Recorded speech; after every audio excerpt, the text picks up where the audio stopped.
All right, we have 40 senators present. Quorum is confirmed. All right, quorum has been verified. I'm sorry. As a reminder to everyone in the meeting, this is a public meeting, and as such, it is recorded. So you are being recorded right now. Thank you. Corrections and approval of the journal. Corrections and approval of the journal from June 3rd, 2020. Is there a motion at this time to approve of the journal from June 3rd, 2020? Senator Porter. So moved. Thank you, Senator Porter. Is there a second? Senator England. So seconded. Thank you, Senator England. Are there any objections? And for those of you who aren't objecting, could you please lower your hand? Thank you. All right. Seeing no objections, the journal is approved. Student and non-budgeted RSO comments. Please give me a moment as I pull up the list of the Qualtrics of students who signed up to make a public comment.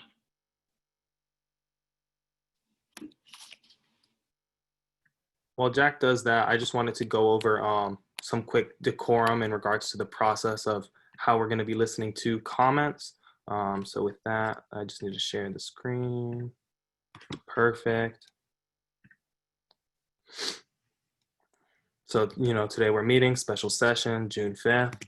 And when it comes to open comment, so the open comment Qualtrics has closed. So that closed at 5:10, so about 5 minutes ago. If you want to speak and you didn't get a chance to fill out the Qualtrics, DM me in like the little chat box. Just send me a message. And I'll make sure you're heard. In regards to that, when it comes to decorum, when you are speaking, please do not be rowdy. Please do not interrupt other speakers. I know it's not really going to be possible for you to interrupt other speakers because you're muted. But if you find a way to unmute yourself, please do not interrupt other speakers. And do not attack the character of any sitting senators. And what I mean by that is, you can condemn their actions. You can say things in regards to you disagree with them. But when it comes to the character of another individual, please refrain from attacking somebody. We don't appreciate that in the Senate. And then one of the last things I wanted to make sure you guys know is act as if this was your own home. So something I like to do when I go to a meeting and I go to a space that's not necessarily my own, I like to treat it as if it was my home, and I would never do something in a meeting that I would not do at home. So please keep that in mind. Beyond that, Jack, you can go ahead and start with the open comments. Perfect. Thank you. And also, Senator Darl-D, do you mind shooting me the updated list of all those who filled it? Yeah, thank you. All right. First person I have here is Emery. Let me see.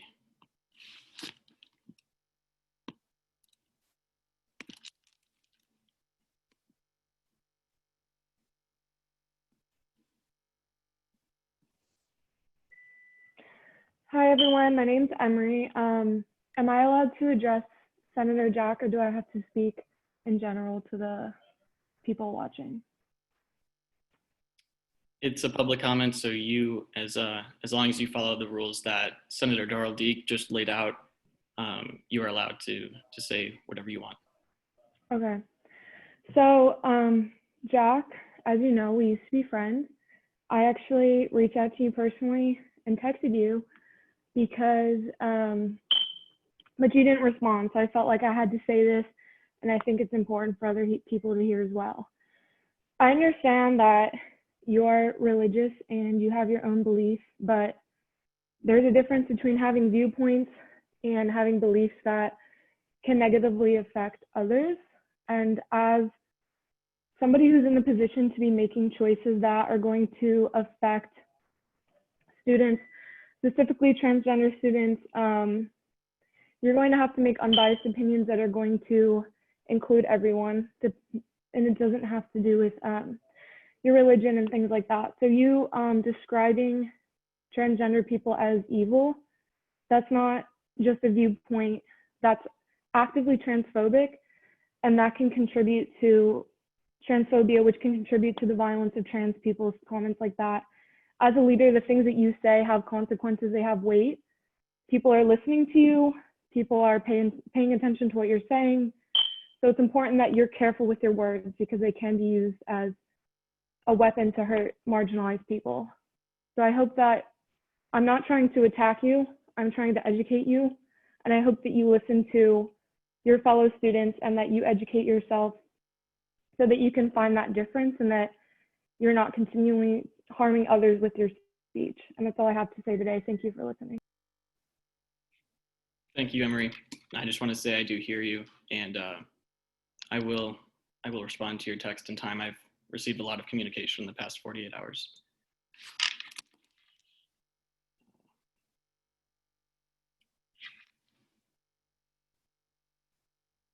Next, we have Nate. I'm sorry, there was no last name, but if there's a Nate in the meeting who signed up to speak, could you just raise your hand right now?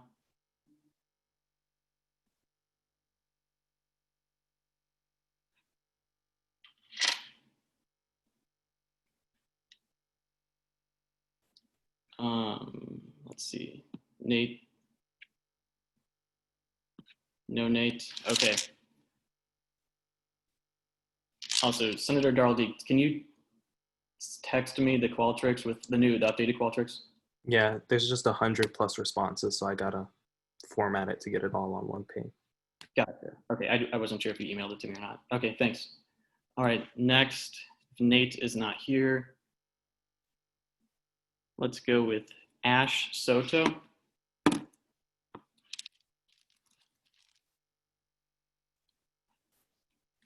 Ash, if you're here, can you raise your hand?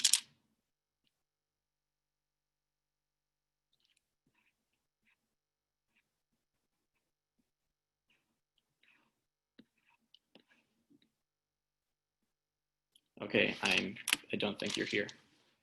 All right, next, Jason Mayman. Jason, if you're here, can you raise your hand?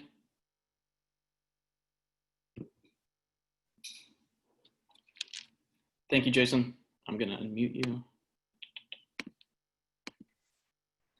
Hey, everybody. This is a very large gathering of people, but for good reason. I am a senator. I'm not a summer senator because I'm not taking any summer classes, but I'm still very much invested in what's going on in Senate. And I just wanted to quickly say that what happened in the last few days kind of falls in line with a pattern that I've noticed starting in the spring semester when we were in session.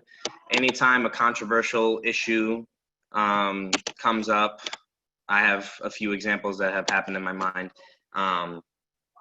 This Senate has refused to make decisions that would benefit. Okay, hold on. My thoughts aren't really clear right now. There's a lot going on. I would just like to say that as elected officials, on behalf of FSU, we are here to represent everyone on campus, regardless of our own personal beliefs or whether or not we agree with what students choose to do.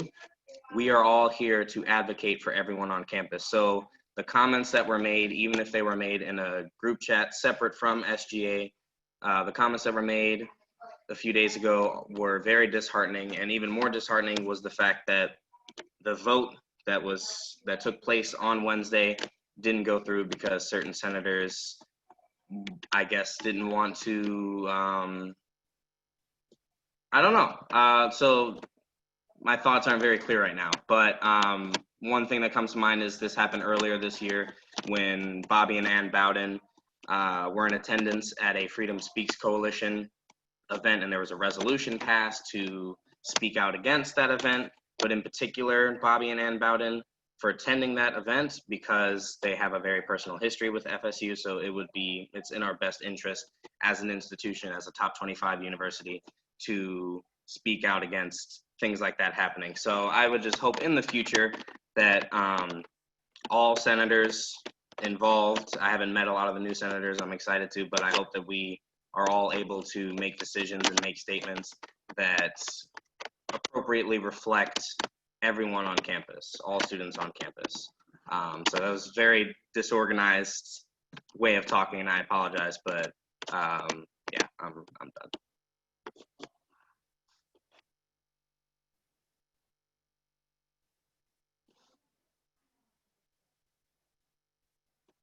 Thank you, Jason. Let's see, next. Lyra Durr. Lyra, if you're here, I'm sorry if I mispronounced your name. Can you raise your hand?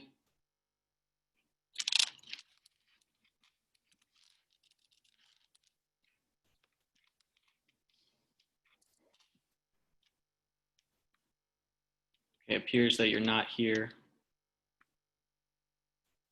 Next, there's Courtney. Courtney did not offer a last name. But Courtney, if you're here and you signed up to speak, could you please raise your hand? Okay, Courtney's not here. Gabriela Limon Borja, if you're here, could you please raise your hand?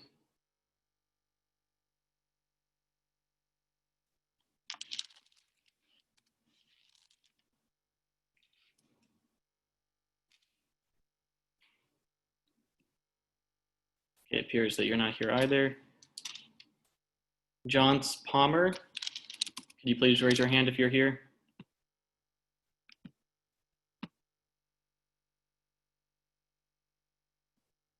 Okay.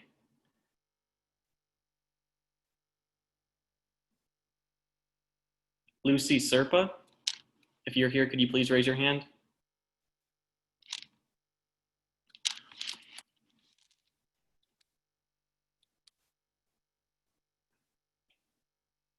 Let's see, I found you.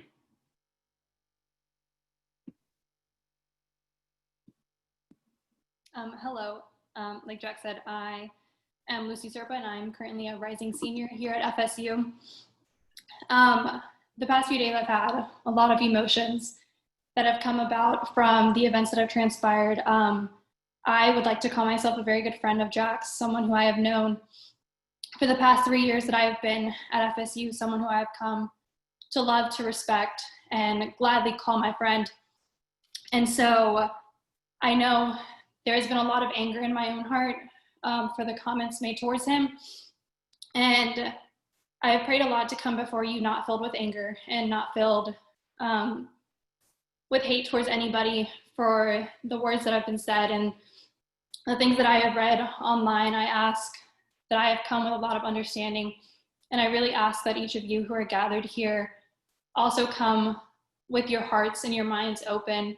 Even if you do not agree with people say, please just try and have your hearts open to anything that anyone has said. I'm not asking you to agree with me or anything that I'm going to say, but to simply just be open to what I am saying and not automatically dismiss anything that I said. I do not want to take up too much of our time, so I really only have 2 points that I really want to leave you with. There are a million things that I would like to cover, but alas, I'm not here to touch upon everything. It would be impossible to touch upon anything. So to touch upon everything. But the first thing I would like to start with is the fact that I am completely in support of everyone who has said that the president of the Senate here at FSU needs to be someone who looks out for the whole student body. I completely agree with that. But I would really like to know if people are including the rather large Christian and particularly Catholic population in this statement, because I believe Jack has been doing that, including everybody. And to be fair, I have read a lot of comments, too many comments, from people who I believe are in positions attacking him and attacking the beliefs of the church that he has shared in that group message and that he shares through his everyday life. And it makes me really wonder if anyone else who has spoken against him and his beliefs, if they were to step into his position, if I would be represented as a Catholic woman on this university and on this campus. In the 3 years that I have known Jack, I have seen him be in Senate just about every semester and every term I have voted for him. And from my understanding of knowing him as a very good friend, I have not seen him make a decision that has been out of hatred. He is not a man that I have seen be full of hate in any sense. But I, after reading comments from specific people, genuinely question if I would be represented in Senate by somebody who does not agree with what I agree with. And I do not ask that anybody take on my beliefs, take on my stances or my morals, but I ask that you, again, open your hearts and be respectful, at least, of where I stand and where my faith stands. And it very much concerns me of the people who have said very hateful things towards Catholics, towards Christians. And I do not know if I would be represented for someone who is for so many things besides Christianity. And so I ask that whoever is in any stance, in any position, that you not only see your side, but also see others the way that I feel that Jack has done in the past few years that he has been in Senate. And my second point that I would like to leave you with is that I've seen a lot of people say that the Catholic Church explicitly states that Catholics and Christians as a whole are called to love each and every one of their neighbors.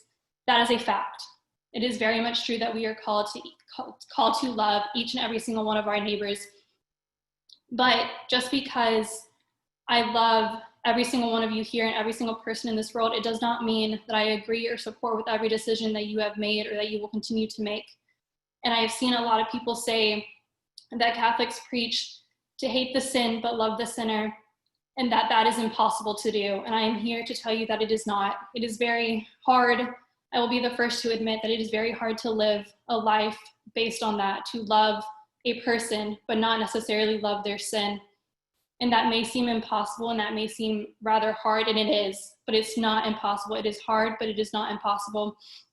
And I would like for everyone to simply know that it is hard to live the life that we choose to live and the life that we are called to live as Christians, but we do not hate anybody. I personally do not hate anybody. I have not seen Jack hate anybody. While we may not support every decision that you may make, it does not mean that we don't love you. And I know that may seem rather impossible, but I assure you that it is not. In the 21 years that I have been alive, and in the 3 years that I've also known Jack, I have lived that way, he has lived that way, and the hundreds of Catholics in this campus have lived that way too, and I assure you it is not impossible. And he has not ever hated anybody that I know of, and I firmly believe he will never hate anybody. So I'm not asking anyone here to magically understand all the teachings of the Catholic Church or to accept them, but again, I ask you to just open your heart and to simply try and understand where I am coming from, where Jack is coming from, where any other Christian or Catholic is coming from, because I am genuinely trying to understand everybody else. I am not here to hate on anybody or to be against anybody or your beliefs. At the end of the day, I believe that he loves everybody. I believe that I love everybody because that is what our faith has told us, and I'm really sorry if that has come off wrongly by other people that you have met, but I do not agree or think that he has ever come from a place of hatred, because that is not what he believes in. He believes in love. He believes in loving all of his neighbors, and I have seen him do exactly that. So thank you for your time, and I pray that each of you have tried to just open your heart a little bit, even if you don't believe what I believe, to simply see where I am coming from just a little bit. Thank you. Thank you, Lucy. I'd also like to remind everyone that we do have a very large number of students wishing to make a public comment. Your time is in no way limited, but I would just like to ask everyone that you're aware of that and respect everyone's time. With that being said, I'll now call on Lisa Brown Azofeifa. I'm sorry if I mispronounced your name. Let me see.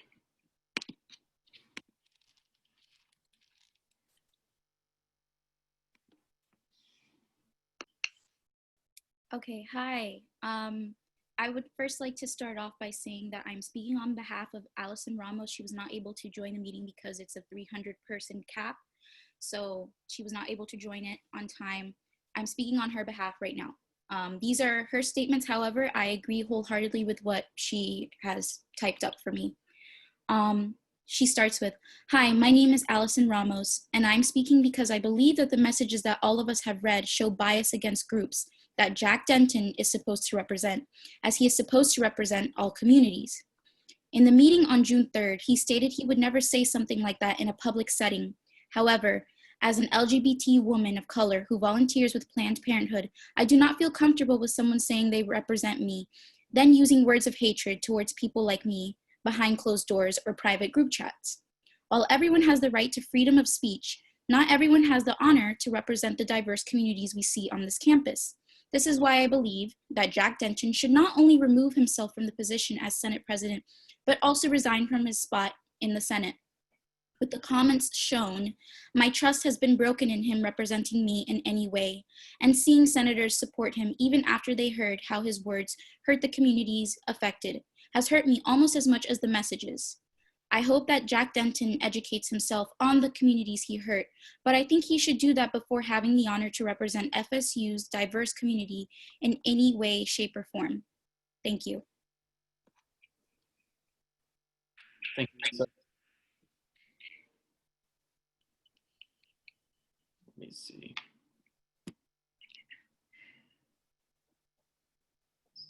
Sarah Suber. Could you please raise your hand?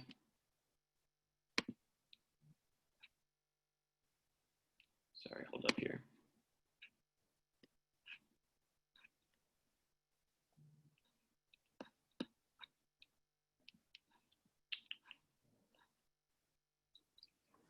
Sarah, if you're here, could you raise your hand? Also, sorry, if you're unaware with the raise hand function, you just need to click participants, which should be on the bottom part of your Zoom screen.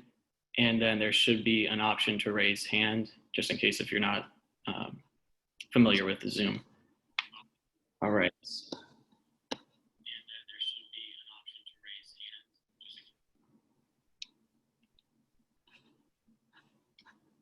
Senator Darrell-Deek, do you mind sharing your screen again, because it's not letting me look at participants right now? But it's different when you share your screen. Thank you. Perfect. All right. Welcome, Sarah. Hi, thank you. Sorry, I was like physically raising my hand earlier. Thank you for giving me the chance to speak. My name is Sarah Suber. I'm a student at the College of Business, and I read your comments and I read your post, and I know this was something that was said in private, but it was screenshotted and it was shared, and the country is hurting right now. Everybody's hurting, everybody's feeling frustrated, and you just got caught. And I don't think, and I'm not going to sit here and bring up Catholicism. I think it's unfair, Lucy Serpa, to hijack this conversation about transgender people, LGBTQ plus community, our Black Lives Matter movement, and make it about Catholics being victims. This is really just not the forum for this, I believe.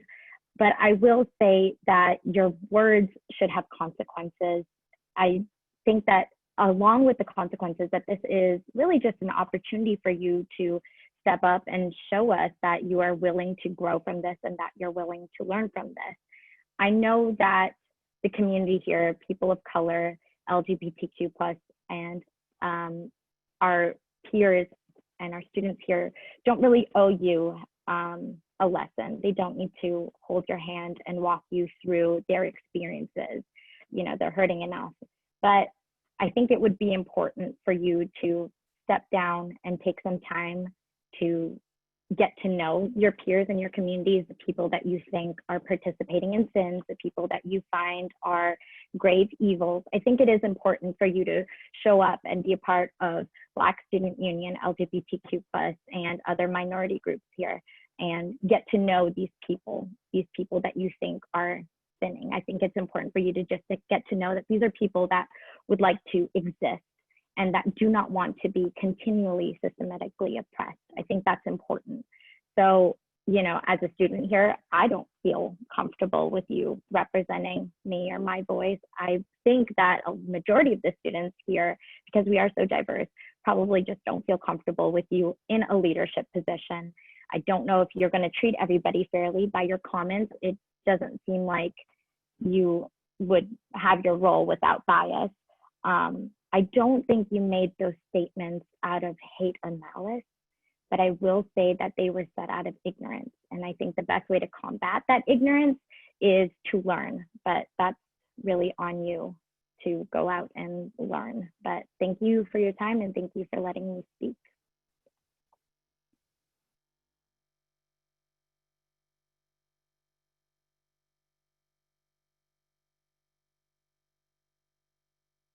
Thank you, Sarah. Next, we have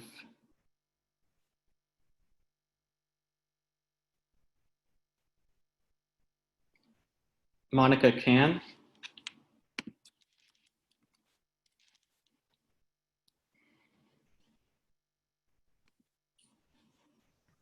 Like to be in, okay, there we go. So first and foremost, I just want to say that I also personally know Jack Denton, and in all the events that I have personally encountered him, I have witnessed him make sure that he is loving the other person. He stands up for people who do not have a voice and for everyone. So that being said, I do recognize that a lot of people are very upset about the comments that were said in this group chat. However, this group chat contained everyone who is Catholic, and it had specific lingo that is specifically meant for people who are Catholic, who understand this lingo. If you go back into church history, I'm not trying to lecture anybody on church history, but there are a variety of different books written by the Catholic Church that use the term grave evil, grave sin. These are not new terms and new words. And so I understand how these words can be upsetting to a lot of people. And so I just want to first say that as someone who knows Jack, he loves the other person. He has never in my life, someone who is Hispanic, someone who I have a lot of different things going on in my life, has never disrespected me. He has never looked down on me as a person. And I am very glad to say that I stand by him as the Senate president. I think that if we were to say that we should be removing people who we don't agree with, then half of you guys shouldn't be here. If I were to sit in a room and only have a conversation with someone who I agree with, there's no room for me to grow. There's no room for me to learn. And I do think that a lot of the conversations that we have been having have been good. Some of them have been fruitful, some of them haven't. But I do think that it is very important for us to hear each other out and to understand each other. For further explanation, grave evil is a sin. It's the equivalent to a mortal sin. And when we discuss mortal sin, we are not saying that a person is a mortal sin. We are saying an action is a mortal sin. There's further explanation on that. If you're interested, feel free to reach out to me. My name's obviously down there. You can look me up on FSU email or whatever. I don't care. But I do want to say, though, that just because he made these statements that were from the Catholic Church, like, he has his religious freedoms, and we all have a right to speak our minds and to speak what we believe. And if you, as a person, believe that like, I've been seeing comments that he should be keeping his mouth shut about not saying anything. I think that's wrong. I think as Americans, we all understand and appreciate the freedom of speech that we have. Clearly, I mean, we're participating in that right now, and it's a beautiful thing. And lastly, I do want to say that a lot of people will be attacking Christians, will be attacking people who are Catholic. And that's not something new. It's not something we haven't seen before. But these views are nothing new. If you're shocked that the Catholic Church doesn't believe certain things, there's history and there's a lot of reasoning behind that. And I even implore, I guess, some of people who believe that they're Catholic to really figure out what they believe and what they truly say when they say that they are Catholic, because that in itself is a big statement and covers a variety of things. So I just want to attest to Jack Denton's character and that he is an amazing person, even though there are these comments that have upset people. He has never done anything to say specifically, do not be behind these people. If you were to be putting money towards an organization, you would want to know what they stood for, whether or not they agreed with your beliefs or not. And obviously you don't want, obviously if it is assumed that everybody has the same belief within a group chat for Catholics, it is good information for me to know whether or not something lines up with my values or not, with the values that I say are important to me. So I thank you for your time. I thank you for listening to me. And I appreciate that you guys have an open floor for us to speak. Thank you. Thank you, Monica. Let's see. Next, we have Angela Sabert. Angela, could you please raise your hand?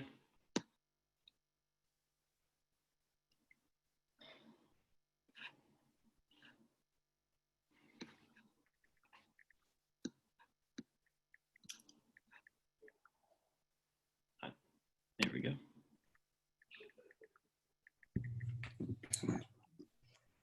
Hi, everyone. My name is Angela Seibert, and I'm here representing the Environmental Service Program. And I just wanted to address the fact that Mr. Denton is spreading hateful, discriminatory rhetoric that does not at all represent my organization's values about intersectionality or diversity, and it certainly does not represent FSU's. And I, as a former Catholic, I grew up in the Catholic Church for 15 years. I can appreciate what you guys are saying, but it's coming from a place of hate. The Catholic Church, they promote forgiveness and love, and that you guys are just you're taking the values that they were trying to promote and just molding it into whatever you want. And also I don't appreciate how much you're talking about religion. Let's try to remember separation of church and state here. But anyway, I want to get to my original point. Many people are claiming that Mr. Denton is just using his freedom of speech. That's kind of what you guys kept talking about over and over again. With the Catholicism, it's your beliefs. But it's much more than that, especially coming from a place of power. As the Senate president of FSU, you're able to reach so many more voices than I am, than a lot of the people in this Zoom meeting are able to. And you need to be careful about what you say, and you need to be prepared to be held accountable for the hateful things you say, especially condemning transgender people and the Black Lives Matter movement as evil and sinful. And that's not okay to me. That does not represent any of the intersectional values that we hold, especially in the Environmental Service Program. And I would just, again, like to remind you guys that just like the United States Senate, you should be separating church from state. I appreciate the fact that everybody has their own religious beliefs. I grew up Catholic. I'm no longer Catholic. I am a member of the LGBT community, and just where you're coming from is not a place of love and forgiveness. And that is the overall message that the Bible was intending to spread. But anyways, overall, I would just like Mr. Denton to formally apologize to the transgender and Black communities at FSU, because he is not making them feel welcome. I guess I can't speak personally on that, but with that kind of rhetoric, I don't think you're making them feel welcome. And I would like him to actively work towards supporting these groups, or I would like him to resign. Thank you for your time.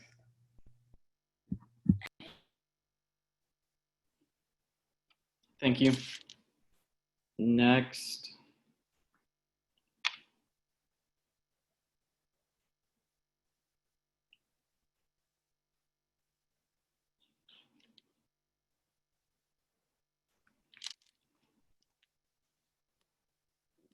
Let's see. Jorge Bauzo. Could you please raise your hand?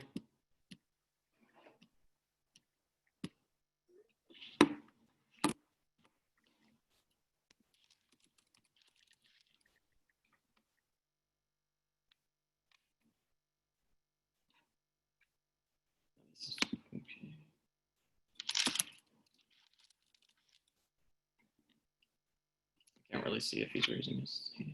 Doesn't seem, okay. Not here. Lauren Claire Bout, could you please raise your hand?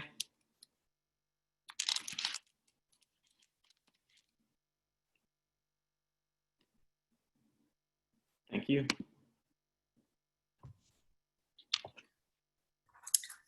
Hello all, so I have a little statement that I've typed up that I'd like to read. My name is Lauren Clairbout, and I'm a rising junior at Florida State University in the College of Business.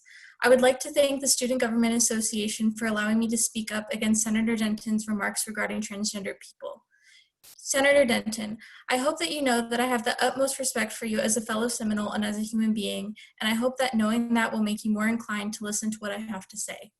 Senator Denton, the fact is that you called being transgender a grave evil. It is within your First Amendment right to hold this belief, and I'm sure we can agree on that. According to Emily Panchetti and Alana Fenton's Spire magazine article, you, quote, refuse to recognize a resolution to include gender-neutral language into SGA rules and statutes, end quote.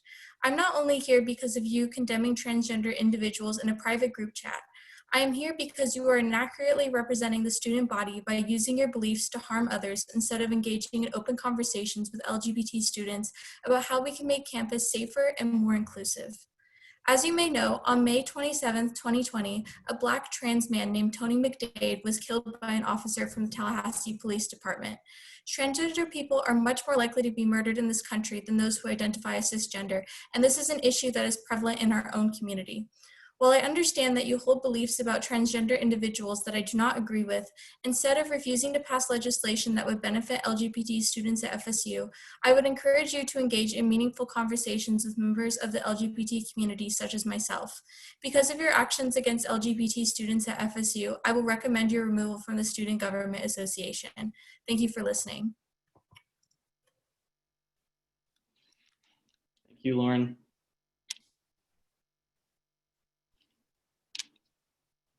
Marnie Renteria, can you please raise your hand?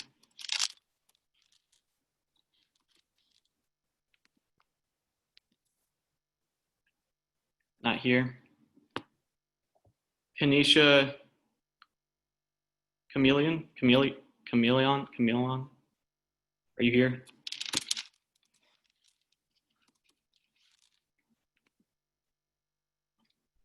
Not, oh, yes.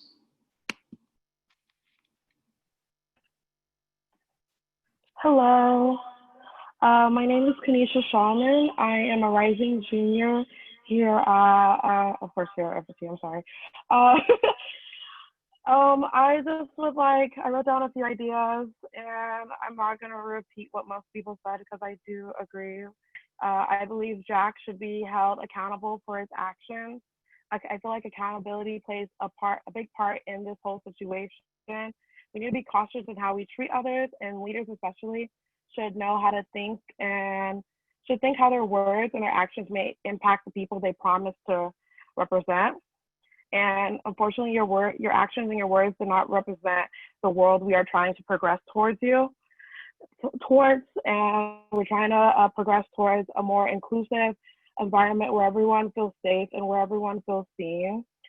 And I also feel failed by Senate, the senators that would support the comments that would cause people to hurt. And because these are also the same people that reached out in the community and like promised, like, okay, we're here to be your voice, we're here to be this. But I believe actions speak louder than words. And when I see that, it really like puts me down about like the promises that my senators made for me. And as leaders, we're just held to a higher standard and should be able to represent. You should be able to represent your people without any implicit bias that may cause like why we're here today, basically. And I just need you to understand that your words did really hurt the LGBT plus community, and I believe you should be held accountable, or I encourage you to resign. And that's it. Thank you. Thank you, Kanisha. Next, Ireland Hadley. Ireland, could you please raise your hand if you're here?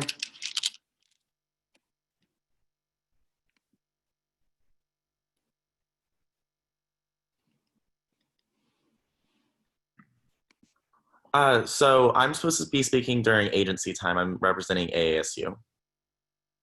Okay, thank you. Thank you.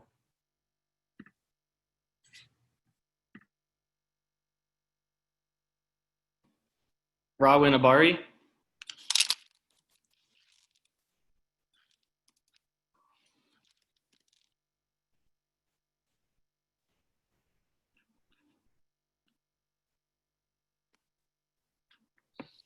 All good? Okay, thank you. So first off, my name is Rawan. I'm here as a student in the college that the senator at hand represents, and as a student at FSU, as a student who takes the morals FSU upholds very seriously when I chose to attend this college and when I step on campus every single day, just as all of you do, or even when we hop into these Zoom calls. They're all very important. And I'm also a student who lives at the intersections of identity, just like all of you. Whether you're a woman, whether you're queer, whether you're straight, whether you're a man, whether you're Catholic, we all live at the intersections of certain identities. So as that is who I am, I first want to thank the senators who had an emergency and acted swiftly to enact this meeting. The platform to let us all speak happened because the senators acted so swiftly after all this did just happen on Wednesday night. So I want to thank all the senators for that. So the first thought that came to my mind when this arose Wednesday night was that, I know we're all in a headspace of the world and its consequences that are happening right now. And to me, what I first thought of is, upon the world being in its most unprecedented spot that it's ever been, connecting us with sicknesses that we're trying to combat, both physically with COVID-19, internally with racism as we see people flooding the streets. And this is happening again at the intersection with Pride Month. We're 5 days in which it's a month that seeks to celebrate the progress away from one of the most bigoted sicknesses we've seen in our past. So you would expect at a time when we're all intrinsically bound in the most globalized part of the world we've ever been, and when everybody is being as loud as they've ever been, you would expect prejudice to be weeded out or to be silenced or to be educated. And at Wednesday night at 11 p.m., I found out I was wrong, unfortunately, and it really broke my heart because of what I seek to work for at FSU and, in the world beyond. So to me, your intersections as a human being do not, nor ever should give you the right to demean somebody else's humanity. Your interpretation of your religion is at the intersection of who you are as a human, who you represent, who you believe, and that all interacts into your character. And if you are sitting here saying that somebody else's intersections, no matter what they are, is incorrect, is quote unquote, as we've all been saying, a grave evil, you are having an innate prejudice. You are having an innate discrimination, which, by the way, I must note is in the student code of ethics, is something that is not acceptable. And we don't know how this discrimination from somebody in such power could come down, how it has come down in the past, and how your continued position would implement these beliefs into your legislation, into your activities. And I am a person who seeks to want everybody to be educated fully, and that's why I think this time, even though it's filled with so much heartbreak, is filled with so much greatness because so much education is being spread. And although I am sitting here hoping for the resignation of this position, because in no way should leaders who disagree with somebody else's humanity be in power, I hope you learn. I hope you take the time to see maybe outside of your interpretation of your religion. I hope you take a step back to see how other humans do live at their own intersections that may differ from yours. Because again, we do all live at different intersections. I live at the intersection of being a woman, Palestinian, queer. Like that's its own uniqueness. You live in your own unique intersection.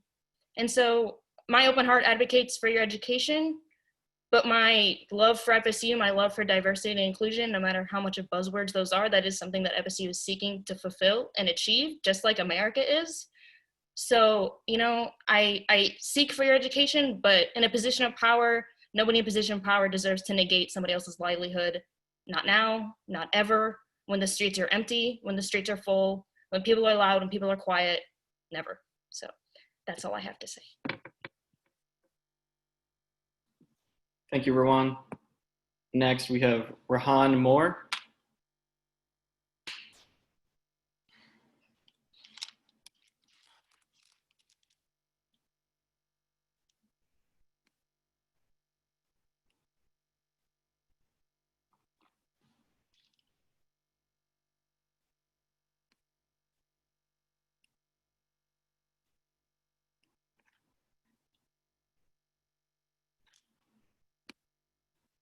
Trying to unmute you.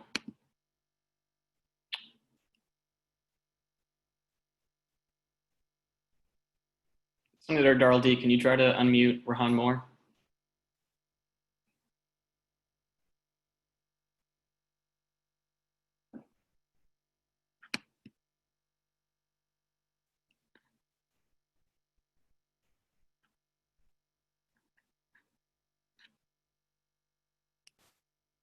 Okay, it appears it's not working, not letting me unmute you.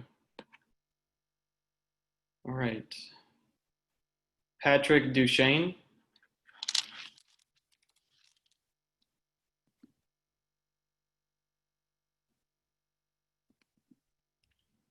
Thank you, Mr. President. I would first like to say to Ms. Serpa that my heart is open in my comments today. My heart is very open.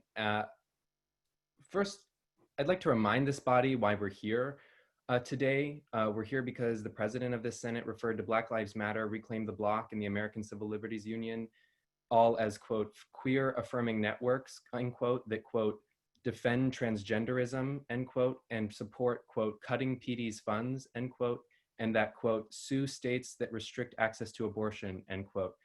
And then referring to each of these actions as, quote, grave evils, which Ms. Khan oh so kindly defined for us as a mortal sin as in a sin worthy of death. And so I don't believe that this is something that any member of this body or university should stand by. The argument will be made that these views reflect strictly the president's religious beliefs, that he regrets the language he used, but that he would never allow any religious conviction to seep into the policymaking of this body. And I would like to say to anyone who holds this position that one's deeply held religious convictions reflect some of the most ingrained, entrenched, and fixed ways that one sees the world, and in the way that that person sees the people around them. Unfortunately, a next section of my comments must be redacted in order to uphold the Senate's rules, but I would just ask everyone here to consider what evil means to Jack. And then I will close with this. As long as this is what the president believes, as his own words reveal, and as long as 3 of the 6 executive agencies that our students' government strictly devotes themselves to advocating for Black, LGBTQ+, and women students, this president cannot faithfully execute the duties of his office to serve every single student of this university. And to the senators who voted on Wednesday for this president to remain, know that we, the student body of this university, see you, we know your names, and I implore you to right this wrong, or our next mission as students will be to remove you at the voting booth. Thank you. Thank you, Patrick. Let's see, I think we can get Rahan Moore this time.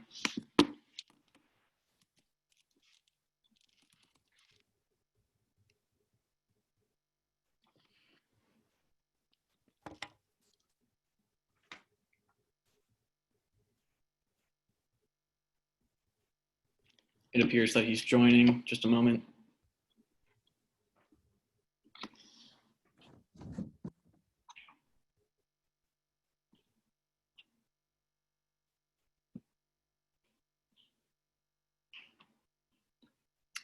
All right, well, he's joining. I'll move on to the next person, come back to him.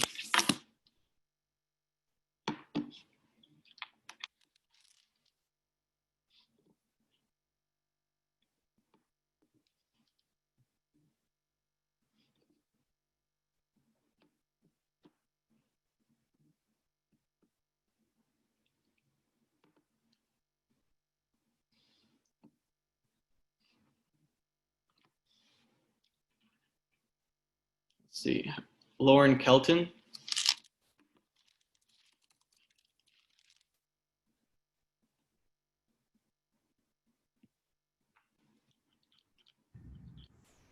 Hi, my name is Lauren. First of all, I would like to say that when I first joined FSU and decided to come here, the last thing I thought I would be fighting for was to have my friends being accepted and treated as equals. So first, I would like to say thank you for giving the people who you serve a chance to speak. I wanted to say that these statements, whether public or private, came at a very inappropriate time. While I understand you're entitled to free speech, it becomes a problem when someone like you threatens the safety of students. If you're unaware, Tony McDade and Michael Johnsons were two trans Black men who were killed right here in Tallahassee. You might know them as grave evils. These protesters are risking their lives fighting for justice, something you might not agree with. If I'm not mistaken, which I'm not, when you ran for this position, you chose to represent the people and give a voice to those who don't have one. Those students include Black, people of color, Hispanic, queer students, and those in between. At a PWI, us students are at a greater disadvantage than the rest. We have to work twice as hard to have our voices heard, and we thought FSU was meant to be a safe space where we can be ourselves, and you failed us. It has been said time and time again that religion and politics don't mix. In your Catholic club, you describe transgenderism as a grave evil, when in reality it's a sign of strength to be yourself and be proud. In your privileged position, you have a duty to do what is right, and as said by a Black woman, you can't say I love God and hate His creations, and that, Jack, is what you did. As a Catholic, I was taught to love and accept everyone for who they are, something I suggest you do also. You and those who decide to keep you in office have greatly disappointed the FSU community and should be ashamed of yourselves. If it were up to me, I would have gladly voted you out. Thank you for your time.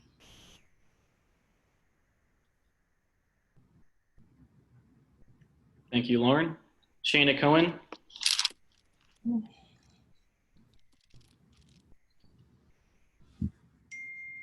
It does not appear that Shana is in the meeting.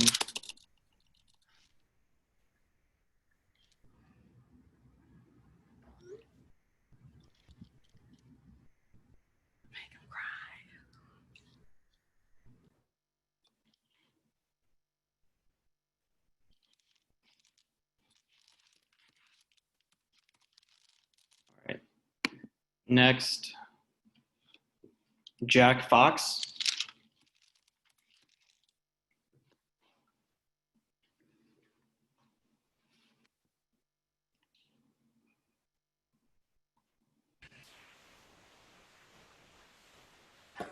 Hi, my name is Jack Fox King. I use they, them, their pronouns.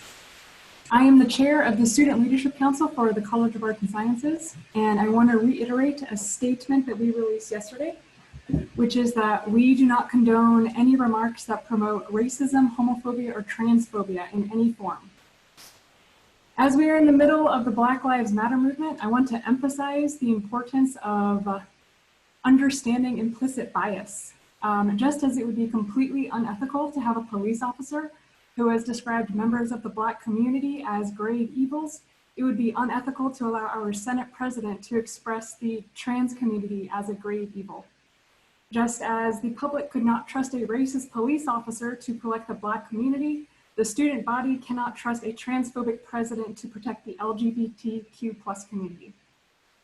And that is all I wanted to say. Thank you, Jack.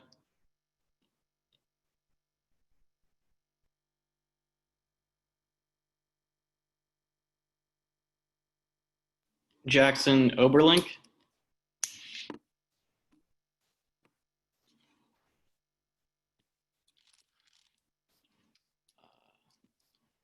Let's see. Senator Darldy, can you share your screen again? The calendar, at least.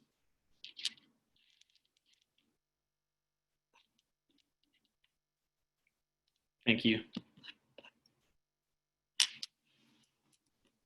Perfect.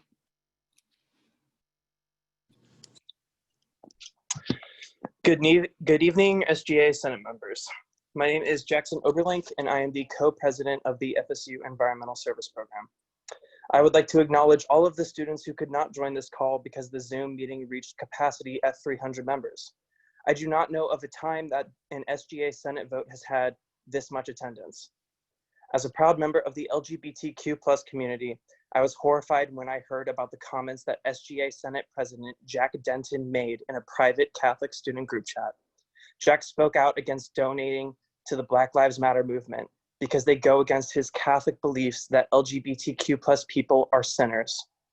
Jack's comments shocked and angered the student body so greatly that all of the students could not fit into this virtual space. This comment should immediately disqualify him from representing our student body and making any decisions on funding. Jack is allowed to believe what he wants, but he clearly cannot be trusted to be unbiased against the LGBTQ+ community and their allies.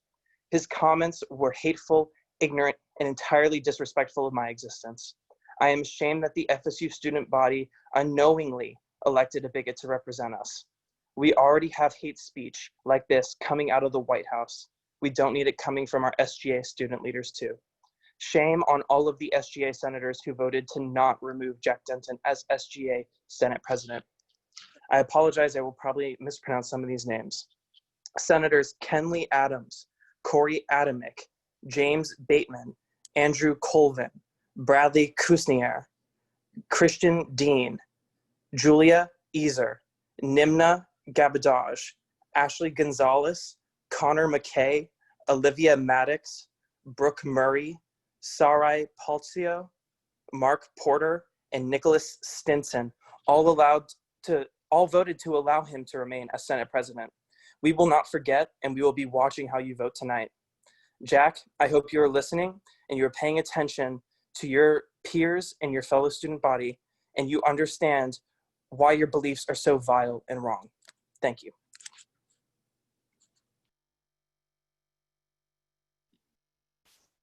Thank you, Jackson. Emmy Thompson.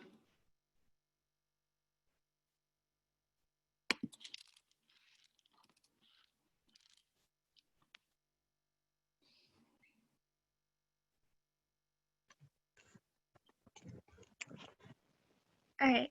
Can you guys hear me? Sorry. Yes. There we go. So I'm not a senator, but I am an FSU student. I don't know much about the inner workings of the SGA, but I do know how I feel about the recent actions done by the Senate. SGA should represent all the students at FSU, and as a queer individual, I felt deeply offended by the comments made by Jack. Many students come from many walks of life at FSU, and some are not religious or have differing religions. Religion should not be involved in my education, my safety, and how I am viewed by the student government of my own university. I do not feel comfortable with an individual who believes that being trans is a mortal sin to represent me and my FSU student body.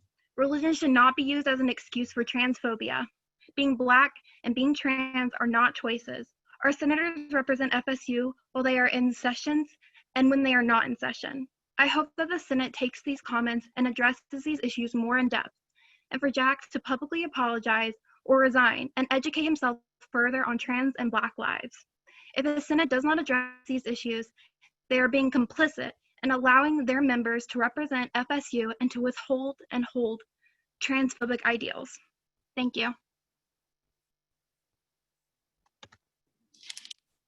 Thank you, Emmy. Isabella Casanova.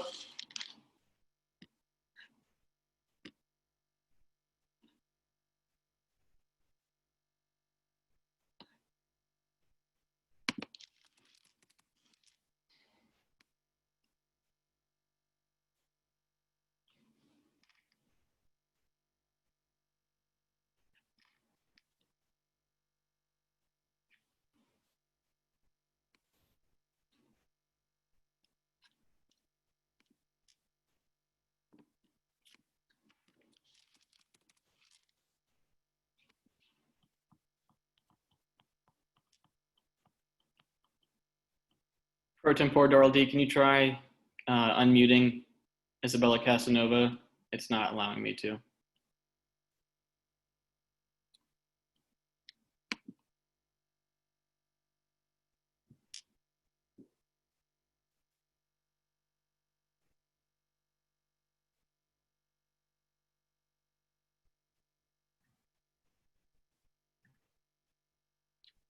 I submitted a comment to be read for me, if that's possible. I don't know if you're doing that at another time. Okay.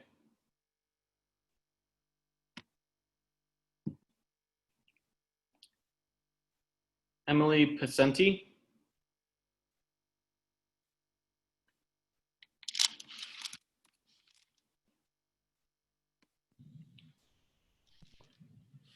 Hi, for those who don't know me, I'm Emily Pacenti. I'm the editor-in-chief of Spire Magazine here at Florida State.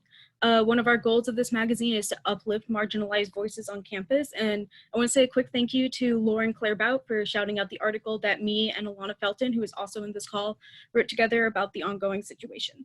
I have a pre-written statement that I'm going to read now, but first I want to make clear that while I represent Spire Magazine and that we as a United Front support the resignation of Jack Denton, that the following words are completely my own individually.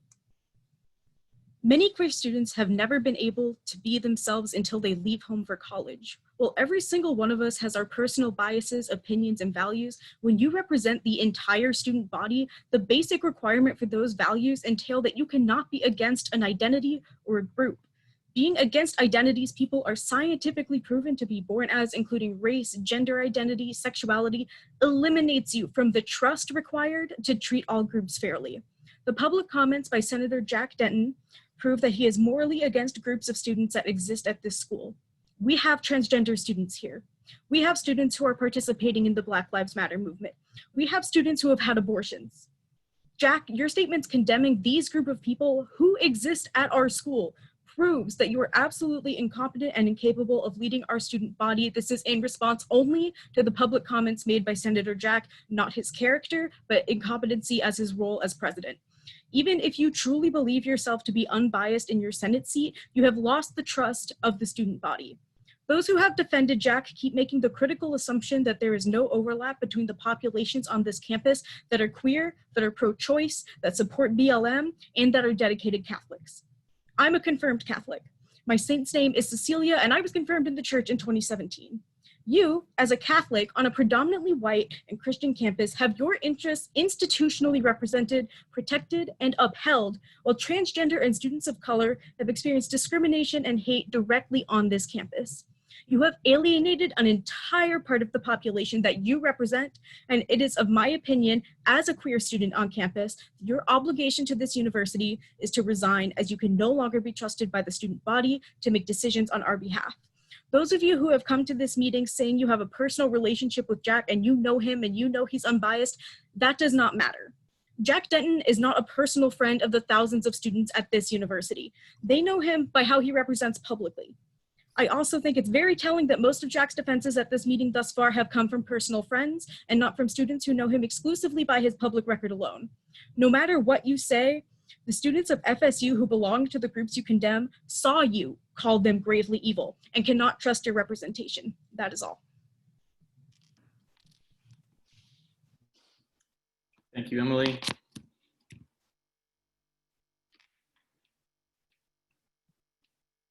Emma Liston.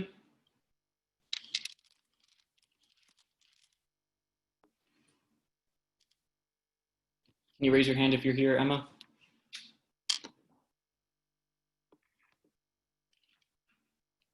Does not appear so. Grant Gibbs.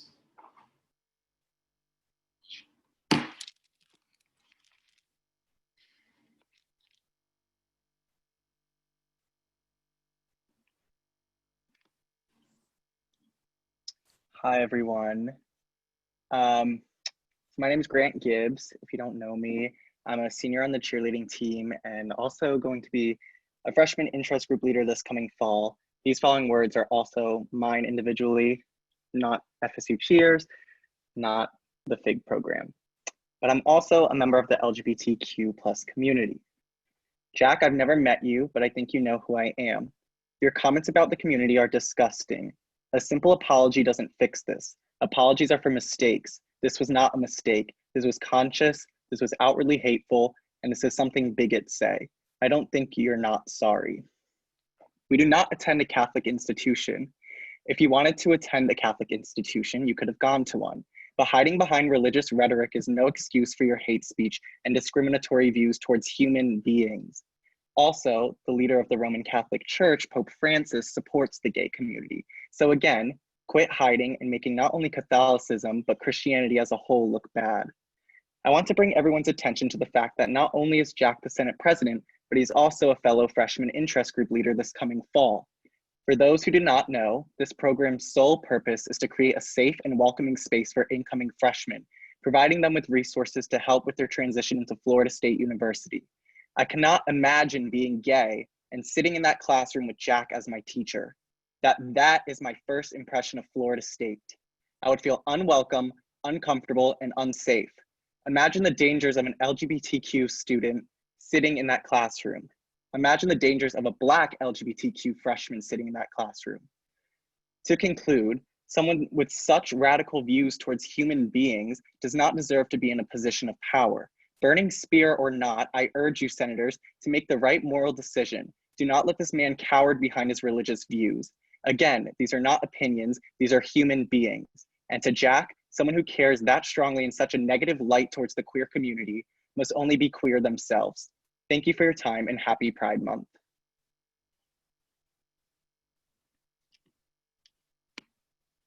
I would just like to say I am in no way associated with the Burning Spear community. That's great.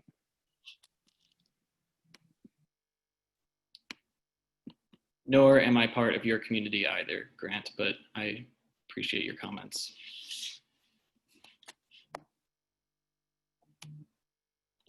Justin Smith.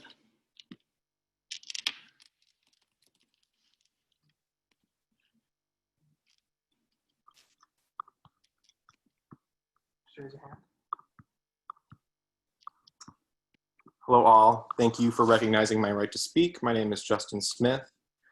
I would like to first and foremost start off with expressing my complete disappointment and outrage with a majority of the FSU Senate.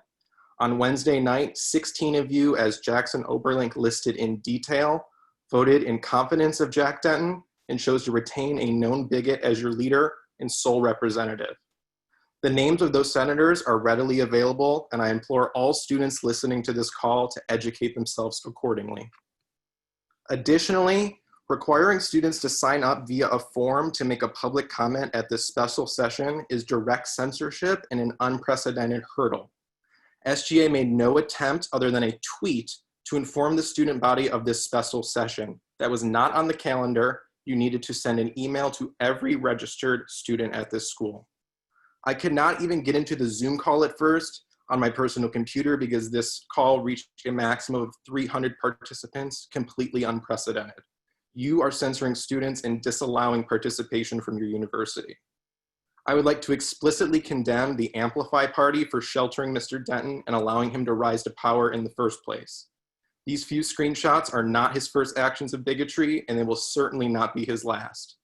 You shifted his position around to avoid a semester election and then supported him as your Senate president. I would like to remind every senator and student watching that students alone have the power to issue a recall for each and every elected seat at this school. Those who choose not to denounce Jack Denton tonight and his actions of bigotry should expect the same action and scrutiny from the entire community moving forward. When it comes to Senate President Jack Denton, he can be described in one word: bigoted.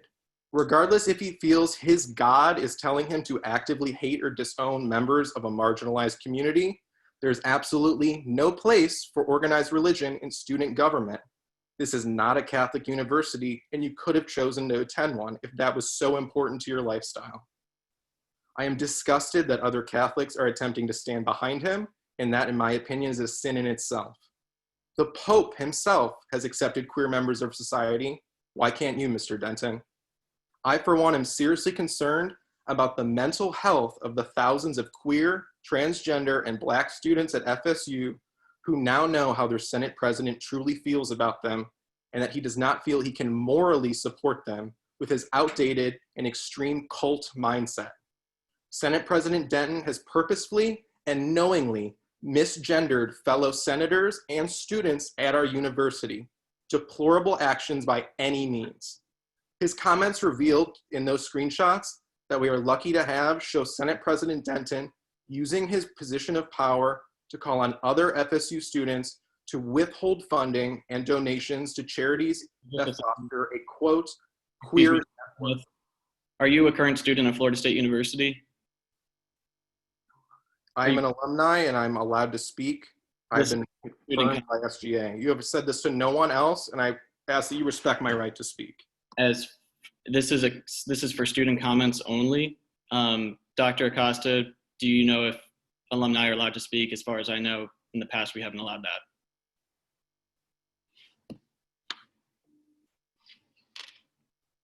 All right, Dr. Acosta says, "I would just let him finish."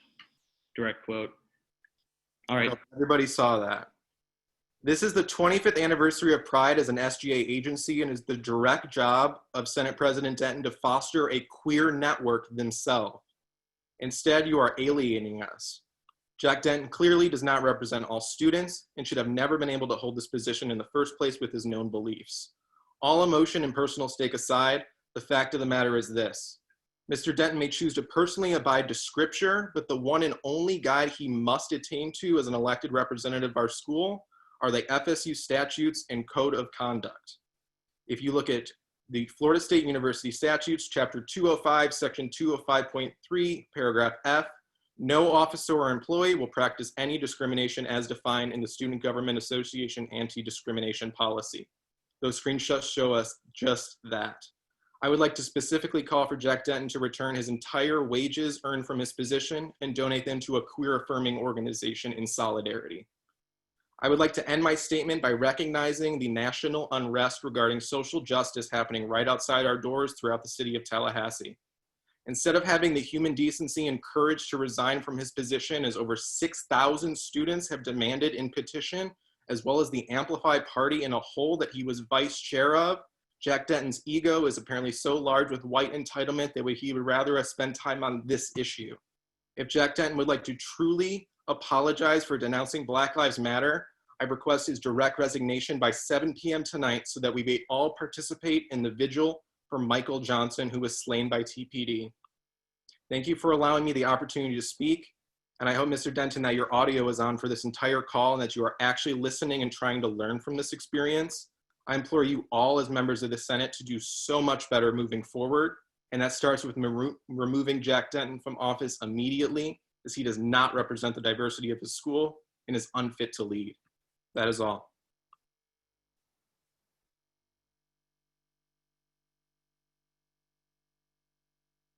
Moving forward, if there are any alumni here who would like to make a comment, we're going to reserve that for special introductions and announcements, which follows in the calendar.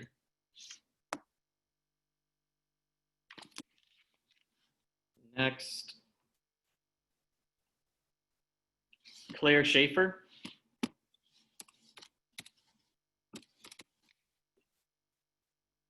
Claire, if you're on the call, can you please raise your hand?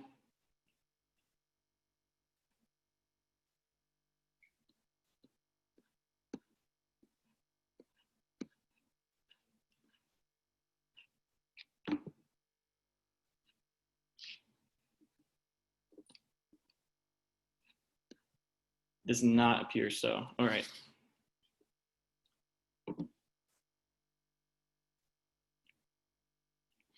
Lindsay Bolton.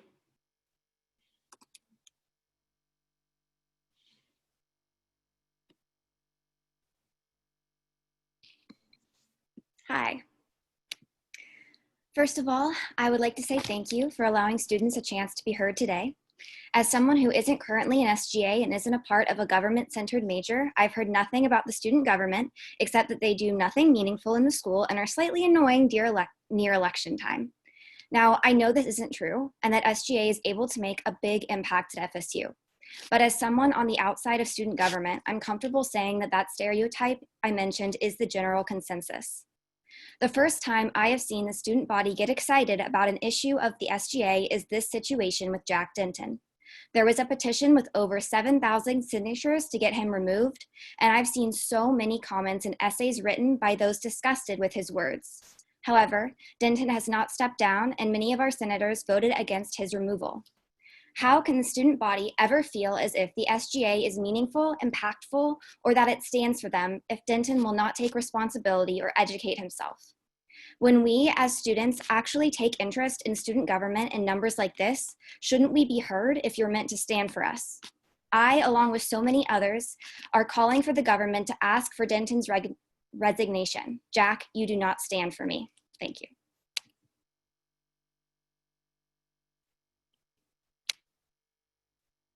Next, we have Daniel Bynum. Daniel, if you're here, can you please raise your hand?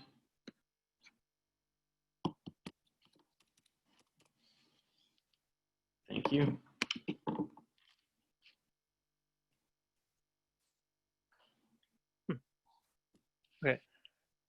Hello, my name is Daniel. I am a junior at Florida State University. And I would like to start by saying I do not personally know Jack Denton. I do not recall ever meeting him in any significant circumstance. However, from what I've come to know of him over the past couple of days, from reading his comments and hearing from what his friends, what people have said about him today, I believe he is a good person.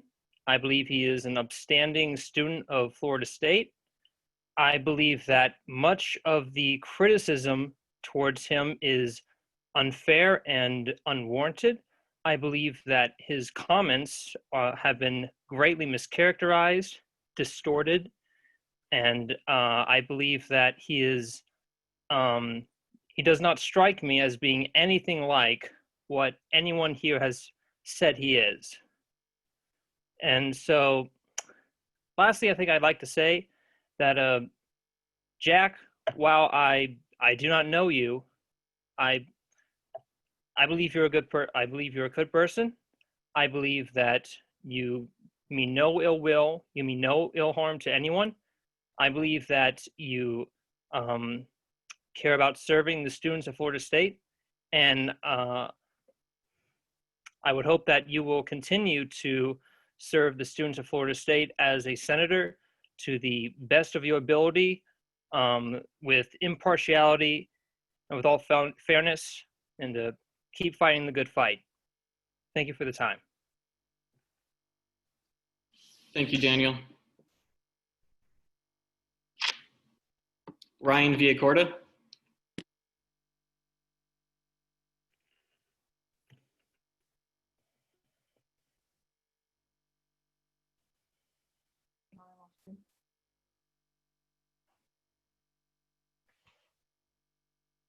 Can everybody hear me all right? Yep. So I served as a student senator for a year, during which time I was vice chair of the Internal Affairs Committee.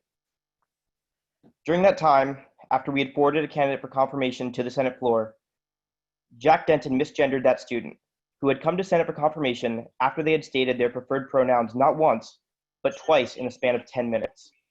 Jack either wasn't paying attention to them or intentionally misgendered them. Jack laughed and shook his head when a trans senator spoke about their identity in support of a bill. Additionally, I and some fellow senators fought against Jack making an unprecedented and shady political move in which he switched Senate seats to avoid facing the electorate. Condemning Black Lives Matter, the ACLU, and other activist organizations because of their link to the LGBTQ+ community is unequivocally disgusting, especially more so in light of the current state of the country and after the murder of Tony McDade, a Black trans man, by the Tallahassee Police Department. I apologize that the Senate has not done better for these communities in the past, but this has not been for a lack of trying. When a resolution to condemn the homophobic comments of former FSU football coach Bobby Bowden, someone who is frequently invited to campus to interact with students, several senators, including the current student body president, removed Bowden's name from the resolution after describing him as a hero to FSU and warning that passing this resolution would have looked bad for us and gotten a lot of media attention. The Senate then proceeded to pass a resolution with its original intent removed from it by one vote.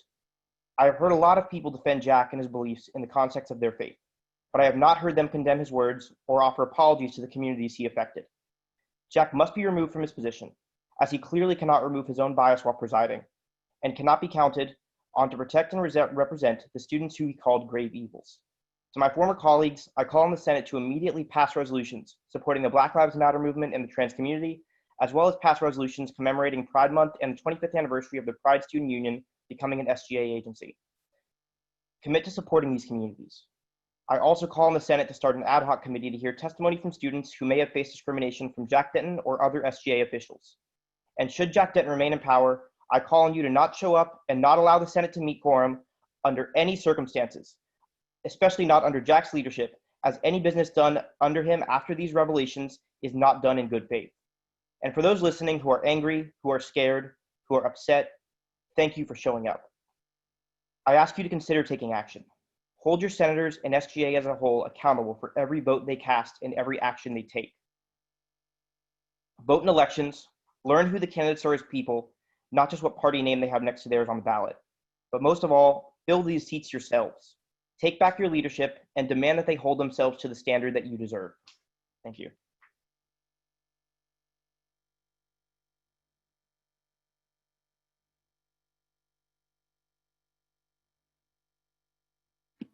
Brianna Brewer.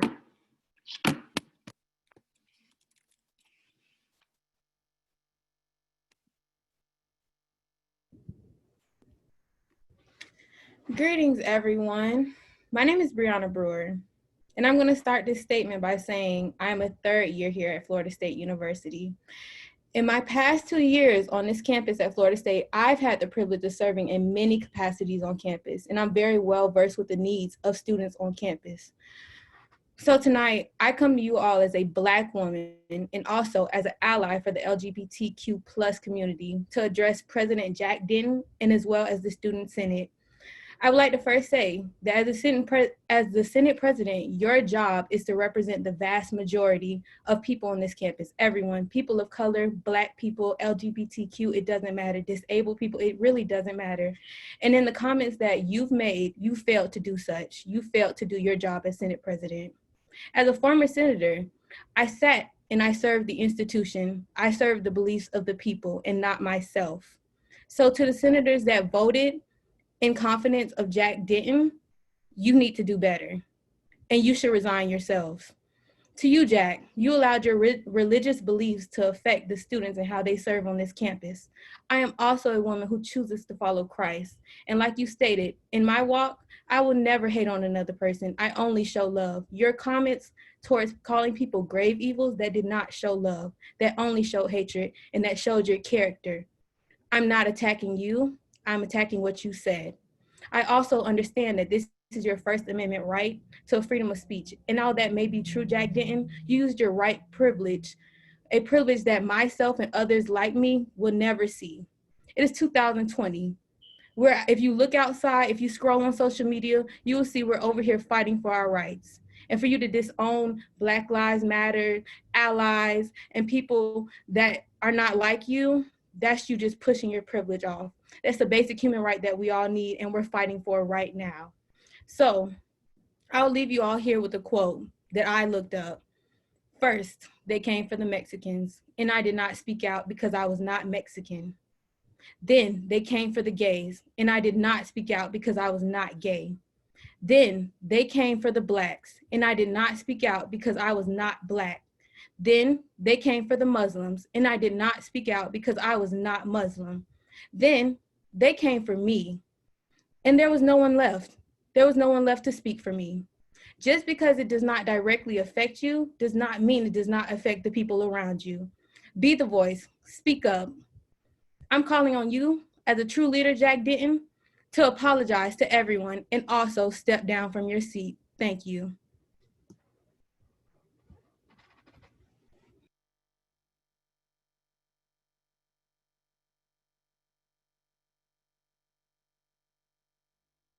Marcus Williams.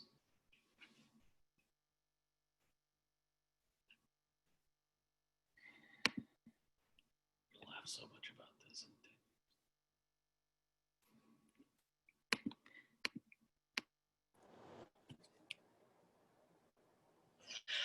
Hello, I will be speaking on behalf of an agency, so yes. Yeah, sorry. Let me, could you raise your hand again when I ask for agencies? Thanks.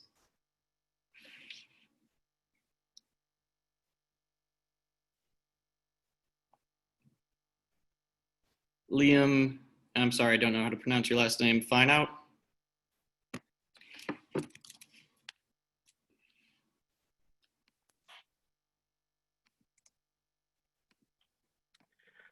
Hello, everybody. My name is Liam Fineout. I am a rising second year here at FSU, and I just kind of want to talk about some things that everybody's talking about, which is about Mr. Jack Denton. So as of right now, there are 7,250, well, not as of right now, at 4:40 p.m., there were 7,254 people who had signed the petition to have Mr. Denton removed from office. Now, I'm going to take a step back and I'm going to look at this in my own opinion. So, like Mr. Denton, I am a Catholic. I'm still a practicing Catholic, and I'm proud of it. First Holy Communion, confirmation, all of it. I have done everything, and it is a part of who I am. And I also went to Catholic school for 8 years, so it's deeply engraved in my mind, in my soul, who I am. And something that I'm proud about in my education and in my experiences growing up in the Catholic Church was that we were actually very, very welcoming to a lot of different people. And all of my teachers and all of my priests and all of my friends always encouraged to form your own opinions, to be able to do what you felt was right and what you believed. Now, like I said, I went to a Catholic school, and guess what? I believe in evolution. I was taught these things, and my teachers taught it to me, even though the Bible and a lot of creationists will say that it's not real. And that's just one example of many, many things that the Catholic Church claims is not real or does not support, yet I personally stand by, because at the end of the day, it is my opinion as a person to form my own decisions and to create the path that I want to walk down. Now, when you go to the Amplify Movement Instagram page, and when you look at their information, you'll see that the thing that they amplify, hardy har har, is that they are committed to amplifying the voices of every student at Florida State University.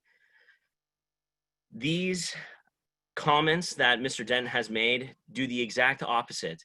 They do not amplify anybody but his own opinions. And he can claim at the end of the day that he is amplifying the voice of the Catholic Church, but as somebody who is a Catholic, you are not amplifying my own opinion. You are amplifying your own. These are your opinions. So do not step back and pretend that these are the opinions of the Catholic Church, because they are not.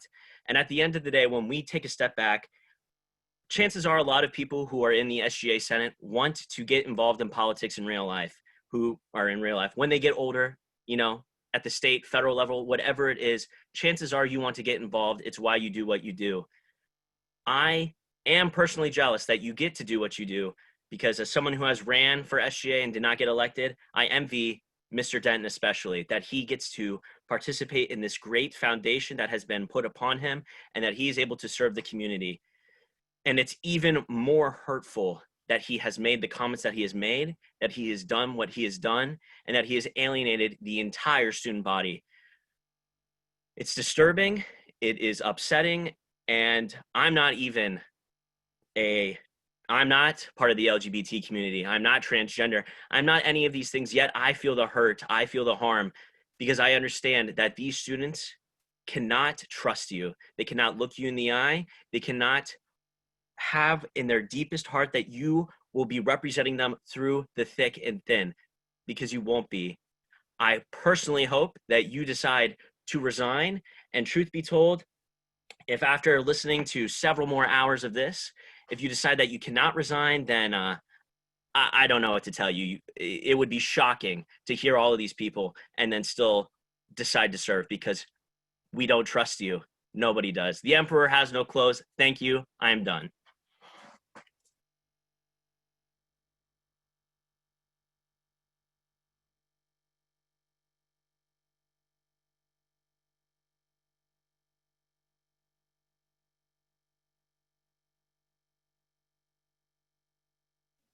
Jessica Mendoza.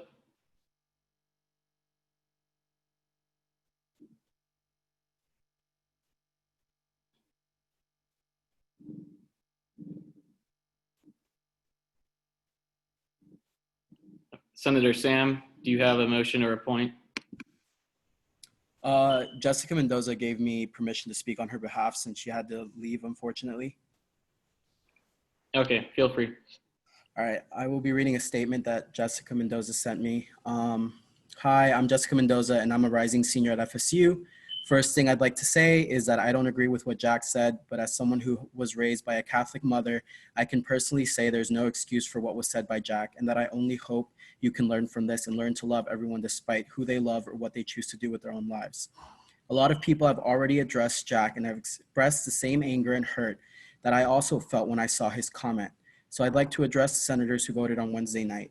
There were 16 senators who voted against removing him, and I am mostly hurt and upset by the 8 senators who voted no, specifically from the Amplify Party, a party I supported and believed would use their platform to amplify people's voices as promised. Whether you choose to vote against it because he is your friend or because of other personal reasons, it's disheartening.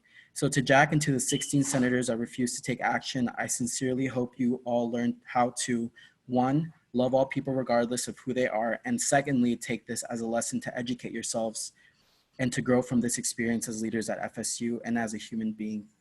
Thank you. Thank you, Senator Sam.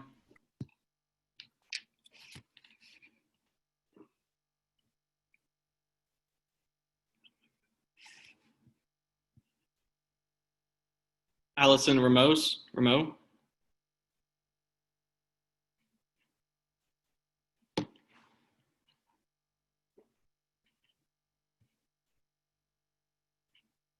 Please raise your hand if you're here, Allison.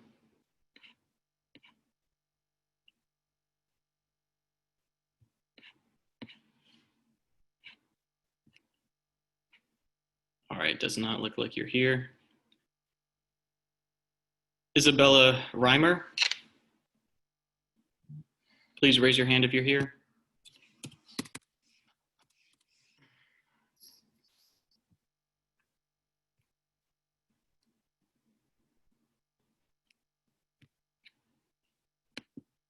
All right, we'll come back to you if you join.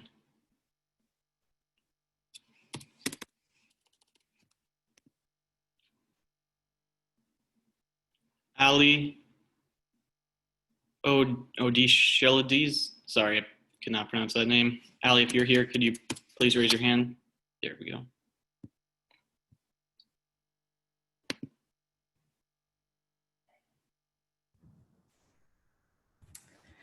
Hi, my name is Ali Odishelides, and I've been proud to call FSU my home for the past 2 years, and I'm also a proud member of the LGBT community. To have Jack Denton be the president of the Senate, a person who is supposed to represent not only SGA, but also FSU, is disheartening and quite frankly embarrassing.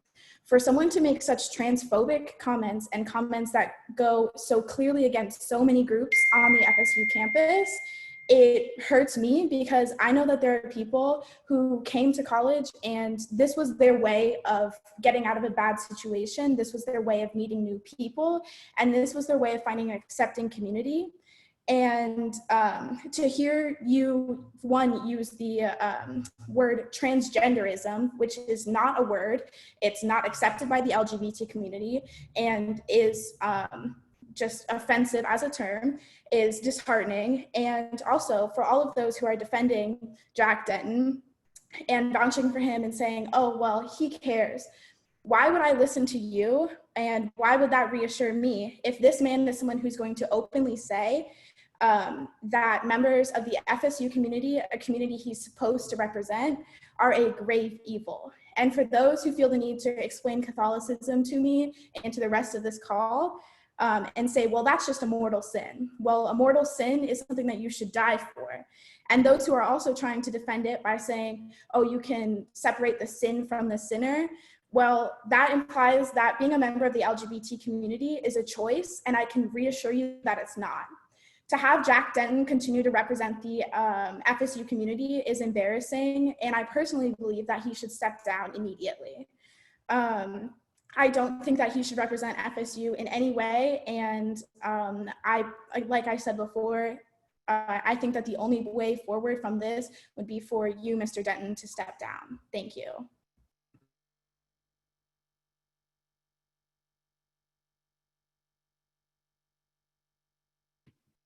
Lauren Callahan.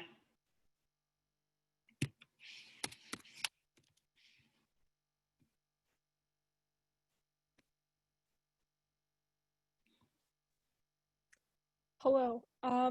First off, I'd like to say hello to SGA Student Senate. Thank you for letting me speak my voice here. As a member of the queer community here at FSU, FSU has become a home for many trans, LGBTQ, and many students on this campus. So the things that Jack Denton has said have hurt a lot of people. And so I'd like to read a statement that I prepared. I was present last Senate meeting, and I was deeply disturbed by the no confidence vote. The comments made by Senator Denton and the messages were unkind, self-serving, and ultimately unbecoming of representatives of the school's student government. With help of other students, I created the petition to remove Senator Denton from his position. And right now it has garnered over 7,000 signatures to remove Senator Denton from his president position. I respect Senator Denton's right to support his beliefs, but I do not believe he should do so as SGA's Senate president.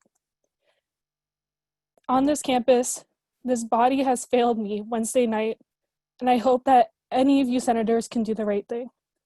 To Senator Denton, I'm sorry for the attacks on your character and personal life that have occurred in the past 48 hours.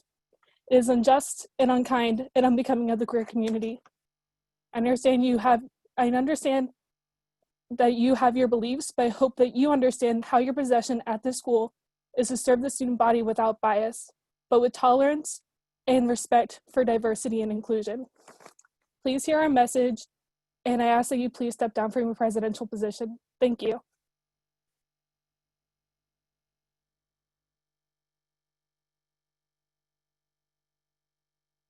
Ashley Douglas, could you please raise your hand? Thank you, Ashley. Hi, my name is Ashley Douglas.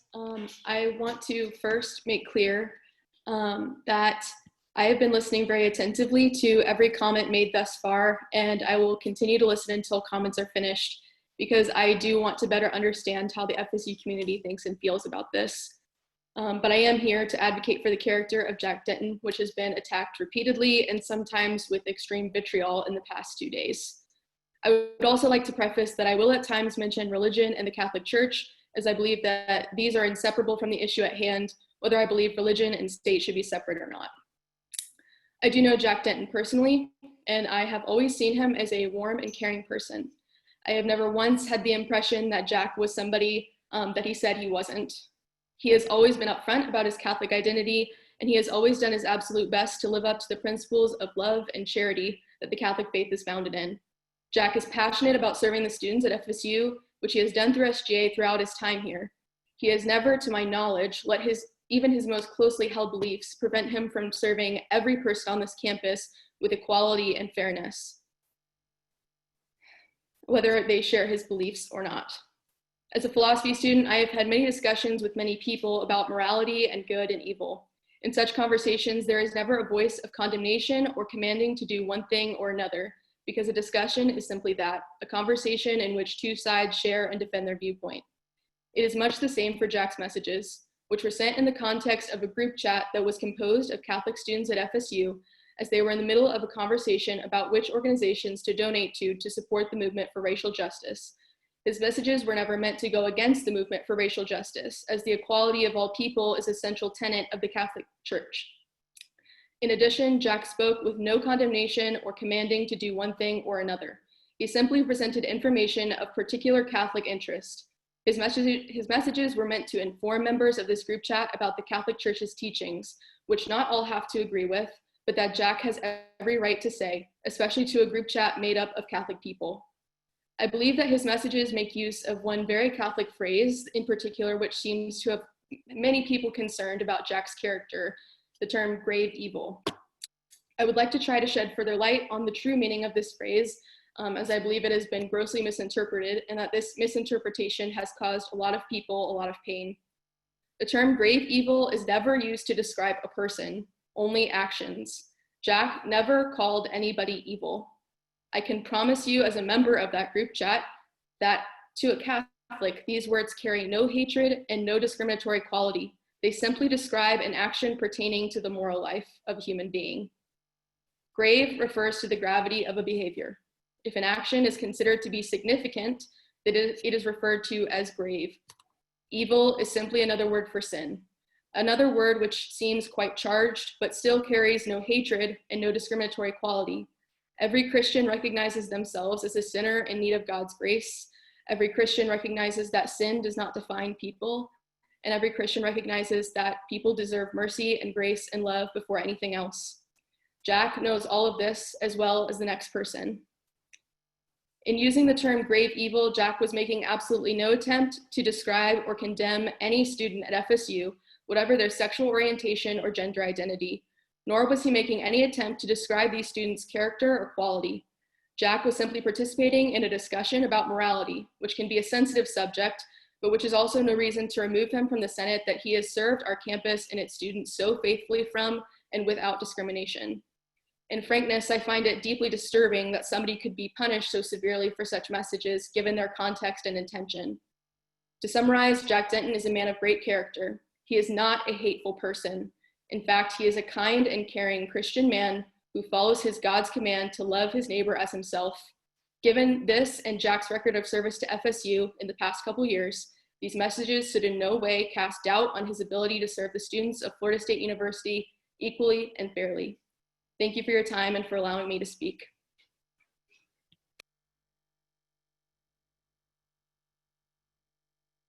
Thank you, Ashley. Mallory Tard.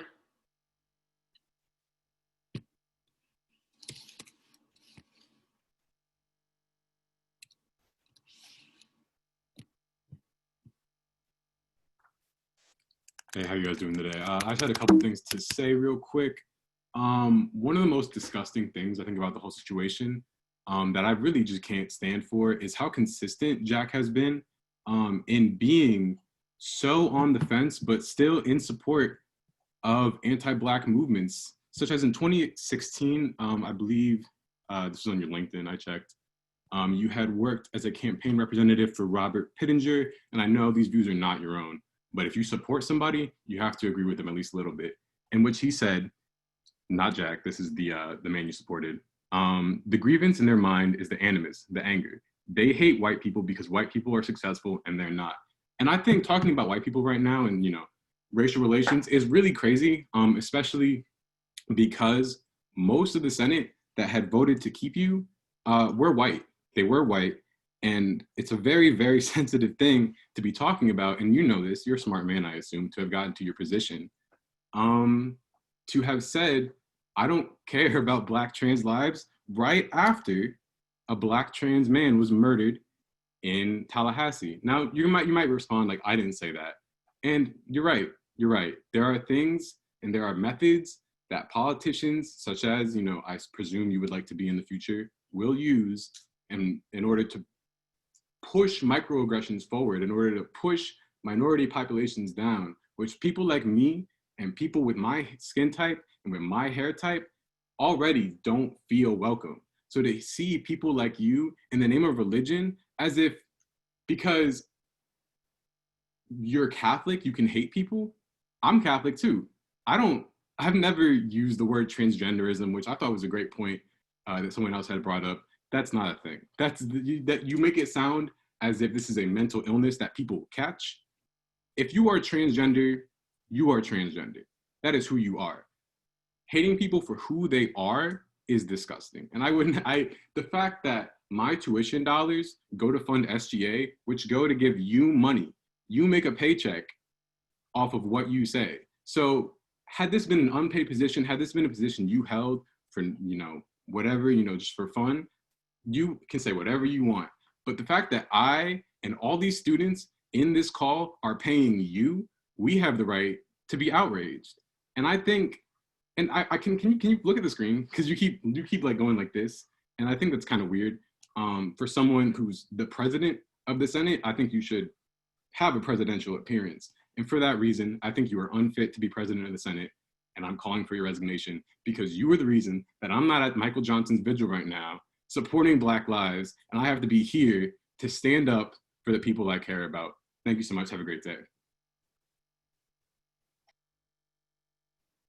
Just to clarify, I'm in communication with the pro tempore, and I'm trying to keep track of the list of speakers. I mean no disrespect. I am attentively listening to each and every one of you.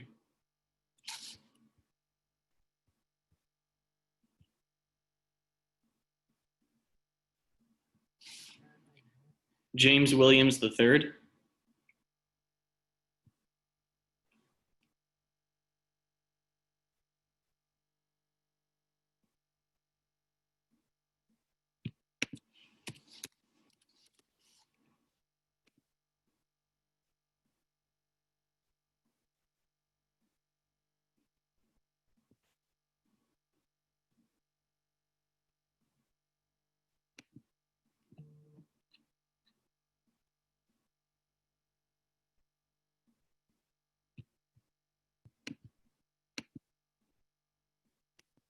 Pro Tem 4 Darrell Deek, do you mind trying to unmute James Williams?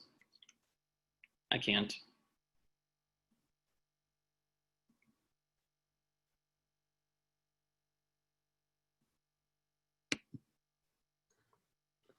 I'm asking him to unmute, but if he declines the request, we can't force unmute him. Okay, gotcha. All right. Senator Bogle would like to speak on behalf of Isabella Reamer, who I mentioned earlier.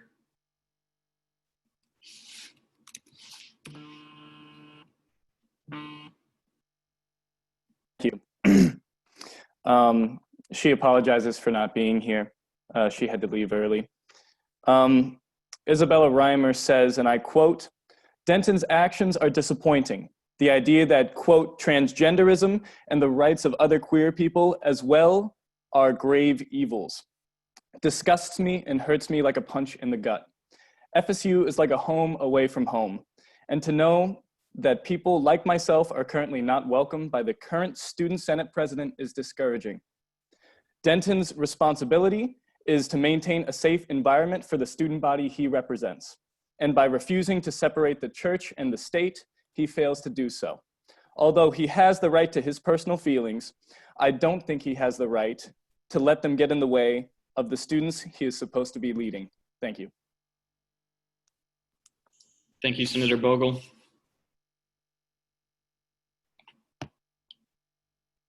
Isabella Casanova, can you raise your hand?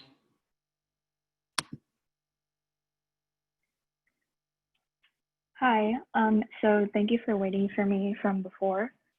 I was unable to speak because I'm currently at home in Miami with my less than accepting family. So just being able to get on this call and speak on an issue like this, you know, is a little bit hard for me, but I'm able to speak now. So thank you for being patient with me. So my name is Isabella again. My pronouns are they, them, which is not optional, so please respect that.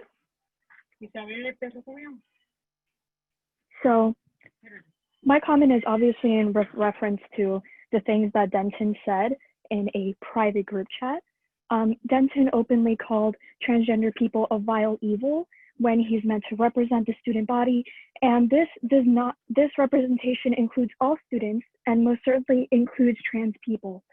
Florida State shouldn't represent and tolerate bigotry or transphobia in any of its forms from leaders of the student body.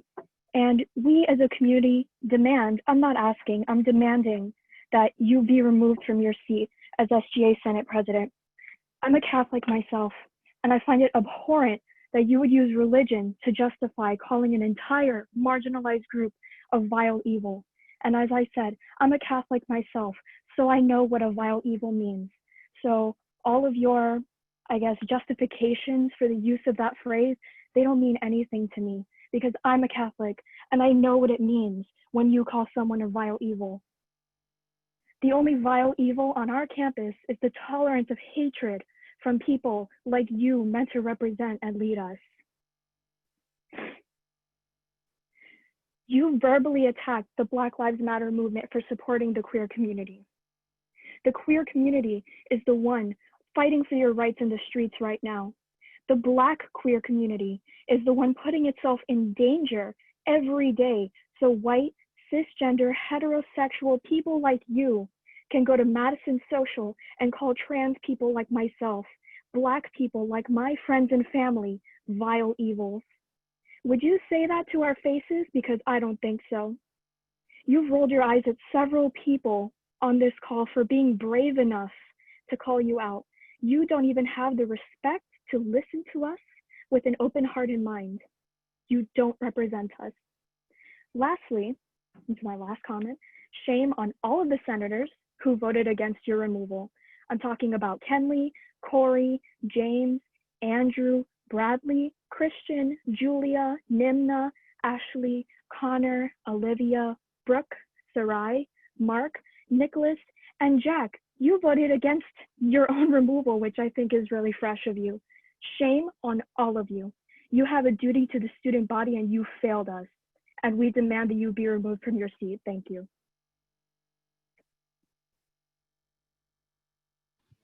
Just to clarify, I have not and I would not roll my eyes at anyone speaking right now. So I'm sorry if you mistook me looking over at something or someone as that.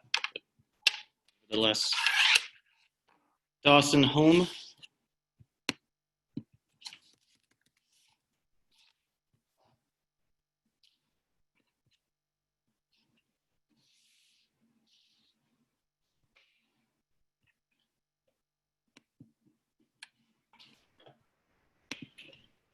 Hi, thank you.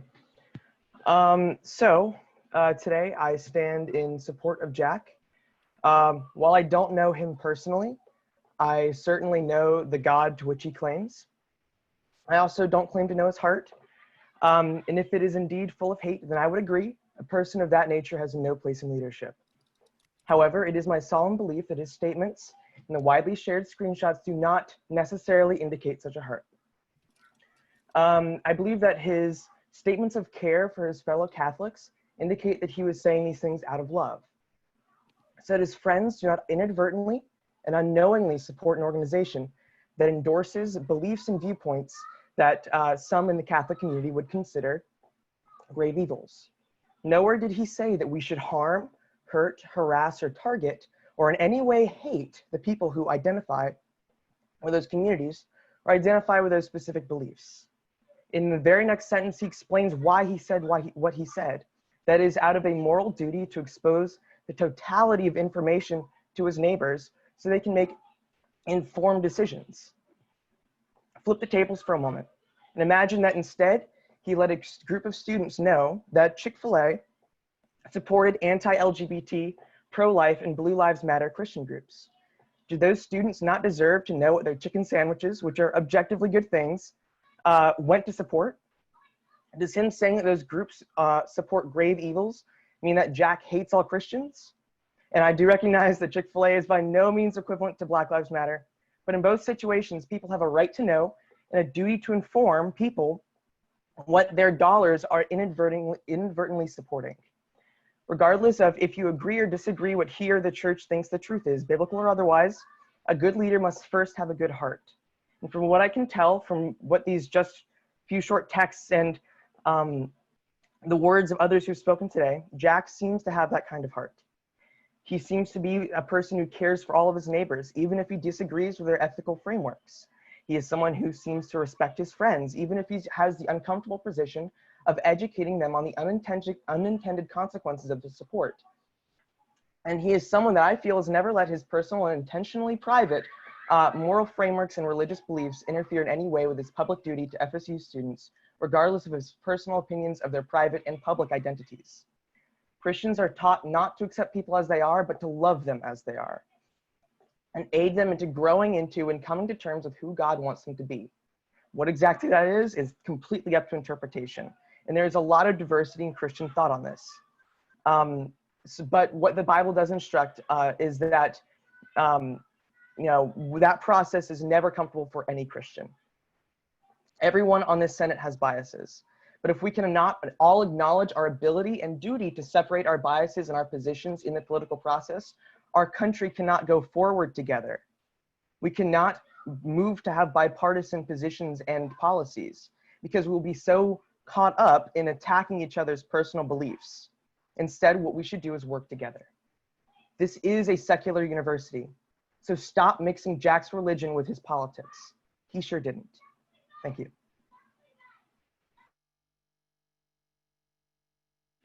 Thank you, Dawson.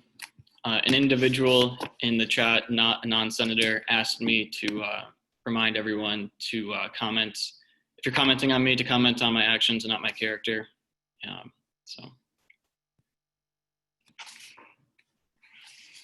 Zachary Perota.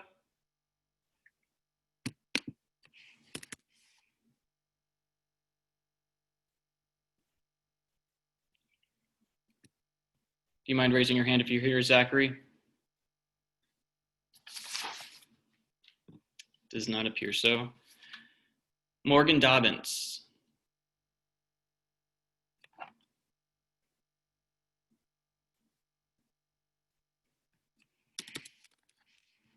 Does not appear that you're here. Jay Galante.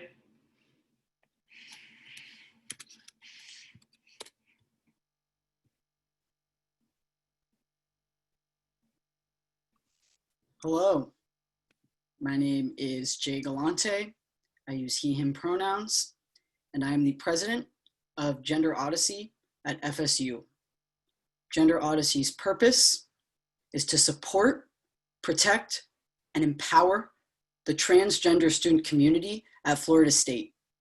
We have been told by FSU's faculty, and FSU's administration that we are welcome, that we are included, and that we are supported by FSU. Yet, here we are.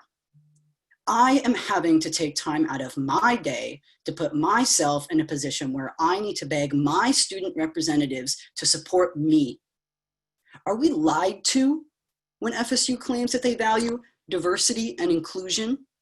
Are you all on SGA's Senate confused by what diversity and inclusion means? Because you all are confused, or you all must be liars. How dare you vote not move Jack Denton over the comments he has made? How dare you neglect the entire portion of FSU's student body that was born as and identifies as transgender? We are not evil, we are people. How dare I have to say that out loud? And how dare you all force the transgender student body to beg for acceptance, protection, and support like this? You should all be ashamed of yourselves.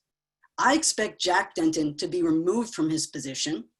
If he is not removed immediately, I can promise you all that this will not be the last time you hear from me, from my organization, or from my community.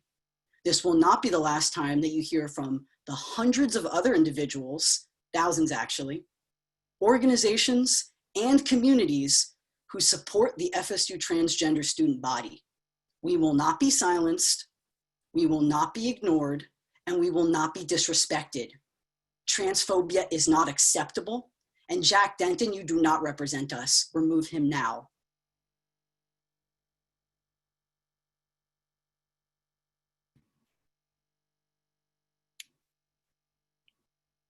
Jacob Worthalter.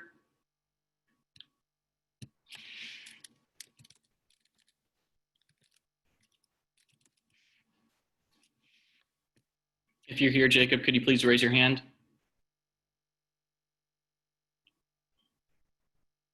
Don't think you're here. Shelby Shoup, please raise your hand.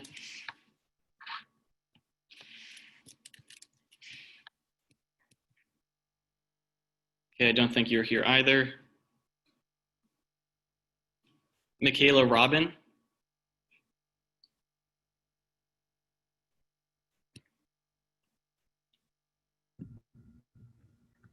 Hello, everyone. So first off, I'd like to say in the beginning, I was excited to see that Jack Denton was here. First of all, thank you for letting me speak. This was nice of you guys to let us come and share our opinions on what's going on. But I was excited to see that Jack Denton was here and we were able to talk about what's going on and share our opinions with him right in front of us. And my opinion has changed as this meeting has been going on. I feel like he's set up here for like a pig for slaughter. The allegations and the rude opinions that are thrown at him are absolutely despicable. There is a professional banner where you guys can express your beliefs, and I don't think that has been shown. I do stand with Jack Tinton. I do believe he has shared respect and support for all the student body, although he does not support 100% all the values that the student body may uphold. It is impossible for you to find anyone to stand up as the Senate to be completely unbiased.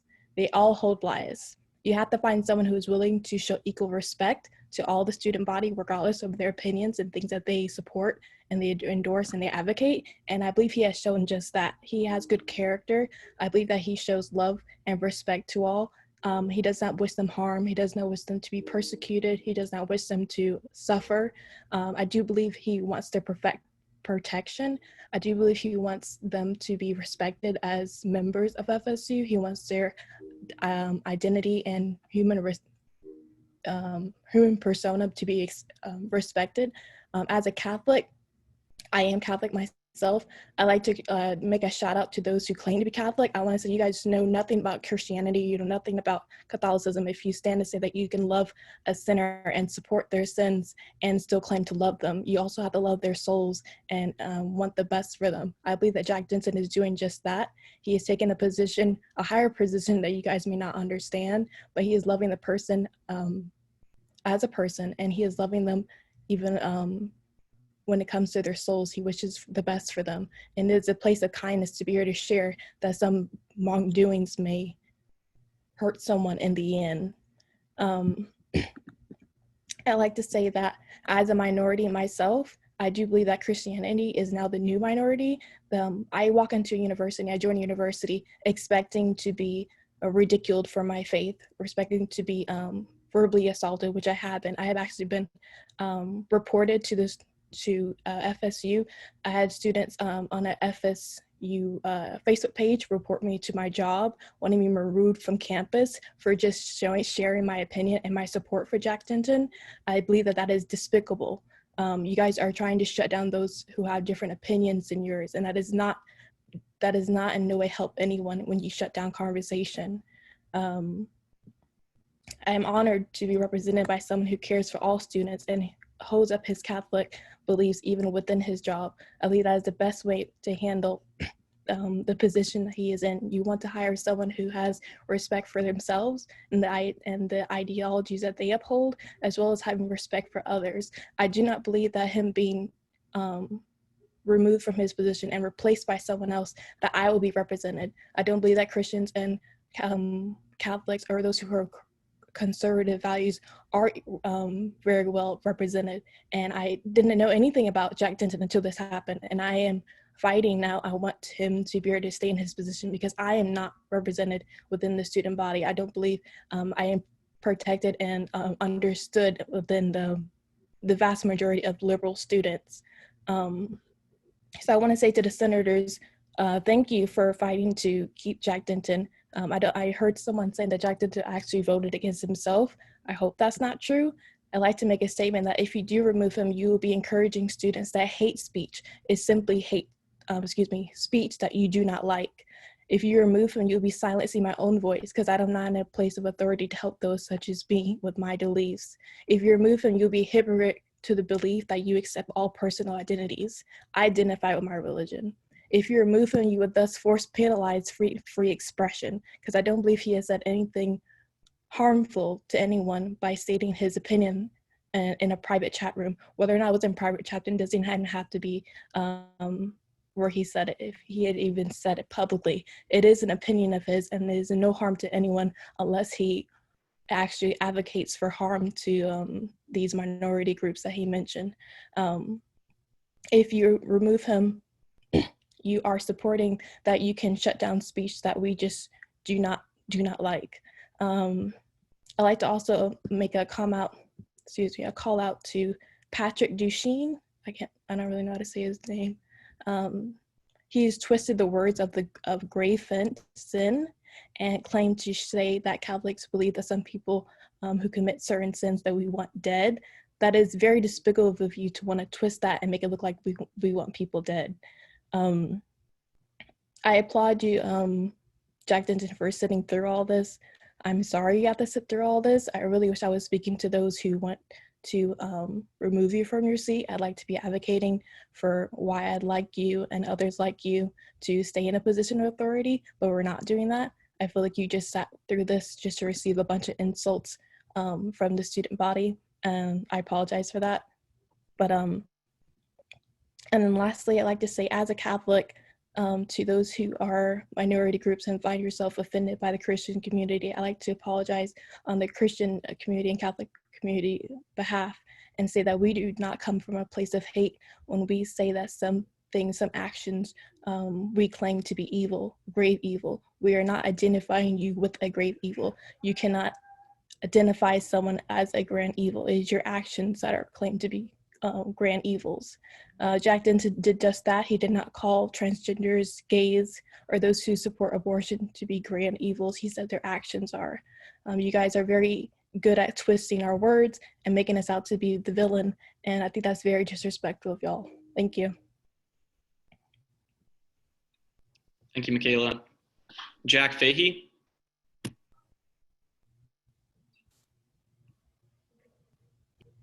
Hey, good evening, everyone. Firstly, I've heard that Jack has failed to separate his religious beliefs with his Senate duties and that he doesn't allow certain legislation through. And I've heard it hinted at, but I would really like to know the specifics. And I'd also like to know how Jack, again, specifically has played a role in that. Because I've really heard no details about that.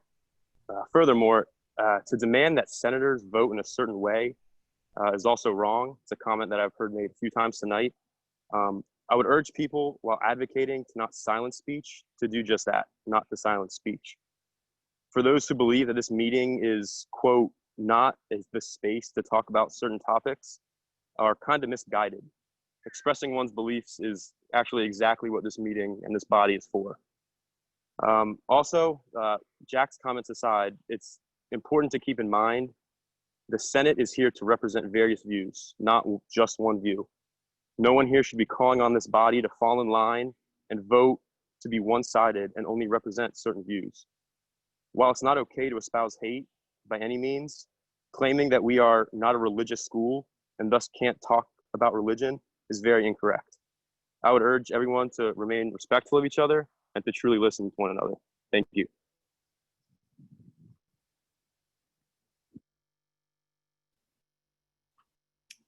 Thank you, Jack.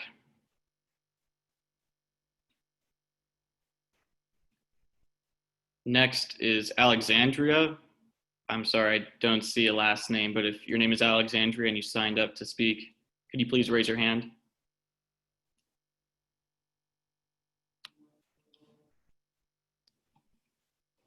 It appears that you're not here.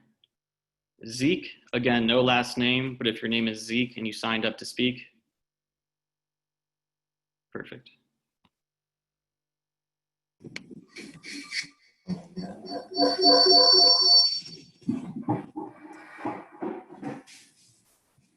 Okay. I just think it's ridiculous how, first of all, people keep bringing up free speech. Freedom of speech means the government can't inhibit your speech. It doesn't mean that your community cannot hold you accountable for the things you say.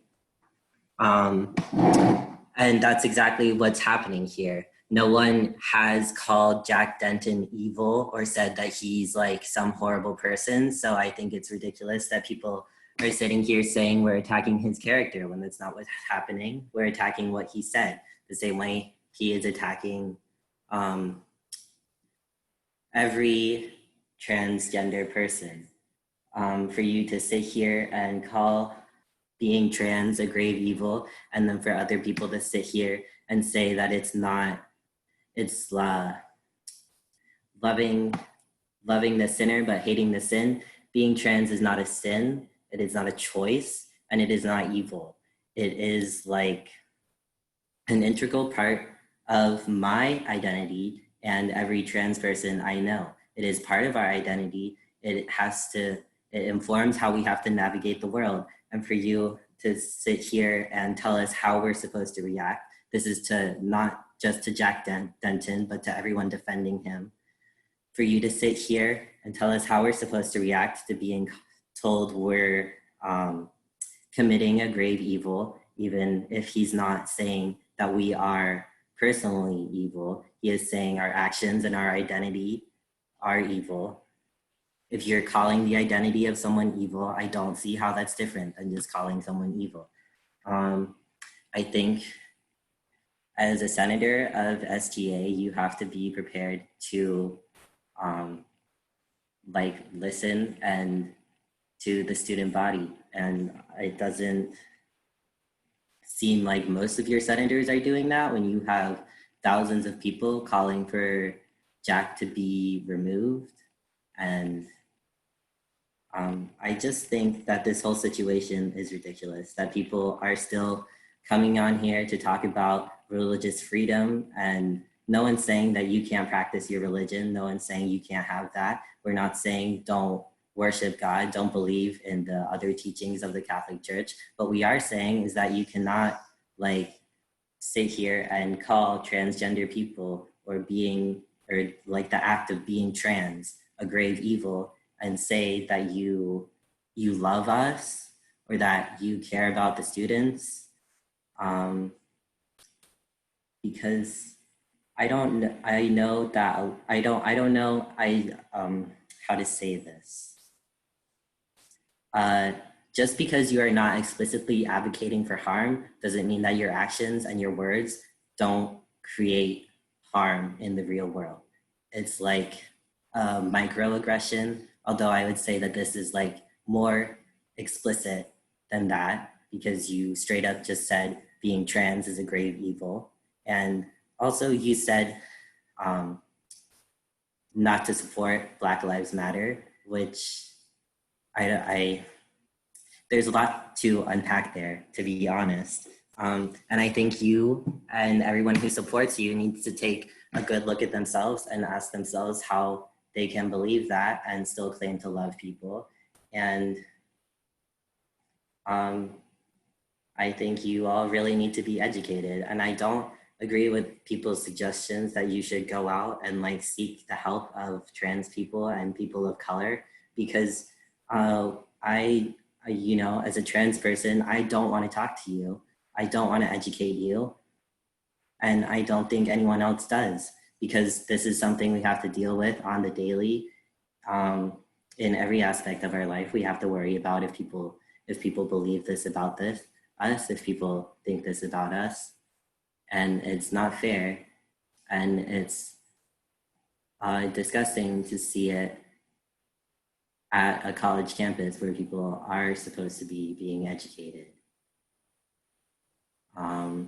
And you apologize. You said that people misinterpreted you rolling your eyes, but I think a lot of us saw you roll your eyes, and a lot of us has noticed that you've been thanking more often the people that support you than the people who call you out for your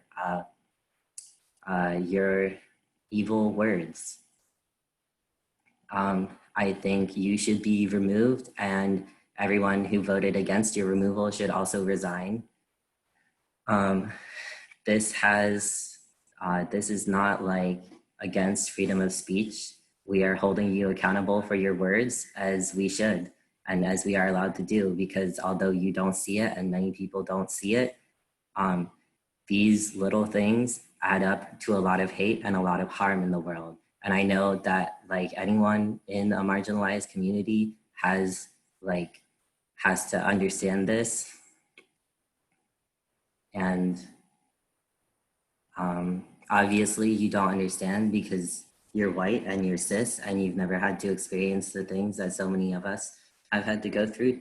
And you should educate yourself, and you can use the internet to do that, because I don't think you should try draining the emotional labor of these marginalized people who are fighting against you. I hope you get removed, and I hope everyone that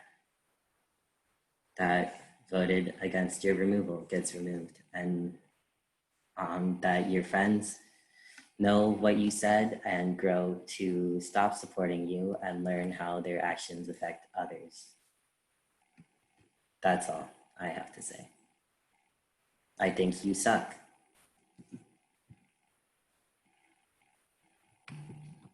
Please, guys, refrain from saying stuff like that. I understand your emotions are high. I understand it's tense, and I understand that this is a very, very sensitive topic. I'm not, somebody who's a stranger of oppression and occupation, but at the same time, we need to remember every single one of us is a person, and imagine how much you could handle yourself if you're in the situation being beaten down upon. I understand we all have our voice and we want to say what we want to say, and I am in no way restricting your speech. Just please, please, please remember that you have this right to speak, and that when you do speak, you speak from a place of his actions and not attacking him. That was something I made clear at the beginning, and I understand that you did it towards the end, so I couldn't cut you off. But please, if anybody else does this, I will not stand for it. Thank you, Pro Tempore Darrell Deek. And again, I'd just like to reiterate, I'm not rolling my eyes towards anyone or any comment anyone has made. If you think I have, I genuinely am not. There are other people in my apartment and I'm looking at other things because I don't want to stare at a screen for hours on end. So I'm trying to move my eyes a bit.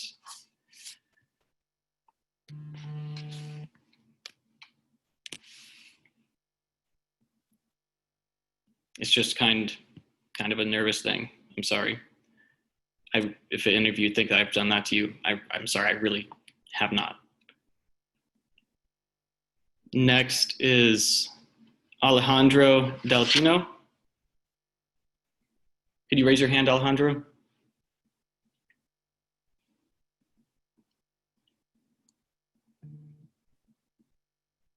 Thank you.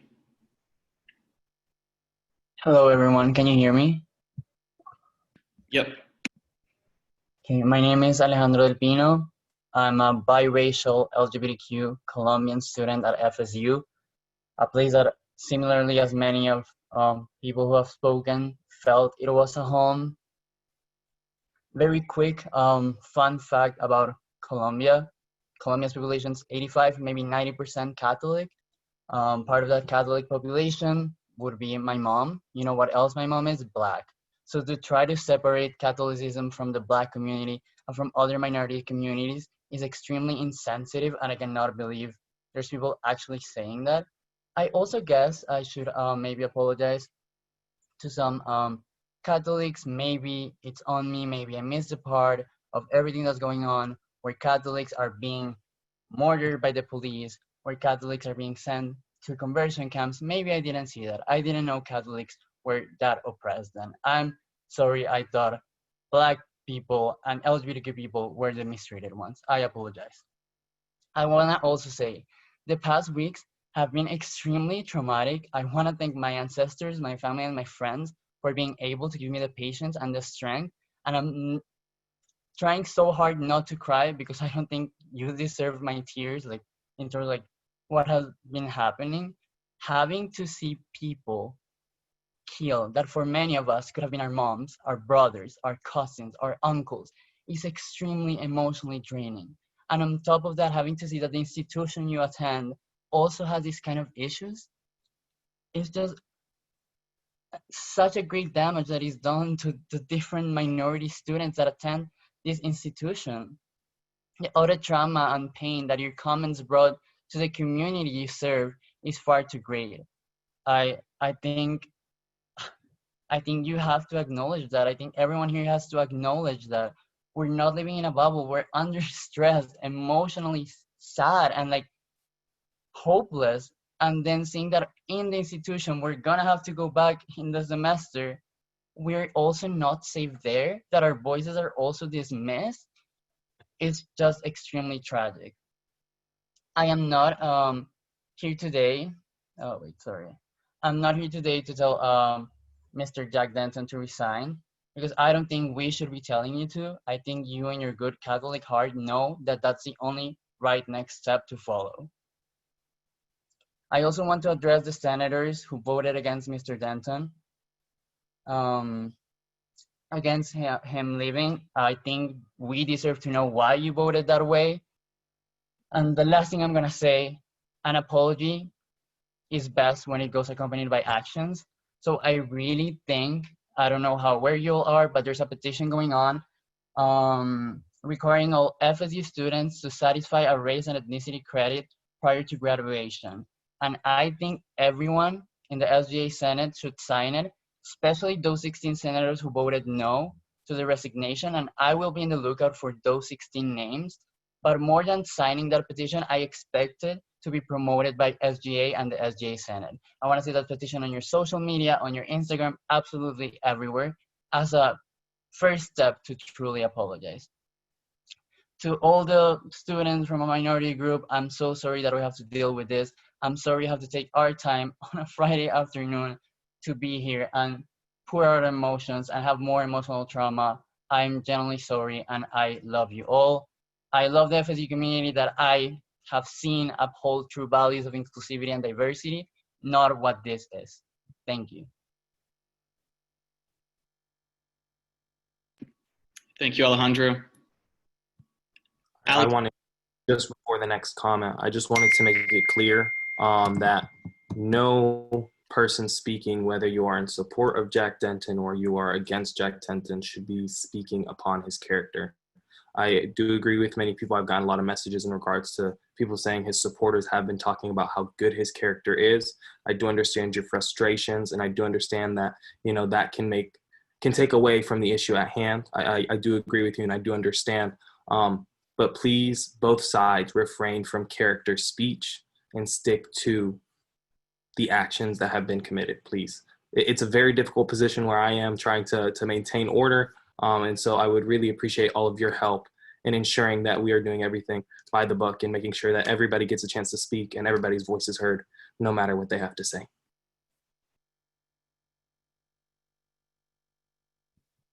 Thank you, Pro Tempore Darrell-Deek. Next, Alexandra.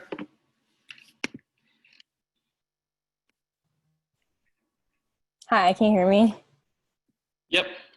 Okay. But before I start, I just want to say that everything I say is not meant to attack you. I truly believe that everything that's happened has come from a place of ignorance and not a place of hatred. And I do believe that you can grow from this if you really want to. And I really hope that you do learn from it. And I don't think that anyone here truly believes that you're a terrible person, maybe, but I disagree with them. And I can't judge your character. I can only judge the actions that have happened, and what I know is the same as what everyone else here knows. And I'm just going to run through a quick couple points and then respond to some other things that I've heard. First thing is there's a difference between being religious and being a bigot. There's a difference between having your own private views about politics or religion and genuinely disagreeing with who the students you represent are and believing they are grave evils. It may have been a private action, but those thoughts reveal a belief system that will affect your position and actions. Freedom of speech, and this is one of the most important things because many, many people have brought up your right to free speech. Freedom of speech does not mean freedom from consequences. Additionally, you have the right to freedom of speech, but representing the student body is a privilege, not a right. Do not confuse the two. To Lucy Serpa, I'm a Catholic and Jack Denton does not represent me. Being Catholic is unequal to being transphobic. I would feel hated if someone called me a grave evil, regardless of the definition or intent. This isn't about removing someone who we don't agree with. We want to remove someone who does not genuinely represent their student body. I don't want to get into Catholicism, but for Michaela Robin, I think it's very disrespectful of you to tell people what they can or cannot believe. And unless you don't eat pigs, don't wear ripped jeans or mixed cloths, and don't believe in divorce, then don't tell other people what religion they are. Ashley Douglas, I would disagree that Jack was not discouraging people from donating to them. He brought up these issues in direct response to a list of funds to donate to. Dawson Holm, I would disagree that Jack Denton's actions were out of love, and I believe that they were intentionally trying to harm transgender people by redirecting potential funds away from Black Lives Matter, Reclaim the Block, and ACLU. I would also like to make sure everyone notes the senators who voted against his removal on the last meeting that today have their cameras off throughout this entire meeting. Nimna Gabadaj, Christian Dean, James Bateman, Andrew Colvin, Julie Easer.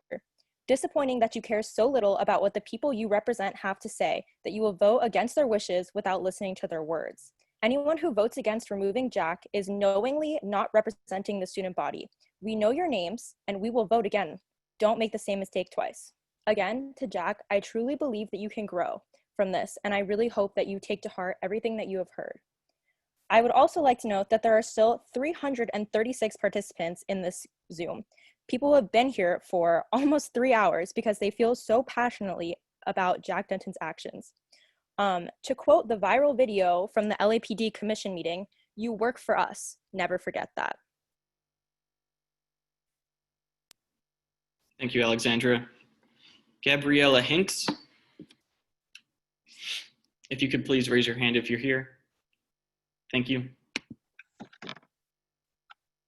Hi, everyone. Thank you so much for giving me the opportunity to speak. So I wrote kind of what I wanted to say in the statement, so that way, for the sake of time, as I know there's a lot of people who wish to speak tonight on this issue. So my name is Gabriella Hinks. I'm a rising junior, a part of the College of Arts and Sciences, and I'm speaking today as a concerned member of FSU's undergraduate community and an ally to our LGBTQ+ students on this campus.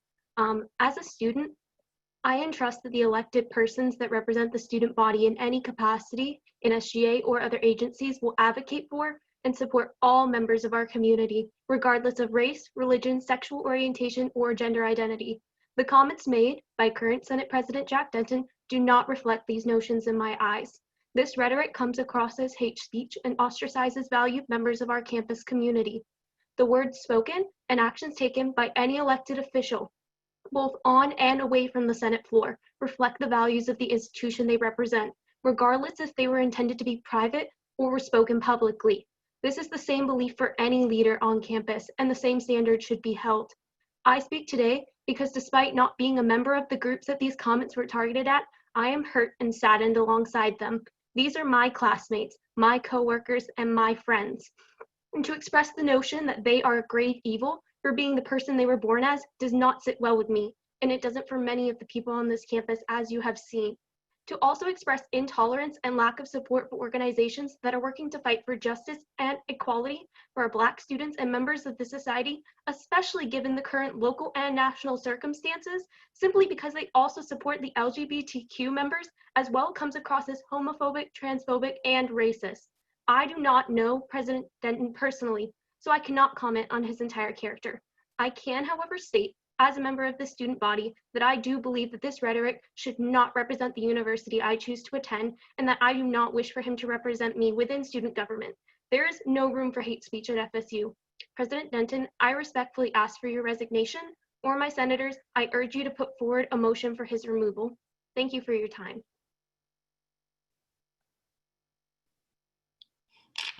Thank you, Gabriella.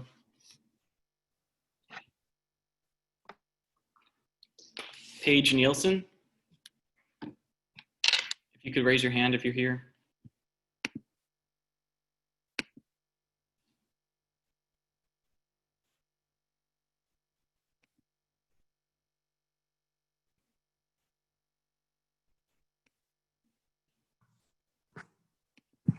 Hi, everyone. My name is Paige Nielsen. I'm a third-year student in the College of Engineering, and I have two statements I'd like to make. The first statement goes to the senators who voted to keep Jack Denton in. And I really want you to listen to these questions and figure out the answers for yourself. I'm going to start off by listing some of FSU's values. The first value is community. Now tell me, does Jack Denton represent the community when he does not support the trans community? The second is development. Does Jack Denton represent development when he perpetuates and normalizes outdated, harmful mindsets? The third is inclusivity. Does Jack Denton uphold this value when he refers to transgendered people and the Black Lives Matter movements as great evils? The fourth and final official value of FSU is well-being. Does Jack Denton promote well-being by making comments that make transgendered people feel alienated, underrepresented, and unsafe on campus? The answer to all these questions is no. And my final question is, does FSU want a Senate president that upholds none of its values? Figure out the answer for yourself. If you answer yes, you should be ashamed of yourselves. And I'm going to tell you exactly why you should be ashamed of yourselves. The transgender community is one of the most marginalized and victimized groups in the US. 12% of transgendered youth report being sexually assaulted by the peers or educational staff. 50% of people who are murdered in violent LGBT hate crimes are trans women. 3 out of 4 trans youth hear their families say negative transphobic remarks to them, and only 4% of trans youth say they feel safe to be open about their transition in public. Jack Denton's harmful comments perpetuate and contribute to the oppression of trans people. We cannot, as a university and a community, allow people who dehumanize the LGBT groups to be empowered. Jack Denton does not have the right to, Jack Denton does have the right to hold these opinions and voice them, but he does not have the right to lead or represent a university that claims to be inclusive. And this is my statement to you, Jack, and I want you to take this and remember that I am a lesbian woman and proud of it. Do you have any idea what LGBT people go through? And I really want you to sit on this and think about your perspective on the world versus other people's perspective. I don't feel safe holding my girlfriend's hand some places in public. I have been sexually harassed by people solely because I'm a lesbian and they think that they can change me. I have trans friends and gay friends that have been disowned by their parents and shunned from their families, left to sleep on the couches of friends. I did not get the right to be married until 2016. And I want you to think about this and remember that I am white, I am cis, I am able-bodied, and I am middle class. This is coming from a place of privilege, and I've experienced all these things. Think about the people who have not had those privileges. Think about transgender people of color. Think about just these marginalized groups, and you have the right to say these things. It makes me, these people are human, and the fact that a cent of my tuition is going to your paycheck makes me sick. It makes me just want to vomit. And I would like you to thank me after I'm done speaking, and I'd like you to thank every single person that takes the time out of their life to speak to you. Thank you.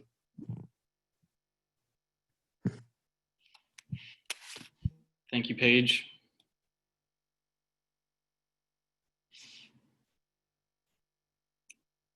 Evan Eisenstark.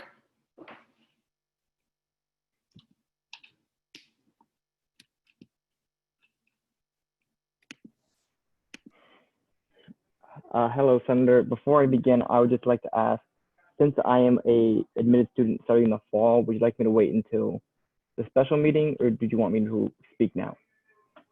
Yeah, could you wait till special introductions and announce? Well, actually, Dr. Acosta, are admitted students, if they're not enrolled in classes, would this be the appropriate time, or should they wait till special introductions and announcements?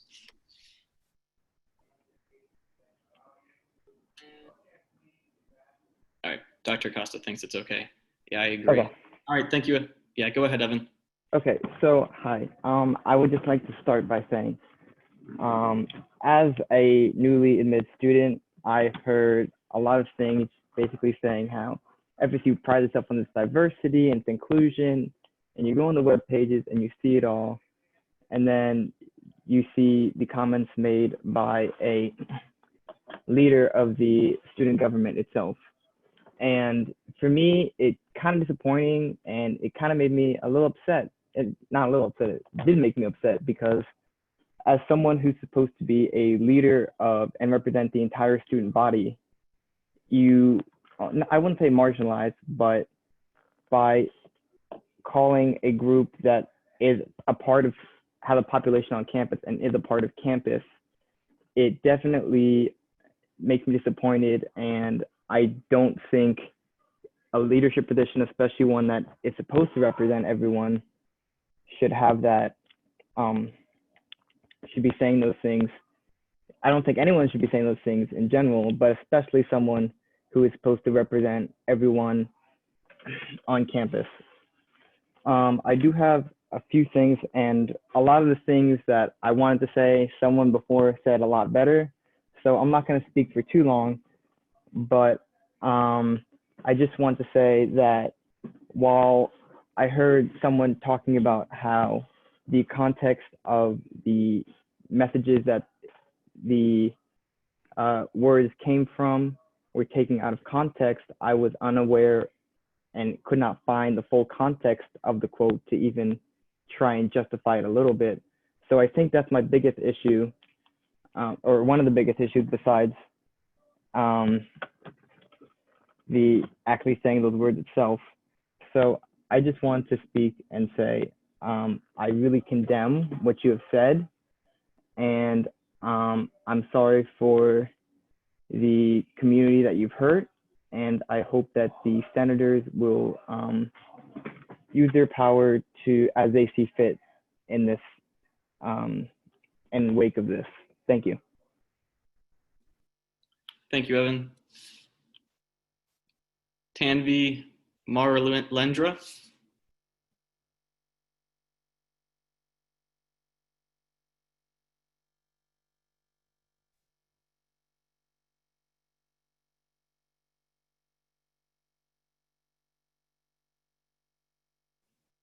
You're unmuted. Oh, sorry. I will be representing the Asian American Student Union, so I would like to reserve my comments for the agency time. Thank you. Will do. Jack Moran. If you're here, could you please raise your hand?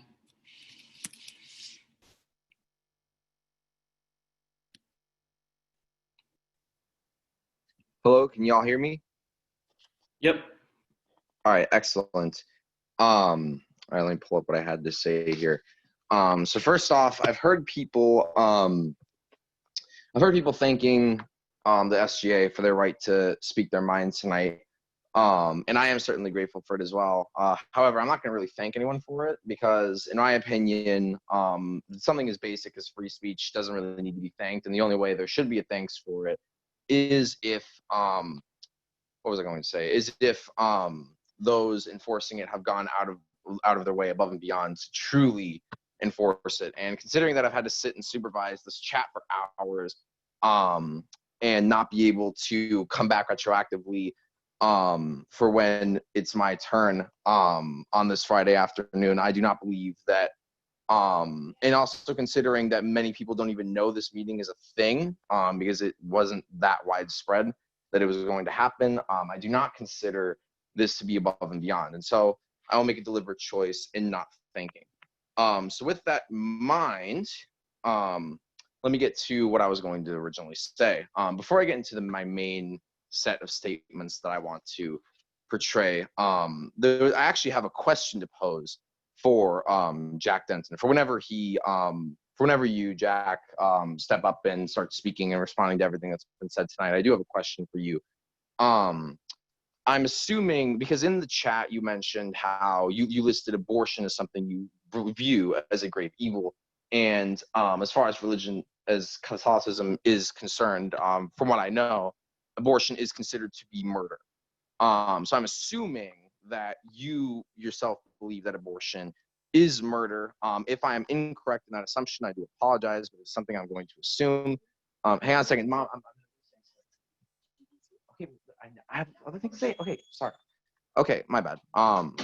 Anyway, so if you do believe this, then it would appear that since you refer to both transgenderism and abortion as a grave evil equally, that the implication here is that being transgender is comparable to murder.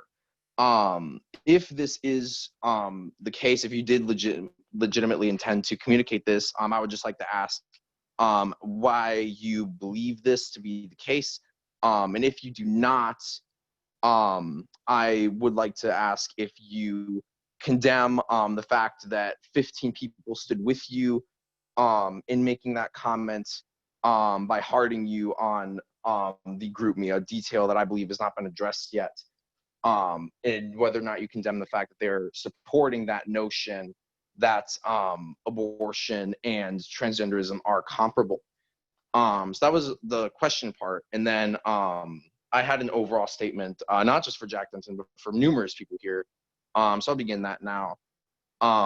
There is an existing narrative in this country, a loud one, that I'm sure many of you have noticed before. It is the narrative that the modern college campus is not a safe space for conservative and religious thinkers, and that anyone who expresses such beliefs will be silenced and discriminated against. Personally, I worry that those who would advocate for Jack's removal, myself included, since I am part of that crowd, I will acknowledge that, are coming dangerously close to making a legitimate contribution to that narrative. And so on that note, I would like to remind everyone that we must keep the Catholic perspective in mind as we decide how we feel about all this. And remember the fact that, many Catholics are people who have been, raised to believe a certain way, who think in their heart truly that that the word of God is compelling them. We must keep these things in mind, even as we feel these feelings, or else we run the risk of swapping out one form of oppression for another. And mind you, since I've seen many people tonight say, hey, everyone who's been sticking up for Jack's one of his friends, let me quickly clarify that this is coming from the perspective, my perspective is that of someone who's never known Jack Denton, who knows very little about him. I've never served in the SGA, though I have been a legislative aide to learn about SGA. I am a devout secular agnostic who believes that Christianity is logically impossible. And on top of all of that, I have a number of transgender friends who suffer from trans oppression every single day in different forms. So if there's anyone who has reason to be against Jack here, it's definitely me. But even from that place, I can understand that we are on thin ice here. As the riots currently sweeping the nation are amplifying counterproductive voices, we too may end up amplifying such voices if we do not respect the Catholic perspective to a reasonable extent. On that note, to everyone who believes we should indiscriminately condemn the senators who voted in favor of Jack Denton, do understand that they may not necessarily agree with what he's done, but simply want to do what's right for the LGBT dialogue. And at the end of the day, I think that's what most of us here want to do. So do give them a chance to disprove that, to disprove this possibility before necessarily opposing them.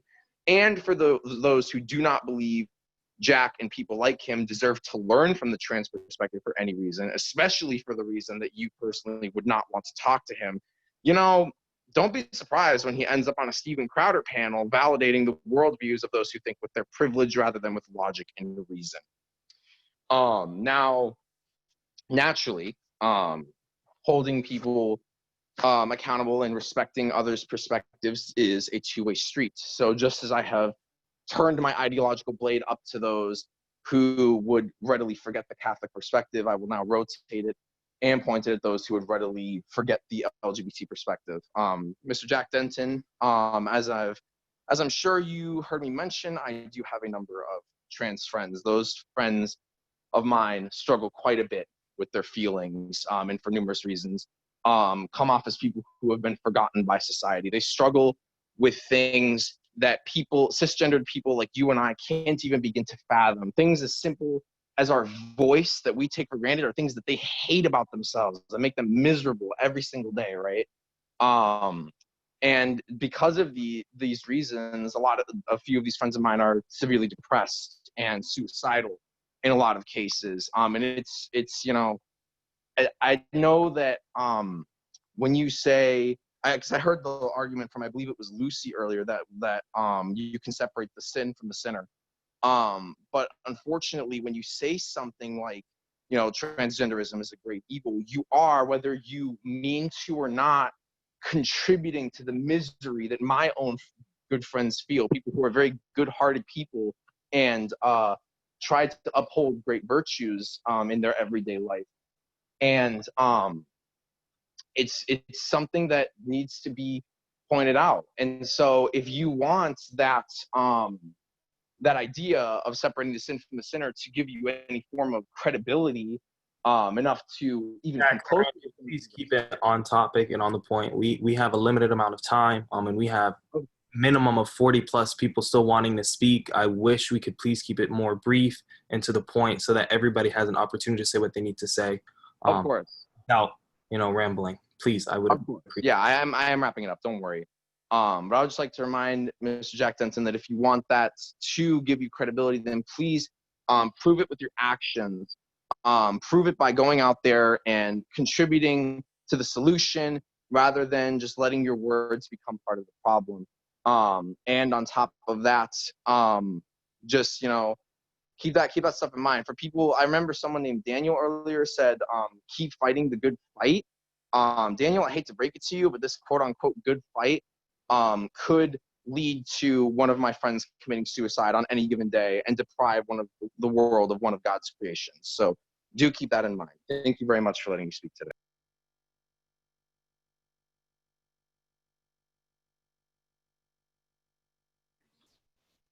Thank you, Jack.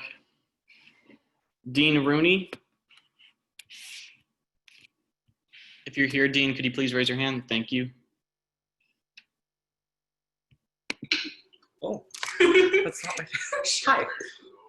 All right, let me just get my statements. Whew.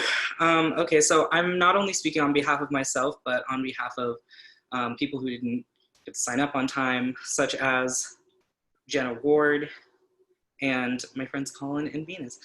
So I'm just gonna read mine first. As a member of the transgender community, hi, my name is Dean, he, him pronouns. I was appalled by the comments of Jack Denton. I am not a grave evil. I am an education major with a passion for reading and learning and helping people. I am a human being, but I felt like less than that when I read those comments. A Senate president has the power to make change, and what Jack Denton has chosen to do and say while in this position is unacceptable. He may be free to say what he wants, but he is not free of the consequences of what he says. Unfortunately, my community is also not free of his consequences. Hateful rhetoric, such as all of what he has said, attributes to the death of trans people all the time, whether by suicide or murder, which are both leading causes of death in the transgender community, especially if you are Black. I hope today is the day that Jack Denton learns that he needs to treat all students on this campus with respect, even the non-white, non-straight, non-cis ones. We are not grave evils, we're human beings who deserve love, kindness, and respect. We are who Jack Denton was supposed to be representing. Since he cannot do that, I ask that he resign. If he does not resign, I ask that Senate do the right thing and vote him out. That being said, some things that I've heard are quite interesting. One thing that really is getting to me is people who are saying that the things that he said were not discriminatory. How exactly can you say that when you are in a room full of people who feel discriminated against? Jenna Ward specifically would like to say to all the people who are defending Jack Denton on this Zoom call that being transgender is not a belief, it's not a stance, and it's not an opinion, it's an identity. And how dare you boil that down to a difference in opinion? It is an erasure of a piece of a person's being. And that is all I have to say. Thank you. Thank you, Dean. Francesca? I love how cute. Oh,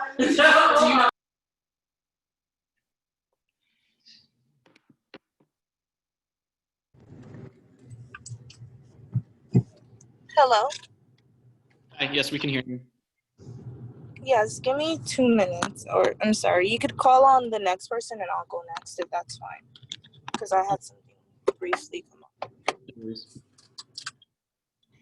Hello?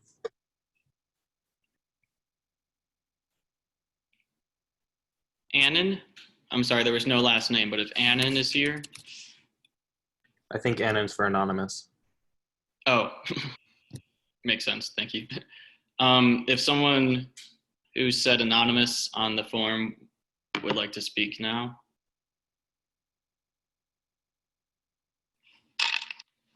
you have another Francesca. Okay. With their hand.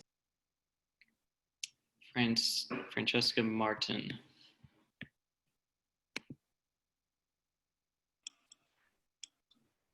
Hey, thank you so much for letting me speak. And shout out to Ahmad. All right, so Jack, You're a straight white man sitting on a throne of privilege, weaponizing your religion against marginalized communities. Your inability to stand with these communities makes you an oppressor, and it's aiding the bigger issue in the United States of America that we're all fighting right now. The people that support you are also aiding oppression, making them oppressors as well. We have to remember that right now we're in a really hard time in society, right? The Black Lives Matter movement, we're working really hard, and that movement is about equality and accountability, which means we are holding you accountable for your inability to make sure that all students of FSU are equal. It felt like in those comments that you make that you're only supporting people like you, straight, white, cisgender men. And it's really sad that today is Breonna Taylor's birthday and we have to do this. It's upsetting. But just because, well, to all the people that are defending Jack, just because you haven't seen him do anything problematic or he hasn't been problematic towards you, does not mean that he isn't or is not capable of being problematic, because actions start with words, and those words were put out into the universe, y'all. So we do not know what he's capable of or what he could be doing. And it was a red flag, and we have to take it and we have to run with it, because hard times show true colors. So thank you, but you need to resign. You need to be held accountable. You need to do your research. You need to learn, because it's 2020, okay? Your opinions aren't valid if they're being used to harm other people. It's just simply not, it's not fair. So thank you. Thank you, Francesca. All right, another Francesca.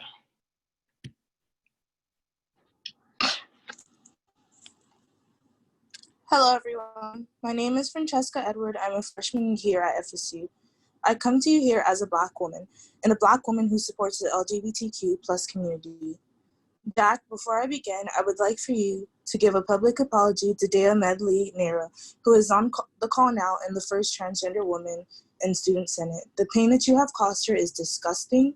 You need to apologize to the LGBTQ plus community as well as the Black community.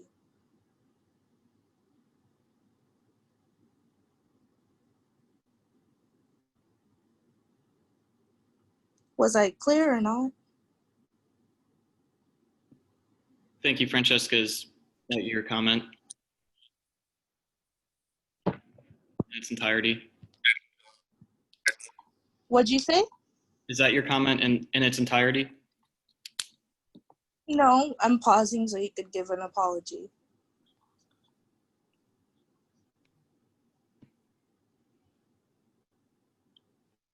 Give an apology to Dea. Give an apology to the LGBTQ plus community. Give an apology to the Black community, because you heard us. Francesca, I will have a statement later in the Senate meeting, so this is your time to speak, and I will wait for my time to speak. Thank you. Lucy Serpa, when speaking, you stated something that stood out to me. You said that we must see each other for who we are. You said that we must see others for who they are. However, Jack did not see Blacks or the LGBTQ plus community for who they are. The issue here is that he said hateful things towards the Black community as well as the LGBTQ plus community. So please don't defend someone just because you want to clear up their wrongdoings. Next time you disrespect the Black community, Jack, remember that we built this country that gave you the freedom of speech that everyone here is speaking about. While in return, we as Blacks have no real freedom here in America, let alone the freedom of speech. Jack, please notice your privilege and how it is only because of privilege that you are still sitting here right now and representing us. The privilege that you have is disgusting. It is absolutely disgusting how you said that you do not support the Black Lives Matter movement. I have a question for you, Jack. Why do you not believe that my life matters?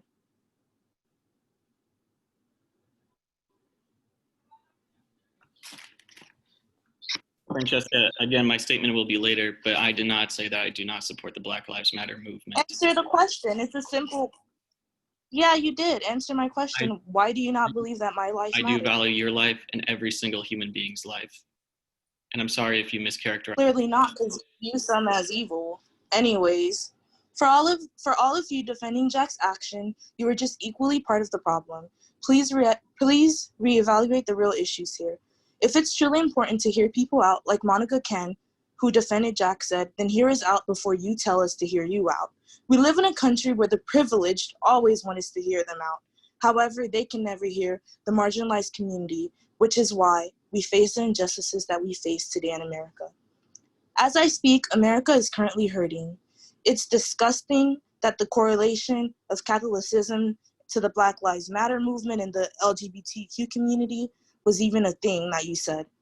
Jack, it is imperative that you show up and be a part of other minority groups as well as to get to know us. We do not want to be systematically oppressed by you. My trust has been broken in seeing Jack representing me, as well as the senators that voted in favor of him, still being Senate President. I want to be in a space where I'm comfortable, and I don't feel comfortable with you leading me at all. Based on your comments, I know for a fact that you will not treat everyone fairly, because clearly you haven't. You need to take some time out and learn from your ignorance as well as educate yourself. You're not amplifying anyone's opinion but your own, and it's selfish. A true leader should not be selfish. Again, I repeat, a true leader should not be selfish, because then you will only lead by your selfish ambitions rather than the mission. I just want to say that no one has the power to ever describe anyone as evil. You say that you're religious, but I just want to say that God doesn't like ugly, and your words were ugly. I repeat, God does not like ugly, and your words were ugly. And used as a comment to attack not just the transgender community, but also the Black community. I'm speaking, let me speak. But also the Black community. While the people who voted to keep Jack as Senate President voted, okay. And was that their true purpose of trying to be in Senate truly is not to stand up for others. It's just for their selfish being. To the senators that voted in confidence of Jack, you all need to resign. I'm so ashamed of your decision, especially those of you who are representing Black organizations on campus. You all know who you are. I'm not going to name call. And organizations that support marginalized groups on campus. I feel betrayed by you, and I want you to understand that your actions speak louder than words. And after today, you can stop your fake support of the Black community as well as the LGBTQ plus community, because you're either with us or not. Again, I see all of the senators who voted to keep Jack, in his position, and our next move is to remove all of actions speak louder than words. Jack, you were inaccurately representing the student body that you promised to represent, and I truly care about the Black community and the LGBTQ plus community. I hope that you can use this to educate yourself and grow. I ask you to resign as soon as possible, and I want to thank you all for your time and for listening to me, and as a community, we must do what's right. And please learn to not Jack, because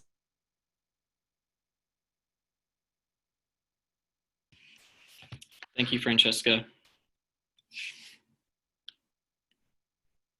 Kendall McDonald.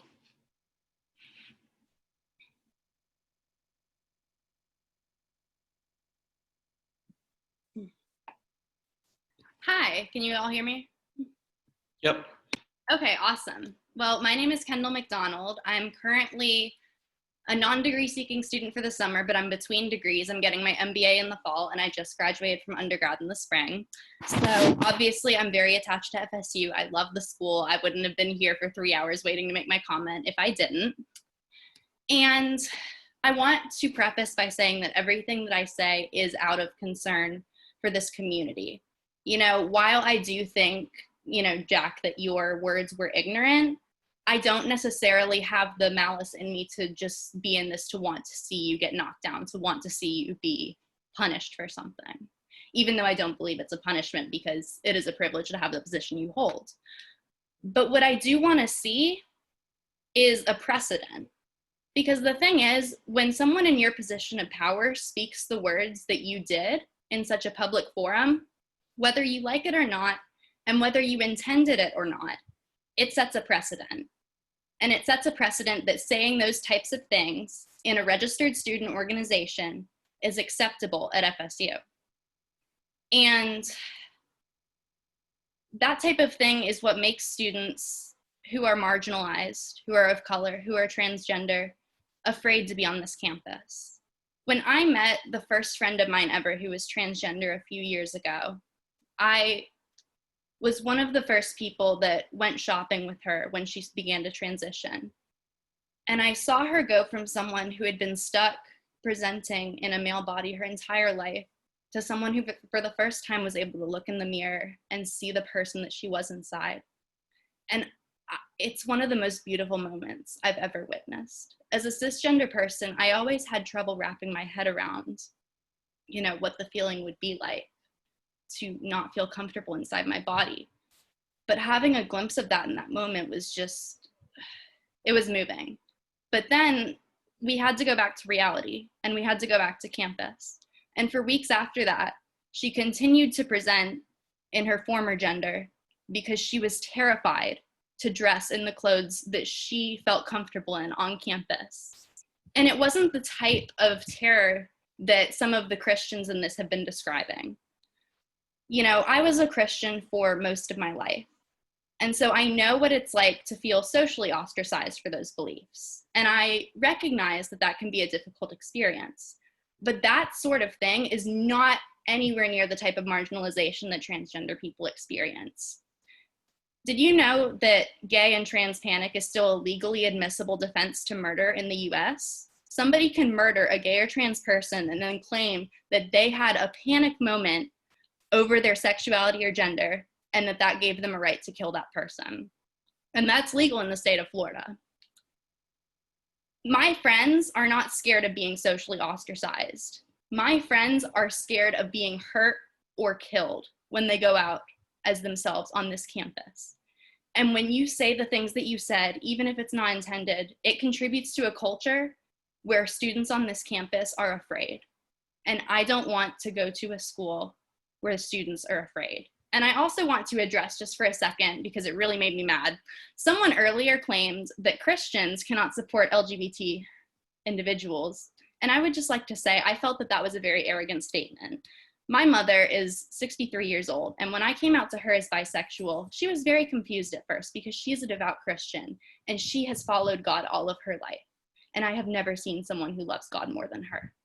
And she searched the Bible, she asked God, she searched in her heart, and she came to the conclusion that she believed that people like me deserved love and acceptance in the church, just like anybody else. And for someone else who is so much younger than her, so much less experienced, has spent so much less time reading the Bible to claim that she is not a real Christian is quite frankly disgusting and arrogant. And I would ask that person to really examine your own heart and whether or not you are the authority to say whether or not somebody's Christian beliefs are valid. So anyways, I believe that the beliefs expressed were terrible, and I really want to set a precedent that this type of thing will not be tolerated at FSU. So I will ask Mr. Denton to resign, and if he does not, I will ask the senators to remove him. But I also want to extend an offer to you, Mr. Denton, because as people have stated, nobody in the LGBT community is obligated to educate you on these issues. But I personally feel passionate that as one of the more privileged members of the community, I have supportive parents, I have a great support system. I'm in a place where I can. And so if you want to learn more after this, you are welcome to message me on Facebook. My name is Kendall McDonald. I have a corgi in my profile picture. And if you want to ask any questions, I will not judge you, and I will have a discussion with you. So I just want to put that offer out there, and thank you for your time.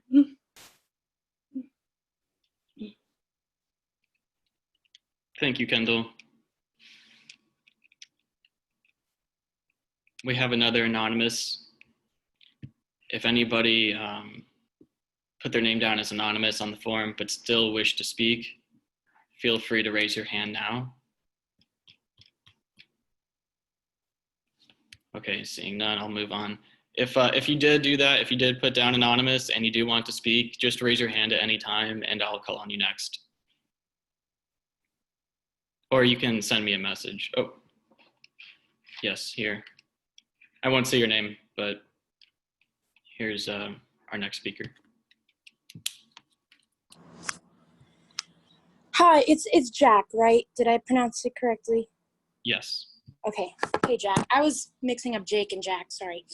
So, yes, I did make myself anonymous because, to be honest, I've been in sit-ins like this and meetings like this with, like, the actual Capitol in Tallahassee, too, and I've always been too scared to speak out. I'm even a little scared now, I'm not gonna lie. And I did write a message, but to be honest, I feel like it was maybe a little bit more out of anger towards you. And I said things along with like bigotry and ignorance, which are not wrong, but I directed it more towards you than the statement, which I'm apologizing for now. That being said, I'm here to apologize for any anger or resentment that I had towards you as your character, because as people have said, it's not wrong. I mean, it's wrong, not right to target the character, good or bad. People shouldn't be bringing up how good of a character you have when it's the actions that speak. And I think that resorts to me as well. So I'm going to speak instead of, I might go back to my writing. So I just want to apologize in advance, Jack. If I say Jake, sometimes I apologize. I'm going to apologize in advance, Jack, that it's going to sound disorganized. I just feel like I am going to come from a position of talking to another person than letting the words not really reach the person. Does that make sense? You could like nod yes or no if you don't mind. Awesome. Cool. It's just nice to know that you're listening. I understand if you look away or whatever. No judgment. Just okay. So I just want to first start out by saying, if any of my friends, any people that I care about dearly, that I've had to call out many times before, said the things that you have said, I would call them out the same way, dude. If I say dude, I'm not trying to be informal. I would call them out, and I actually have called friends out many times, and I have close friends, one of my best friends that is literally like family to me, that are Catholic. Okay, actually one of them that was my roommate last year that I love dearly is a part of CSU. That's it, right? Yeah, CSU. And she didn't even tell me, she just said like, by the way, I don't stand by what Jack said. And always when we talk about like me being queer and everything, she's like, I honestly don't know how to feel, Brie. It's just all like, you know how much I love God and everything. And maybe I need more information. And she's always been so understanding, but still stood by her beliefs. And I respect the hell out of her for it. That's amazing, you know, and I love her for her beliefs, and I know that makes her such a strong and loving person, and I think it's amazing. I just want to point that out. But I also want to point out those who have victimized themselves for being Catholic. Okay, I'm trying not to laugh. Because again, Catholicism is amazing, believing in God is amazing. I grew up Seventh-day Adventist, which can be pretty strict, but it's just like, you have to think, I don't think there's many instances, like just, okay, I understand if you feel like sometimes you're judged for being religious, but also think about who has been persecuted, who has had more hate crimes towards them, who has been constantly oppressed by our institutions more. People who are Catholic or people who are queer or who are of color. I want to point that out there. There's nothing against Catholicism or religion, but at the same time, there's no need for you to say that you're a minority, because in our society, it's not so much. So I'm just gonna put that out there. That's one thing that's bothered me a little bit. Not defending you, saying that you're a good person, because again, this isn't about your character. That's the only thing that's really bothered me. That being said, your actions are something that I do not respect and I do not appreciate. And I think me being a queer Latinx person that has white privilege, I do have privilege in many senses, and you, sir, do as well. And I think us people with privilege, we have to learn to respect and understand and learn and unlearn some things that we've been taught, and keep learning to be allies of communities. And I understand if you, with your own personal beliefs, might disagree with someone's basic human rights. I kind of don't understand that, but agree to disagree. But what I will say is, if you are in a place of power, this isn't towards you, dude, it's towards your position. If you're in a place of power, you have to give people the safe space that they deserve, because this is not a political debate. This is not a religious debate. It's basic human rights. And something I will always try to be open-minded, but something I am not shamefully, at all, closed-minded to, is infringing on people's basic human rights. And the way that someone identifies is not a choice, you know? It's not like and the color of their skin isn't a choice either. So like not believing in certain organizations or whatever, or saying things are grave evils and saying things are a sin just for people existing, I don't think is right. And I feel like to a certain extent you could agree with me there, you know, like again, I appreciate everything you're saying. I truly do. But please, please, please, can we keep it on topic and succinct? You're right. Just because we have so many more people who want to talk. No, and you're absolutely right. Yeah, we've been here for about 3.5 hours, so I'd really appreciate it if we're able to move it along just so we can get everybody's voice heard. Ahmad, thank you so much. You're absolutely right. That deeply my apologies. Do not mean to do that at all. Again, I am more disorganized now. Completely apologize. It is coming up from a place of emotion, I will admit, and you're absolutely right. So that being said, the message is harmful. It is. And I've noticed when people are defending you, which I'm not saying you don't deserve to be defended to some extent, but like they're not really focusing on the message here. And I think the message, as Ahmad said, I was getting away from the message, which is true. I'm going to focus on the message. So it was disrespectful. And I think in a way it is shameful, because even though you have your own personal beliefs, you have to realize you're in a place of power, that you have to be there to stand up for people's rights on this campus, you know? And I'm not going to say resign or not resign. I think you should realize why people are saying to resign, you know, and really take that into consideration. But I think, and I'm going to go back to my written thing here. Again, don't mean to take up too much of your time, because I think I said it a lot better here, and I'm not trying to derive from anything or take people's time, so I just feel like it'd be easier to read off.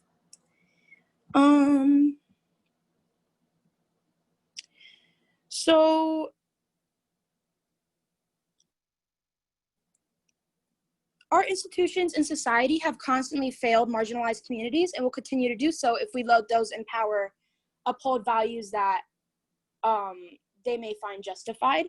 This is not a political issue. Like I've said, this is not a religious debate. It's a human rights issue. And in a time that we're seeing constant bigotry and ignorance, again, not saying you are a bigot in any way, just the statement itself, constant bigotry and ignorance could harm the very movements that we're trying to uphold. And we do not need anyone representing FSU that could reinforce the very beliefs that we're trying to dismantle. And also think about hate crimes that are enacted on people in marginalized communities. They can stem from these beliefs. I'm not saying it's wholeheartedly from this, but it can. So just really think about that with your statements, and remember that you're representing all of FSU as being president. And just remember everyone you represent.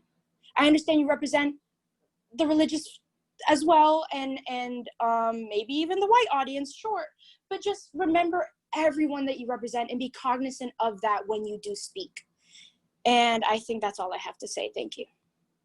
So before we move forward to the next person, Jack, I just wanted to say, I wanted to ask the audience if you guys would be okay with me implementing a 1 minute time limit per person. So after 1 minute, I would let you know that your time is up, or Jack would let you know that your time is up. But I really wanted to see if any of you guys had an objection in regards to that.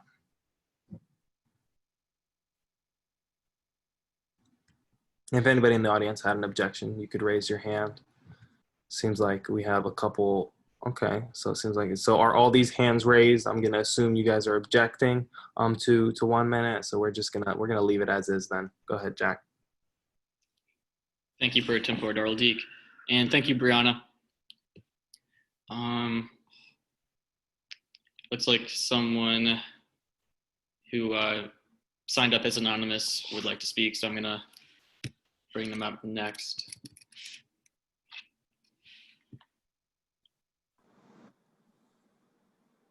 Hi, can you all hear me? Yeah. Yep. Okay, well, my name is Sam Laval, and I just wanted to talk about the Senate. Personally, I feel that our Senate does not represent the student body. First, it blatantly excludes colleges such as the College of Fine Arts, Music, and Social Work, although we now finally have a representative for social work, and I know she'll do great. I just feel that Senate has also proven to be complicit in regards to recent transphobia and homophobia as with the vote. I mean, not to mention, this is a lot off topic, but resolutions passed by Senate appear to be quite futile. And as a proud grave evil, I just wanted to express my disappointment.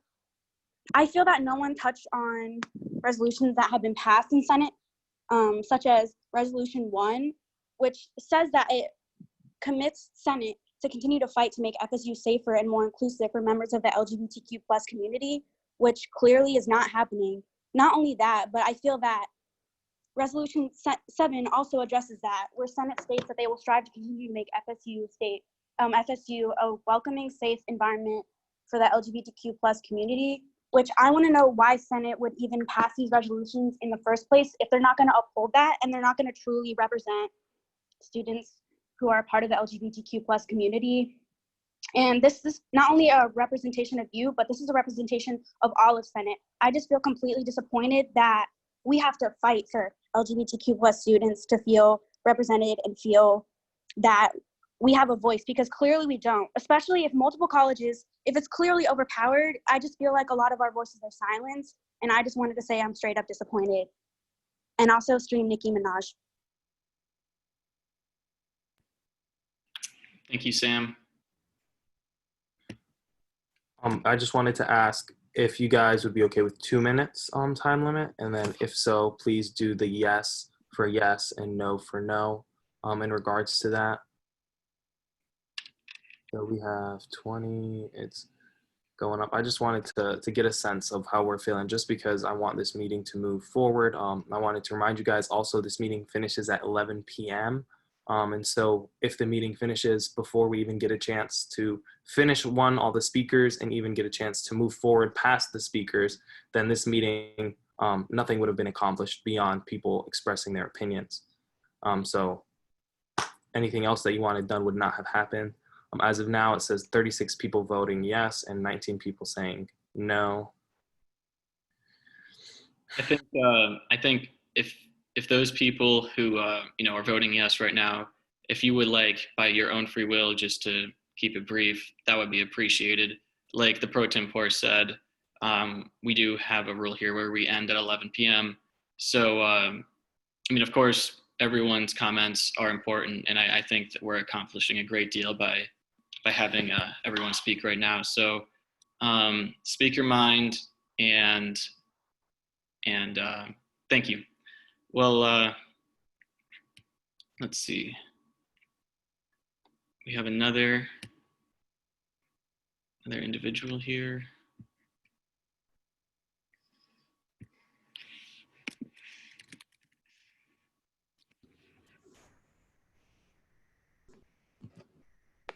Can you hear me?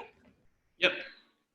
Hi, I'm an incoming freshman to FSU. So tell me, how am I supposed to feel that the first thing I hear about the school that I just committed $200 to is that the Senate president has been exposed for racist and transphobic comments? You call yourself a Catholic. Last time I checked, aren't you Bible people supposed to be loving everyone you meet, but you're out here making these dumbass comments to everyone? What kind of Catholic do you really call yourself? Hello? Could you please mind your language? That was very disrespectful. I understand your passion. I understand you're angry. But you just cursed in a formal professional setting, and I would really, really appreciate you refraining from that, because if you do curse again, I will have to mute you. I apologize. This is actually not Chinelo. This is someone else, but I understand. Thank you. I know I shouldn't be attacking your character, but after all these years of systematic oppression for queer, LGBT, people of color, you name it, how come people still have to be validating their existence to you? That's so shameful. You're in a place of power. No matter what your religion is, no matter what you believe, you need to understand that what you say has a huge impact around you. Everyone coming to FSU right now is listening to you. They're listening as gay people, they're listening as trans people, and they're listening as people of color. And they're coming in scared. Already scared coming into a school that is mostly straight. Already scared coming into a school that is mostly cis. Already scared coming into a school that is mostly white people. So tell me, how am I supposed to feel coming here when I know that you're already like this? That's so shameful. You need to resign. I'm done. Thank you. Thank you.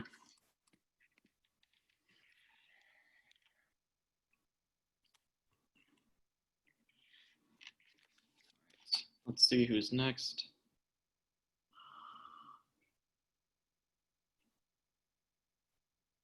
Grace Hayes. If you could raise your hand. Thank you. Wait, sorry, can you raise your hand again, Grace? Thank you, sorry. Hi, everyone. I know I'm on a time crunch, so I'll keep this brief. Mr. Denton, I know we don't know each other, so I truly mean no personal disrespect by this statement, but I want you to know that as your student constituent, I was quite frankly appalled to read your comments that you made the other day in the Catholic Student Union GroupMe chat concerning Black Lives Matter, the American Civil Liberties Union, and Reclaim the Block. I was born and raised Catholic, and as a Catholic and a bisexual woman, I found your comments made in the name of Catholicism and Catholic values to be disingenuous and ignorant, and they certainly don't speak for my Catholic values. Specifically, your use of the terms transgenderism was a clear example of coded transphobic language that subtly dehumanizes transgender and queer people, whether you were aware of it or not. You also clearly implied that you believe being transgender or queer is a, quote, grave evil and, quote, anti-Catholic. I find it telling that you believe these people to be sinners when Pope Francis himself has expressed that the Christian Bible affirms all LGBT Catholics. I think everyone here would agree that you are not more righteous than the Pope. Furthermore, you seem to have forgotten that as Senate President, not only do you get paid $8.50 an hour to represent Black, transgender, and queer students here at FSU, but also students who have had abortions during their time here. These people who you've accused of committing grave evils, and yes, I'm pretty sure I know exactly what you meant by that, and I don't need to be lectured by your fan club on the ins and outs of Catholic terminology. These grave evils are not hypothetical people that live far away from Tallahassee so that you don't have to think about them or interact with them. They are current students that you're representing right now with thoughts and feelings of their own, and you owe them a very good apology. Because of this, you must be held accountable for your hateful statements, as well as the following student senators that chose to protect a publicly exposed bigot by voting against your removal on June 3rd. I won't read their names, we've already heard them. Mr. Denton, your misinformed and inflammatory comments about transgender people, Black Lives Matter, and abortion rights run explicitly counter to Florida State's values, as well as the principles of social justice espoused in the Bible that I and millions of Catholics all around the world ascribe to. Because of this, not only do I call for you to immediately resign from your position as Senate President, along with the over 7,400 students that have already petitioned for you to do so, but I stand in wholehearted agreement with the official statement issued yesterday by J Street U at FSU, in which they're calling for you to surrender the salary you have been paid by SGA so far and donate it to an organization that affirms queer and Black lives in honor and recognition of Pride Month.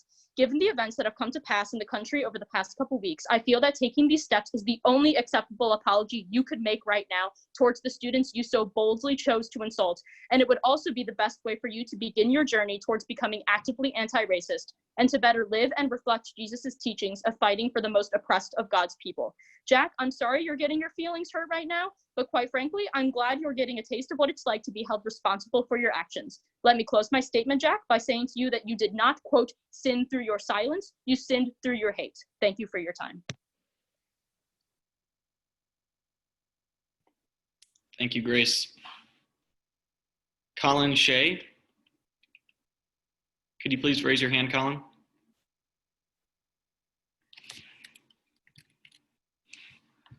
Doesn't appear that Colin is here.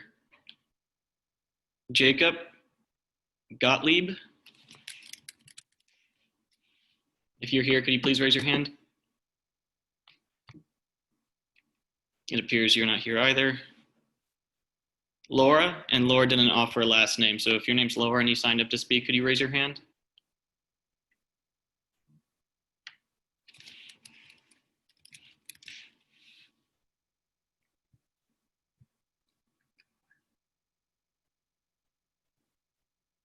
Laura, if you're here, could you raise your hand?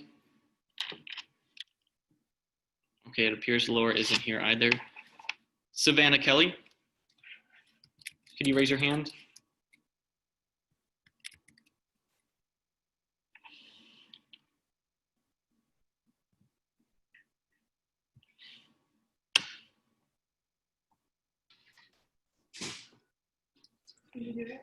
Yep, you're unmuted, Savannah. All right, hi. So I've known Jack for 3 years now, and I just want to say that I can confirm that the way he has been portrayed does not reflect who he is as a leader. I've personally walked with him to fight for all lives. I know Jack loves all people, no matter their race or any other identity. I believe in Jack's ability to lead without bias, but with love. Politics have never been my forte, so I've always trusted Jack to give me a completely unbiased explanation of whatever I'll be voting on. Lastly, I'd just like to say that I trust him to lead me in all communities on this campus. That's all.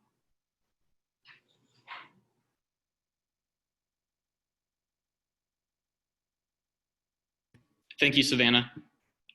Hannah Lend, if you're here, could you please raise your hand? Thank you. Hi, my name is Hannah Yende, and I'm here on behalf of Pride Student Union as the executive director, so I will be speaking in agency time. Gotcha. All right, thank you. Could you remind me during agencies? Thanks. Yeah, I can. Hello, I was the one you called on earlier. I just wasn't able to raise my hand. Go ahead. Yeah, go ahead, Laura. Okay. So I have something written down that I'll say. I would like to say first and foremost that I do not know you, Jack Denton, personally, and I've never met you. Dawson Hume, Ashley Douglas, and Michaela Robin, kudos to you, and I agree with what you said. I think the situation has been gravely taken out of context and highly misunderstood.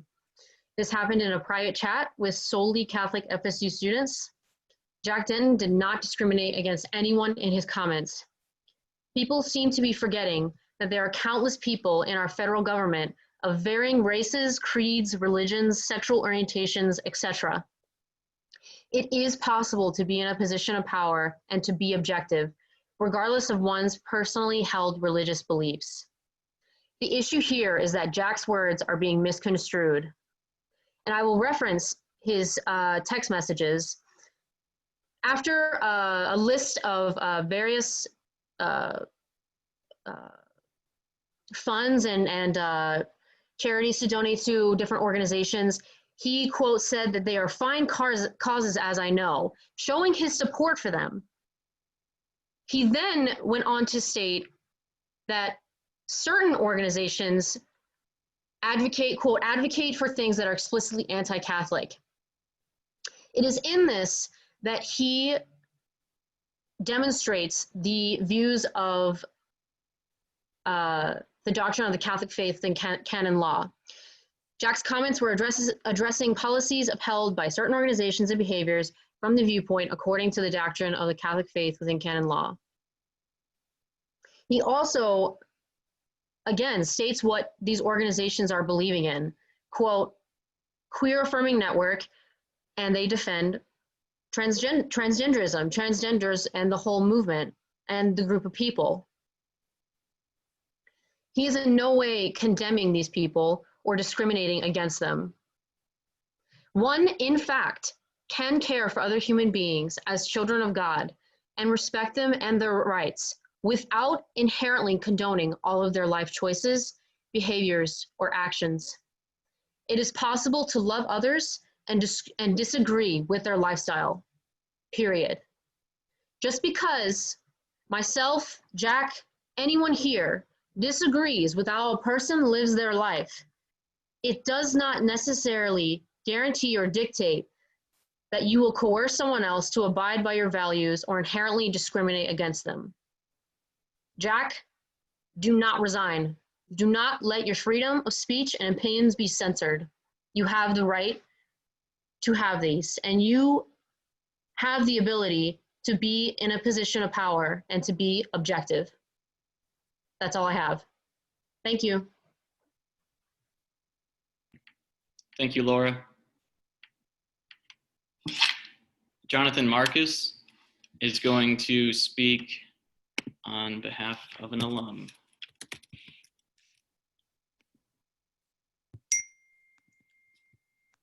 Hello. So I would like to read a message from an important alumni. Her name is Morgan Dobbins.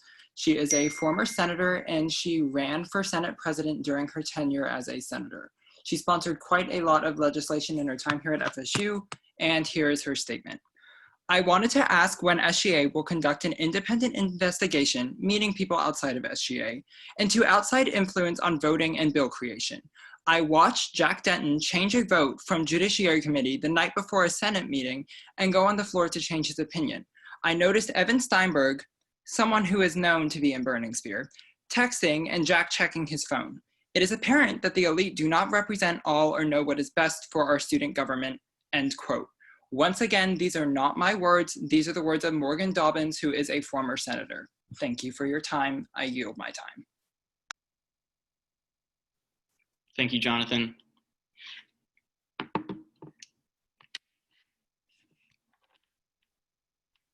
Andrea Moran Melendez.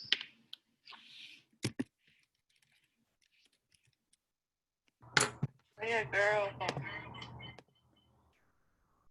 Do they see me? Yeah, I can hear you. I can hear you. Oh. I can hear you. You're talking. Hello, I'm so sorry. Let me bring up some points that I wanted to make because I try very hard not to respond with anger, but only with love. And I wanted to talk about the solutions because as many of my friends who are also in this may know, I share many similar beliefs. And I do think that there are consequences to the things that we speak and that we say. We are free to say what we want, but we must understand that there are consequences that come with those actions. And I too am with the removal of Jack Denton from his position. But what I would also like to say is I would like to offer up solutions so that things like this do not happen in the future and so that people can learn from their actions and the things that they say, because I'm somebody who grew up with a mother who today finally came out to the rest of the world about her sexuality. She is a Black woman, she is a Latina woman, and she is also part of the LGBTQ+ community and has raised me to be a person of faith and also with solutions. I would really love for Senate to implement implicit bias testing so that way we can all understand our implicit bias, especially if we're coming into positions of leadership, because I think that's something really important for us to recognize, because implicit biases are things that sometimes we don't even know at a conscious level. I would like to see cultural competency training for people going into leadership positions, not only in Senate, but across all RSOs, because again, these are things that people might not even know that they're offending or hurting others and discriminating against others in ways that can even be systemic.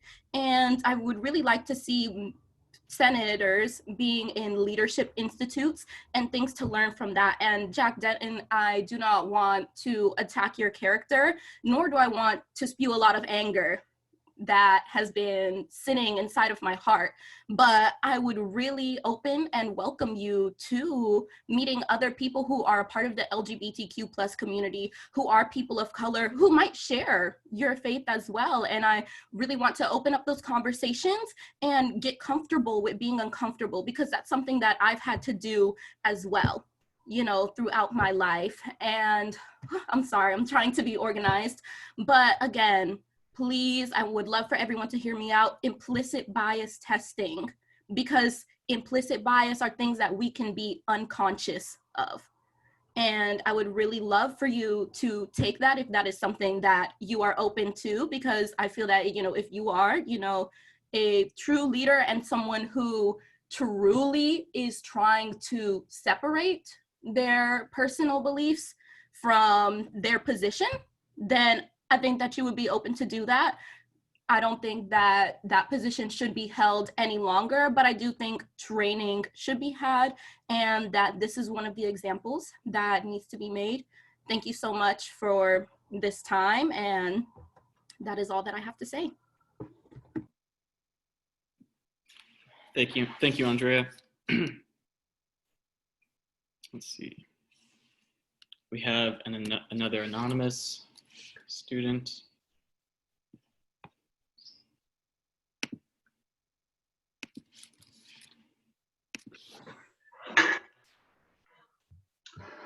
Yeah, so do you know what this has been for the past almost 4 hours now? This has been like the 2-minute hate from the novel 1984, except now it's almost 4 hours hate of anger and vitriol being thrown at a screen to make Jack feel like he's done something horrible. Do you know where Jack was coming from? He was coming from a biblical worldview that every human being on the planet, including everyone in this group chat, has a soul, is made in the image of God, has dignity. But the thing is, we're all stained by sin, every single one of us. That's why Christ died on the cross in the first place. And so that's simply the gospel. That's simply the Christian biblical worldview. I mean, that you read the gospels, that's it. And so it wasn't coming from a place of hatred. He was coming from a place where abortion and, you know, certain, let's say, gender sexual lifestyles being supported by certain organizations, they are contrary to Catholic Church teaching. I mean, that is fact. Whether anyone likes it or not, that's fact. You look up the Catholic Church teachings, it's contrary to those. And so he was coming from a place of trying to tell his Catholic brothers and sisters this, which was seen as loving to them and was not trying to be hateful. To do otherwise, to say nothing, would have been to violate his church, his faith, his conscience. Let's keep in mind, too, this was not an SGA chat or an SGA public platform. This was a Catholic Student Union affiliated group chat with other Catholics in it. So Jack's religious liberty and his religious beliefs and his right to express those beliefs to those who share them, it's basically being flagrantly disrespected. With that same logic, you could be persecuting and smearing other Catholics, denominational Christians, and non-denominational Christians at this university who just simply hold the scripture and the Christian conscience as well. And you say, oh, he's in a position of power. He represents people. You could go persecute state legislators or members of Congress with that same logic too, who hold a Christian biblical worldview. The only difference here is you actually have screenshots of group chat Jack was in that you can put all over Twitter and opinion articles and petitions and smear him, and it's a big outrage mob. That's straight up what it is. It's an outrage mob. And if anyone doubts what I'm saying about the biblical worldview, I encourage you to read the book of Romans in the New Testament, book of 1 Corinthians in the New Testament, read the entirety of the New Testament. Christians' views on these topics are not conjured up out of nothing. They're just based on scripture. FSU student, could you please keep it in regards to what happened? I'm getting there. I'm getting there. And so, once again, it's not a place of hate. It's a place of just sticking to scripture. And also, here's the thing with this, with Jack expressing these things. The thing is, no matter how eloquent or gentle or gracious or articulate someone expresses a Christian biblical worldview, there are some people who, no matter how wonderfully it's expressed, will hate it. They will hate the content of it. That's true. And so here's the thing. FAC is usually pretty good about religious liberty. This is one of the few universities that actually still allows for the card for freshman orientation of what kind of campus ministries people want to contact them. It's usually pretty good about religious liberty. So if Jack faces any kind of ramifications for this, because of his religious liberty, it sets a very dangerous precedent for FSU and the power of online outrage mobs to get their way. It's a very dangerous precedent. Also, everyone knows it's a smear game. Everyone knows this is a smear game by an online outrage mob. That's all it is. Everyone knows that. And as far as the point of Jack representing everyone, right? You say he has to represent everyone in the student body. That actually isn't possible. Think about that. It is polite, official, proper PR talk. But how on earth is a senator supposed to represent both college Republicans and Democrats, Planned Parenthood and pro-life groups, Christian groups and atheist groups, all fully to the same extent? That isn't possible. And if you attempt that, you're standing for nothing and you're being a panderer and a people pleaser. Everyone knows deep down that representative legislatures are games of competing interests with different worldviews and different beliefs and values. Everyone knows this. That's the marketplace of ideas. That's the ballot box. That's the public square. So to Jack and those who voted no, stand firm and do not give in. Even if you do give in, the outrage mob won't respect that, and it would just show them that their game works and they can go find someone else to bully and smear to get their way. Jack, you did absolutely nothing wrong, not to one iota, not to one degree. You are facing persecution simply for being a real Catholic with Catholic beliefs. Do not turn your back on God. I'm almost done, man. I'm almost done. Do not turn your back on God and his truth because of the pressure and persecution of man. You have the prayers and support of more people out there than you could ever imagine, but they aren't wasting their time on outrage mobs out to get those who simply believe in biblical truths. Do not give them an inch, Jack. They will take a mile. Stand firm. Stand firm. Thank you.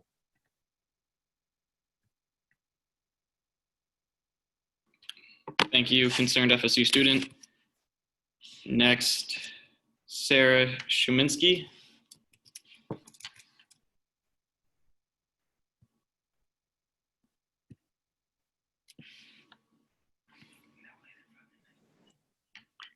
Can you hear me? I don't know if I did that right. Okay. Yep.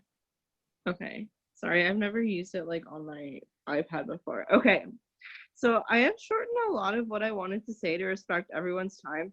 I just wanted to start off by saying I'm proud of every student for voicing their opinion tonight, regardless of how they feel about this issue.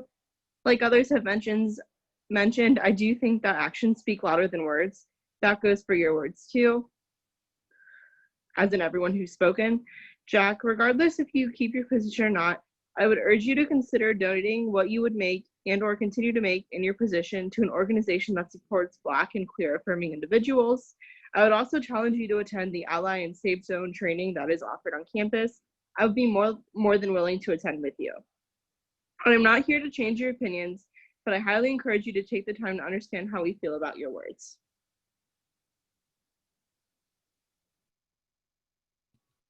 Thank you, Sarah. Next, we have Andrea Perez Ramon. If you're here, Andrea, could you raise your hand?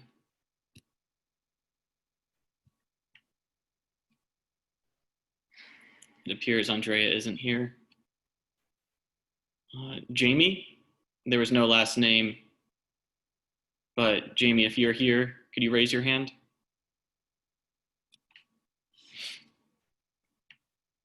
It appears Jamie isn't here. Nope. Taylor Castro. Oh, Senator Dean, do you have a motion or point? Yeah, Jamie is here. She's just raising her hand. I don't know if she could find the participant button, but she's here. So if you guys could try looking her up. Okay. Oh, Jamie L, is that right? Yeah. Can you hear me? Yep. Hi, Jamie. Go ahead. And Taylor. Hello. I'd just like to first say thank you for letting all the students speak today, specifically the people of the LGBTQ+ community. I'd first like to start off by saying people who say that they aren't being discriminated against is just completely uncalled for. Like, have you not heard the many people talking about their abuse in this society because they are LGBTQ+. And it just makes me so sad that they have to go through every day. And I'm just gonna read what I wrote because it's appalling that you can't even sympathize with people just because of your religion. Like, Catholics aren't born Catholic, you read from the Bible, but queer people, they are born that way. That is who they are as people in society. And I just, anyways, so I'm calling for the resignation of you, Jack Denton, because of your discriminatory remarks towards the LGBTQ+ community. This is a clear violation of the FSU student body statute of anti-discrimination. If you read the statute, it says to not discriminate against anyone based on sexual orientation, gender, like it's right there in the fine print, like read it. I don't think I hope that from this you have learned the comments like these are detrimental to the mental health and well-being of LGBTQ people and how they are far more likely to experience hate crimes and just general like ostracization from society than yourself as a white cis man.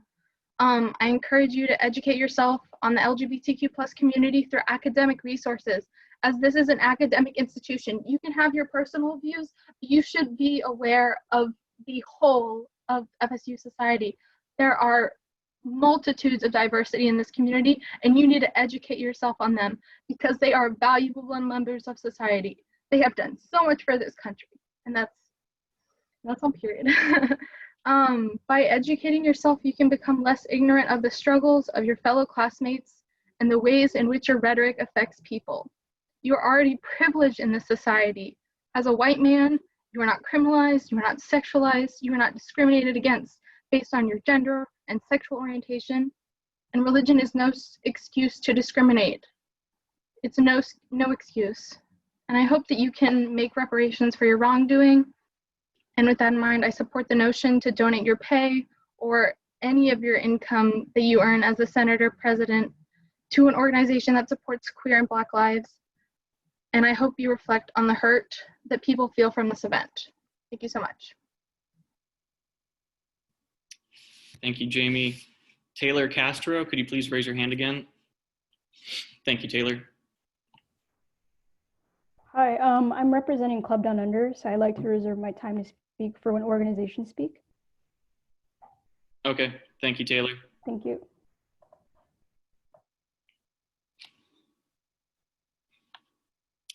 Megan Ledger, could you please raise your hand?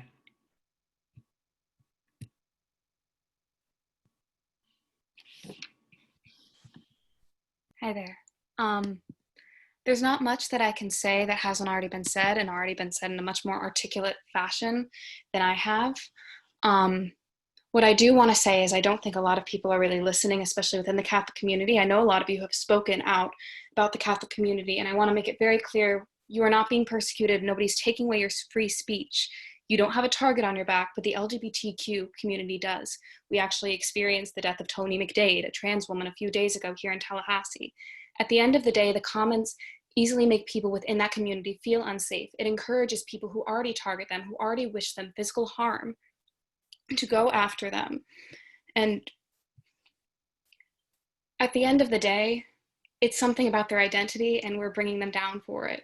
And we're giving an excuse as to why we can treat them, why they're less than and inferior than, and we should never make someone on this campus feel unsafe because of who they are and how they were born and how they want to be their truest self. And I am asking you to step down because people feel unsafe.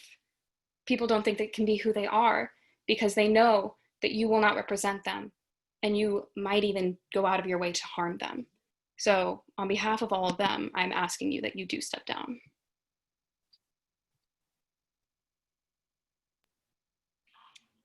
Thank you, Megan. Next, we have Daniel, but Daniel didn't offer a last name. So if you're Daniel and you signed up to speak, could you raise your hand now?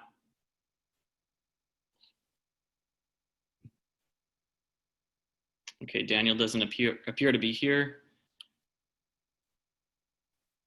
Eliana Cooper, if you're here, could you please raise your hand?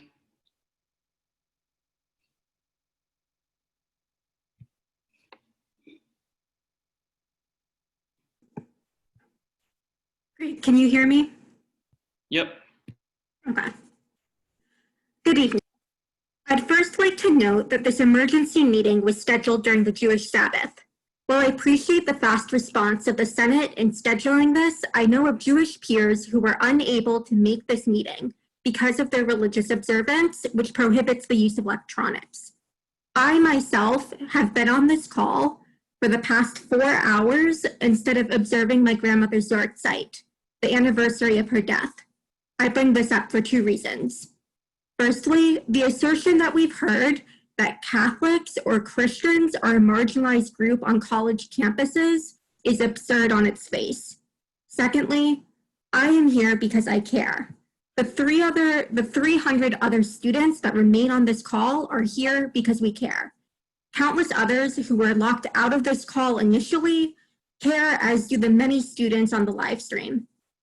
Mr. Denton, Senators, Dr. Acosta, I hope all of you are listening and understand the depth of attention that students, alumni, and other members of the FSU community are paying to this. I was disgusted and appalled by Jack Denton's statements. To oppose organizations like Black Lives Matter, Reclaim the Block, and the ACLU because they, and I quote, defend transgenderism and therefore, I quote again, promote grave evils indicates that Denton is fundamentally unable to represent the student body. That is why we are here today.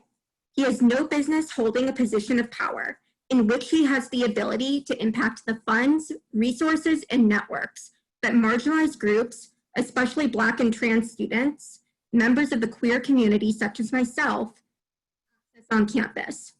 I echo the call for Denton's immediate removal from the position of Senate President. I would also like to highlight that by virtue of his position, Denton receives a paycheck as an OPS employee.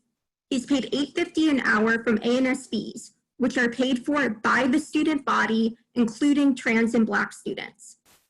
I call for Denton to donate any of the money he's earned from being president, which again is paid for by the student body, to an organization that affirms queer and Black lives. Thank you.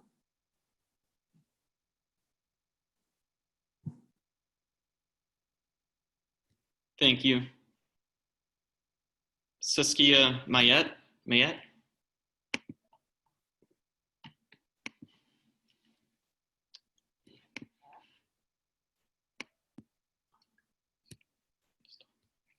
Hello.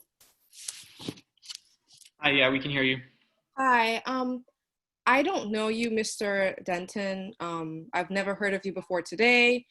I am reading your messages, and it really hurts. One thing that I want to mention is you said something about Reclaim the Block claims less police will make our community safer and advocates for cutting police department budgets. This is a little less explicit, but I think it's contrary to the church's teaching on the common good. Earlier, you said that, to someone's question, you said that you do not support the murder or killing of any human being. I'm not sure if you realize that the police are out here killing Black people for no reason. Breonna Taylor is a woman in Louisville, Kentucky, who was killed in her sleep by the Louisville Police Department. I'm sure you do not condone her murder, but yet you are saying we should not donate money to organizations that want to have police reform and defund the police. I think you need to realize that even though the police may have protected you and people who look like you, they may not have protected other people. I think you need to realize that you need to look at other people's perspective and realize that the police is not always protecting those who are marginalized and those who are oppressed.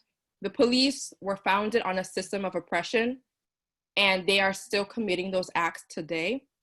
I don't know whether or not you should be fired or however this works if you want to resign, but I do think whether you resign or not, you should understand what marginalized people are going through and take some time to research systemic racism and police brutality. I really don't understand how defunding the police or cutting the police's budget has anything to do with being a Catholic or anything to do with religion at all. That just doesn't make sense at all, especially if the police are harming these communities. I think that you need to really understand what you're saying, because you literally said that you think it's contrary, but you don't know. I think you really need to take a look at that.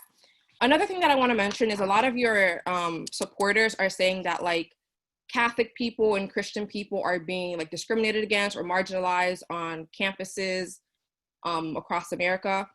I don't believe that to be true. I don't think it's anywhere in the world it's illegal to be Christian. However, there's a lot of places in the world where it's illegal to be gay and you can get killed for being gay. I am a Christian myself, and I accept LGBTQ people because it's really none of my business what people do in their bedroom. I think you guys need to understand that no one is persecuting you because of your religious beliefs, but a lot of people who are Christian hide behind their religious beliefs to be very racist, homophobic, and all of that type of negative stuff. And someone mentioned again, like, I don't know her name, there was this Black girl on here who was defending you, mentioning how, again, like, Christians are being discriminated against. The only Christians that I have known recently to have been discriminated against are the Charleston 9, who were killed in South Carolina by a white supremacist shooter. Those are the only people who are getting killed because they're Black. Please understand that in America, you are not marginalized as a Christian. I am not marginalized as a Christian woman. I am a Black woman, and I am marginalized because of that. I have to worry about my family members going out in the streets and having the police kill them. The same police who are supposed to be protecting us, we are worried about them killing us. I really urge you to understand what you mean about telling people not to donate to movements that are helping secure lives. That is all I really want to say. Oh, one last thing, actually. I see some senators who voted to keep you are posting things like the Black Square to promote the Black Lives Matter movement, but at the same breath, vote to keep you. I'm not sure how that correlates. It doesn't correlate. I really don't wish you any harm. If you are receiving any negative feedback from this, I hope you learn from it. And I hope you understand that defunding the police is not anti-Catholic or anti-religious. It just means that the police needs to be reformed. They were put in place to capture slaves, and they are standing on that tradition today. And I think you need to understand that. It's very performative for you to post the Black Square and then, you know, support this man and not call for his resignation. I hope you learn from this situation, Mr. Jack Denton. And I wish you the best, I really do. Thank you so much, Ahmad, for giving me this time. And thank you so much for listening to all of the students who are expressing their concerns. Again, I hope you listen to this. And I hope you understand that the police are not always there to protect us. And that's what we are fighting for today. Thank you. Bye-bye. Thank you. Eddie Mendoza, if you're here, could you raise your hand?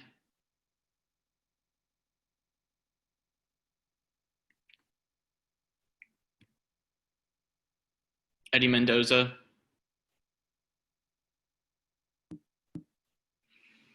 All right, it doesn't appear so. Carissa Hammett, if you're here, could you please raise your hand?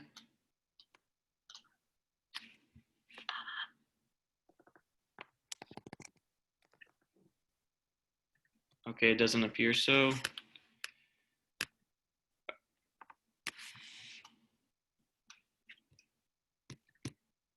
Carissa, she's here. That's me. I'm right here.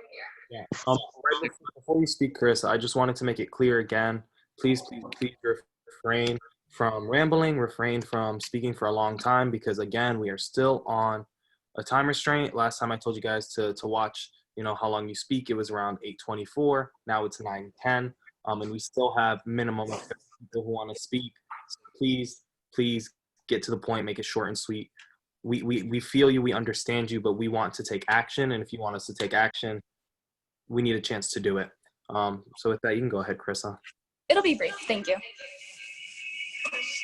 So this is for Mr. Denton. I truly hope that you are listening to the words that are being spoken to you, because we are speaking to educate and not to argue.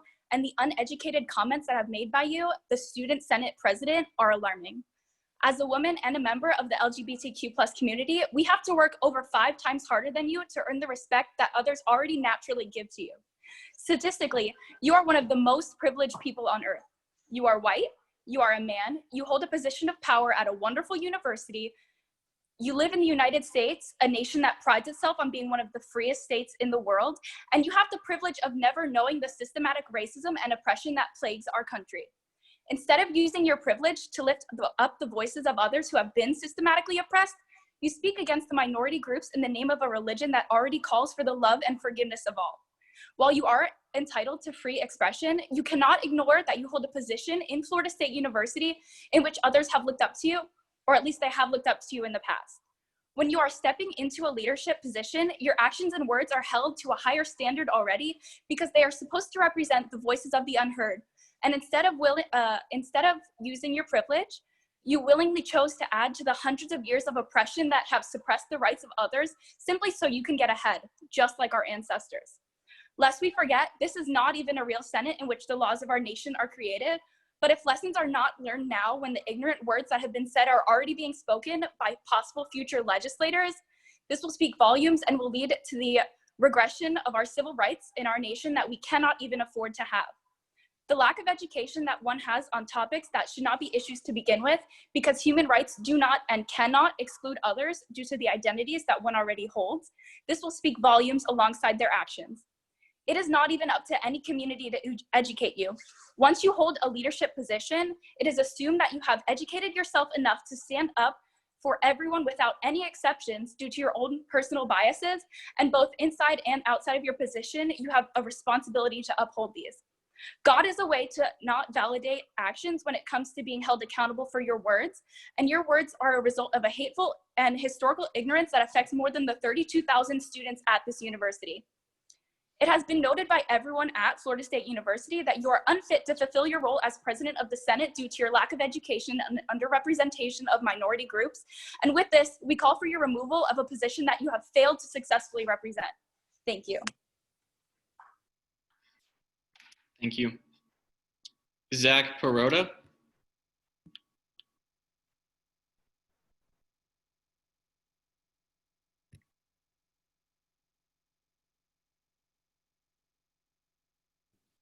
Yeah, can y'all hear me? Yep. That's good. So when I initially read your comments, I wasn't appalled. I wasn't even surprised because LGBT youth have grown up in a system where we are expected to hear these things, where we are expected to confront these things, and where this is just our normal. And it is absolutely ridiculous that people in the LGBTQ community have to deal with this stuff on an almost daily basis, mind you. So I hope that this has been educational for you, that this experience of, for 4 hours straight, having a group of over 300 people who have, for the most part, never met you, tear into you without knowing anything about you other than what you've said, what you believe, that they have prejudged you and formed opinions about you simply because of one thing that you have said, and that the trajectory of your life is likely going to be dramatically altered as a result of this. The only difference between the analogy of you and the LGBT community is that identity, sexual orientation, those are immutable qualities of who we are. They are not something we can change, but hatred and transphobia is a choice. So make the right one and resign.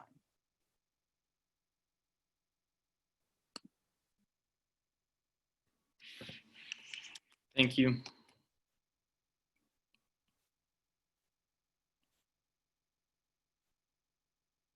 Next, we have Alana Chang. Alana, if you're here, could you raise your hand?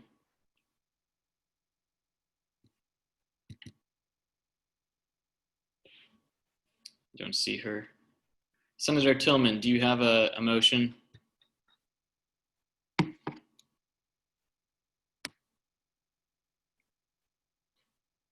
Senator Tillman, I've unmuted you.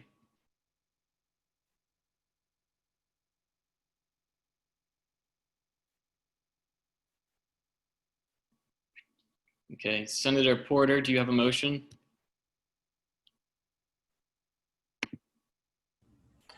No, I had a point of inquiry. How many more Qualtrics are listed for students that want to make public comment?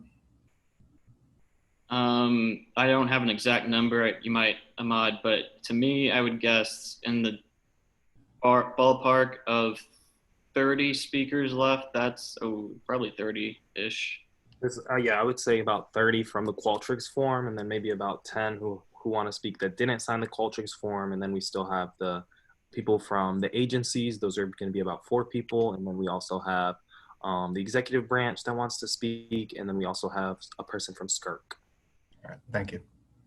Like, that's why I'm saying please make it brief, because at this point I really do understand everybody wants to say something, but I feel like we've exhausted the topic. I think everybody said a lot on the matter. If you feel like what you need to say hasn't been said yet, I would love to hear it. But if you feel like somebody's already said something that you want to say, I would hope that you would refrain from speaking just to allow the process to move a little bit faster.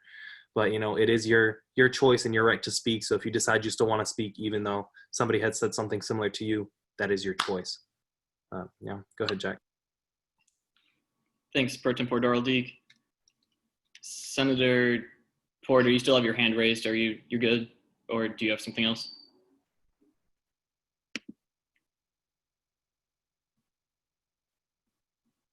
Oh, you're okay.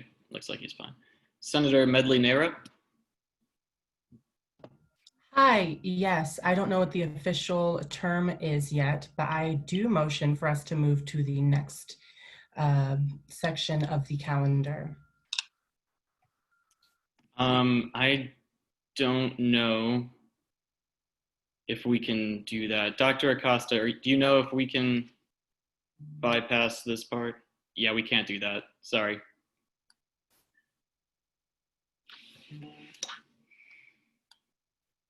Yeah, as long as we have folks that want to speak, we can't ignore them.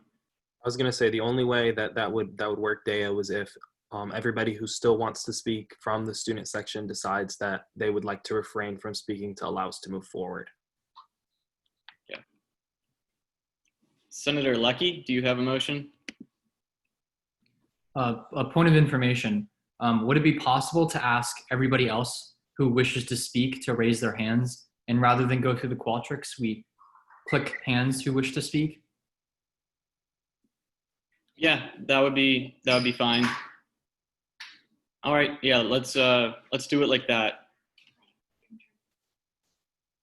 All right, yeah, so everyone left who hasn't spoken yet and who wants to speak, keep your hand raised and, excuse me, I'll call on you in order. Andrew Brassington. Hello, everybody. My name is Andrew Brasington, and I am a rising second year in the College of Arts and Sciences. And I would like to begin with reading the student government mission for you all. The mission of the Student Government Association is to provide FSU students with representation, services, and advocacy within the university structure. The SGA provides quality leadership for and accountability to its constituency by recognizing that strength arises from diversity, engagement, and dialogue. I think that we can all agree that our Senate President Jackson Denton's comments about the trans, Black, and women communities do not accurately reflect none of any of these statements, and that he should just be removed from the Senate completely. And everybody that voted to maintain his placement on the Senate should be removed as well, because they too do not uphold what the Senate stands for. Thank you.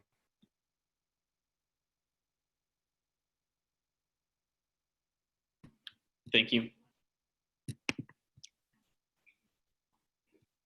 Jordan Fowler.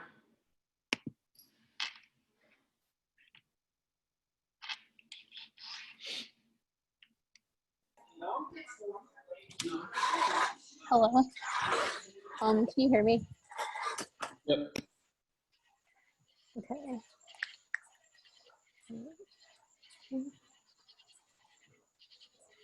Okay. Hello, my name is Elle, and I use airs pronouns. While I'm deeply saddened by the hurtful comments that were made about the community of which I'm a part, it saddens me even more to see how these words have hurt the other members of my community. I do not believe it is right for these wonderful people to be called a grave evil, nor do I believe that it is fair for them to have to come and beg for the people who are supposed to represent them as members of the student body to do that, to simply do that, represent them. However, judging by the fact that this individual was not removed from office, it shows that there is a larger issue than just one person's opinion, and I hope that this can be taken as an opportunity to learn about communities that you are not informed about and improve for the future, so that people will not have to be forced for you to beg for you to represent and support them, as well as their own safety. Thank you for letting me speak. Thank you. Gigi Cruz.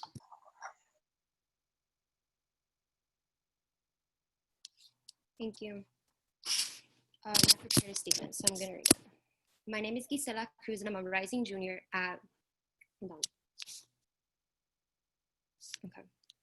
My name is Gisela Cruz, and I'm a rising junior at Florida State University, and I would like to address Jack Denton and everyone on this platform saying that they're Catholic and support transphobia and racism. Before I start, I would like to say that I'm not attacking your character, I'm addressing your actions, and since you'd like to use religion to support your biases, I would like to quote the Bible to show you where you're at fault. I think it's disgusting how you're using religion to defend and uphold your hate and prejudices and biases. I'm a Christian, and I would like to remind you that God says that we're all created equal and in God's image. God, who, by the way, is neither a man nor a woman, which may highlight how gender is not binary. People don't choose to be transgender. However, your actions show that you choose to be transphobic. I would also like to remind you of the fact that Jesus was a Black man. The Bible says Jesus had olive skin and wool hair. Also, Jesus supports protests and riots and single-handedly did so in Matthew 21:12, and I quote, Jesus overturned the tables of the money changers and benches of those selling doves. So yes, Black Lives Matter, and Jesus says so. I believe you should stop using religion of Catholicism and Christianity to defend these biases. It's quite honestly disgusting. And not only are you bringing shame to yourself, but you're tainting the name of God. Also, the fact that you drag religion into a public secular university, I would like to remind you of separation of church and state, and that's not why you were elected. It's another reason why you need to resign. We can't uplift one religion over the other because it's wrong. You need to stop acting like God and Jesus supports your actions and statements, because he does not. You say Black and trans people are committing grave sins, and I would like to correct your statement and say that your hate is a grave sin. In the Bible, Jesus and the Pope say so. Do yourself and the students of Florida State University a favor by educating yourself. Don't ask someone else to educate you. Do it yourself and resign. And before anyone wants to say Jack Denton has never been hateful, disrespectful towards you, check your privilege and ask yourself, am I Black? Am I trans? Otherwise, be quiet. Your experience does not represent how Jack Denton treats trans or Black people. So to the people saying it's just an opinion, it's these opinions that people have and act on within legislation, which has historically poorly impacted marginalized communities and continues to do so today, and will ultimately hurt FSU's Black and trans student body. It's these opinions that put the lives of Black and trans people in danger. Also, I'm ashamed to have voted for you as part of the Amplify movement. Your actions were disgusting, and you're not amplifying the voices of FSU's student body when we're very clear with how disappointed we are with having you as our student body president. Jack Denton, you've condemned yourself out of this position with your hate speech, and you need to resign. The Bible also says in Matthew 39:40, and I quote, the second greatest commandment is to love your neighbor as yourself. These two commandments are pegs in God's law, and everything hangs from them. Yet you argue you can't support Black Lives Matter or trans lives because you're Christian? Wrong. God isn't telling you that this is a grave sin. Stop acting like a coward and hiding behind religion, and just say that you're racist and transphobic and go. Everyone defending this hate, are you forgetting this verse, or do you only follow the Bible when it's convenient for you? The Bible says in James 4:17, so whoever knows the right thing to do and fails to do so, for him it's a sin. Jack Denton, you know what the right thing to do here is, and which is to apologize and resign, just in case you don't know, otherwise you're sinning. The Bible also says in Philippians 2:3, do nothing from selfish ambition or conceit, but in humility count others more significant than yourselves. You have the choice to resign and are choosing not to do so, despite it being very clear that the student body does not want you to represent us. And in doing so, you're sinning. You are no Catholic, Jack Denton. You have no right to call yourself that. And everyone that believes trans lives and Black lives don't matter, you're sinning as well. You taint the name of God and Catholicism in saying so. I would like to end by saying Black lives matter, Black trans lives matter, and Jesus says so. And that's why we need this movement, because people like you spread hate. Thank you.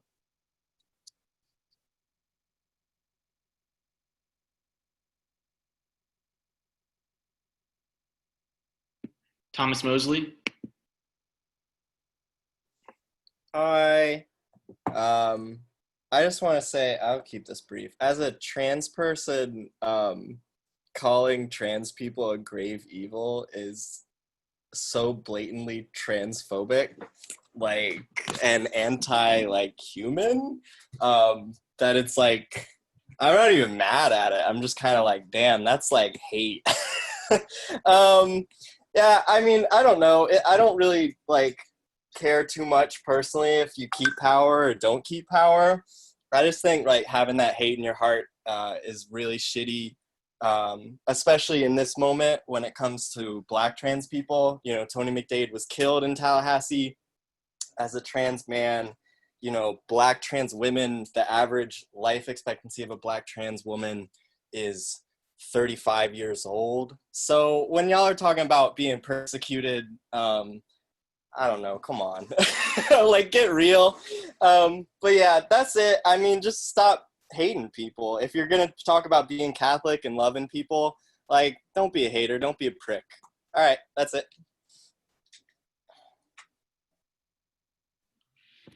Thank you, Thomas. Shannon Spran.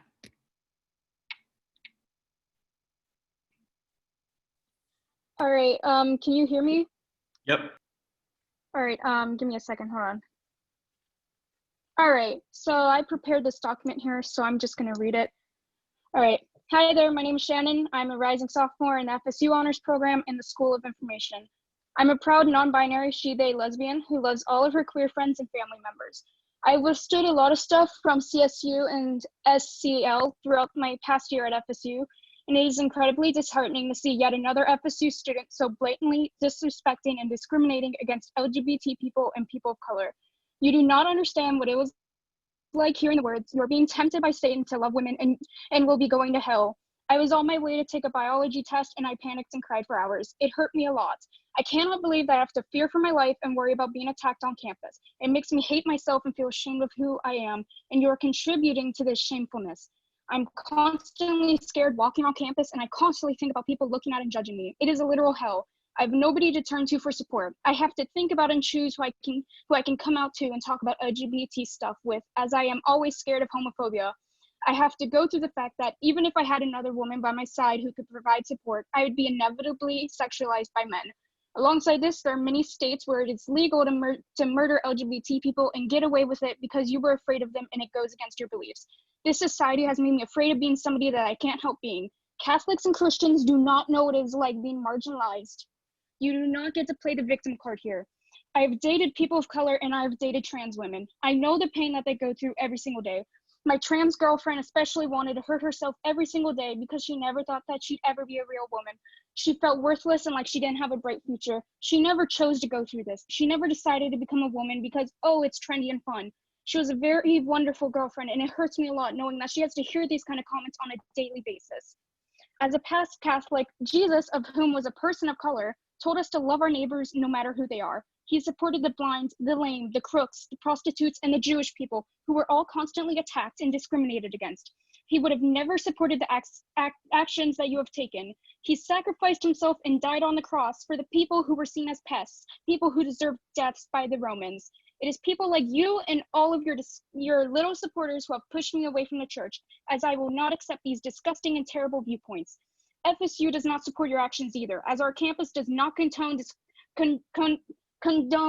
discriminatory behavior and constantly points this out throughout our lives here at this prestigious university. We have the freedom of speech, but you must understand that you are violating FSU guidelines and should no longer represent our community. What you say and do in private can and will still affect you negatively. You must learn your lesson.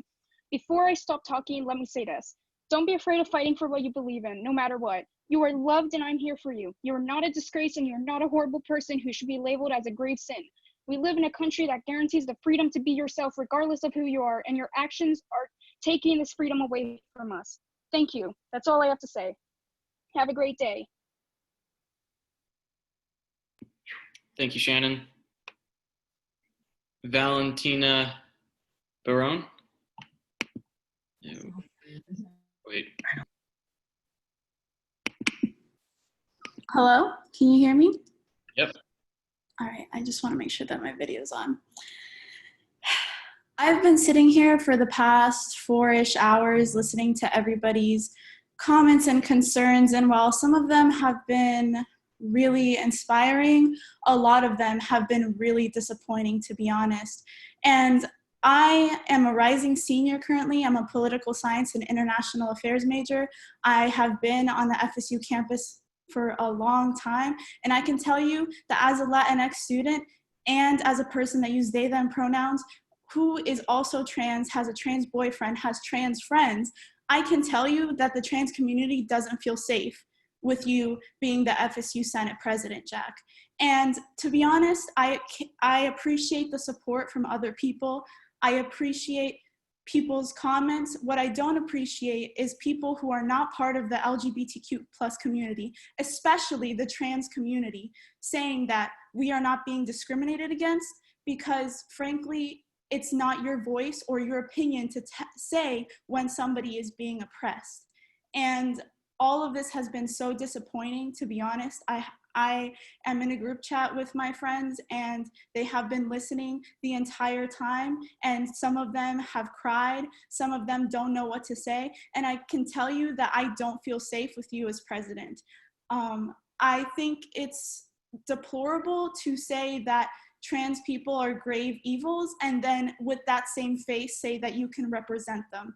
I don't feel that somebody can represent me if they think that I'm a grave evil.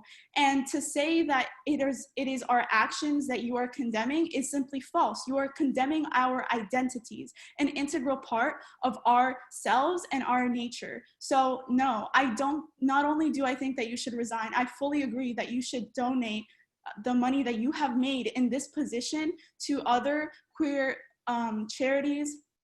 And also, I don't like, the only people that like opinions matter on this are Black people, are people of color, and trans people, because those were the people targeted by Jack's comments. And to be honest, it is so hurtful to see that and to then tell me that you can represent me, because you cannot. And I think I will end my comments with a quote that I felt was perfect. I'll go ahead and read it right now. For this situation, we can disagree and still love each other unless your disagreement is rooted in my oppression and the denial of my humanity and right to exist. That's a quote. And I think that's really important that you know that I don't trust you, that the trans community doesn't trust you, and that I will sit here through every single FSU Senate meeting until I make sure that you are no longer a part of this organization. Because also, as somebody who is in Students for a Democratic Society and VP of Students for a Democratic Society, I will make sure that we will do everything to combat you and the people who have taken these actions against our community. So I hope that you feel shame. And to be honest, it's amazing to me that so many people have been able to keep their cool, because I've sat here for 4.5 hours to make sure that you know that this is not okay, and that my organization will make sure that you resign, even if you do not want to. Your Catholicism is not an excuse for hate, and Catholic people are not being persecuted on campus. They can practice all they want, but I don't feel safe walking around campus holding my boyfriend's hand. So I hope that you know that, and I hope that your comments affect me and affect other people. Thank you. Before we move forward, I wanted to ask if you guys would be willing to let the agencies speak. I know the Black Student Union Director is here. I know Hannah Yende, the Pride Student Union Director, is here as well. And a lot of these student union directors would like to speak and like to speak on the agencies and, you know, the students they represent you guys as well. So they want to give a moment to speak. So I was wondering if that was fine with you guys. I know there's 300 people, so it's kind of hard to get into agreements, but if you guys could do the yes, no option, but I would love to see if you guys would let the agency speak, just because we're honestly at an hour and a half away from we're supposed to end this meeting. And if they don't get to speak and you guys keep speaking, this meeting will have to adjourn without any decision being made in regards to our leadership. So the choice is all yours, students. You guys have the choice to do as you please. But again, I just want to remind you, if you guys want action, action cannot be taken if we continuously keep just talking in circles. The vote, we have like 60 plus people saying yes and like 10 people saying no. Jack, I think that's a good enough to let the agency speak. How do you feel? I think, we would have to move to unlock the calendar to do that. But Dr. Acosta, can we move to unlock the calendar to skip ahead for a moment if there's still people wishing to speak?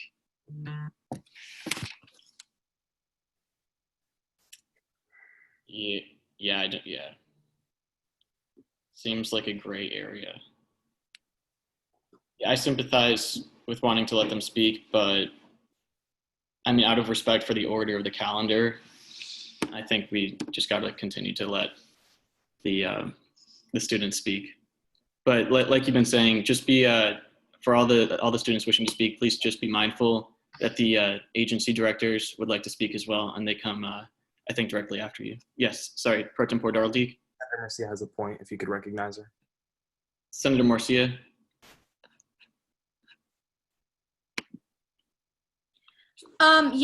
Just point of inquiry. since we did go over the 11 o'clock time limit when we were interviewing the cabinet, I was wondering if we could do the same thing, considering that this is such an important issue. Dr. Acosta.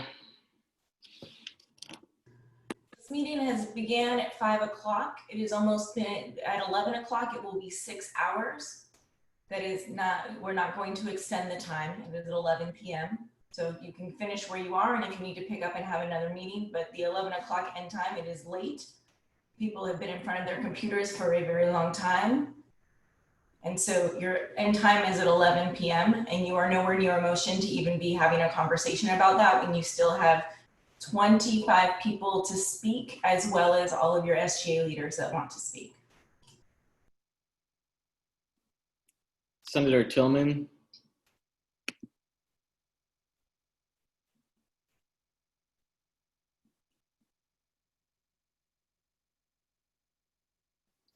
Senator Tillman, you're unmuted.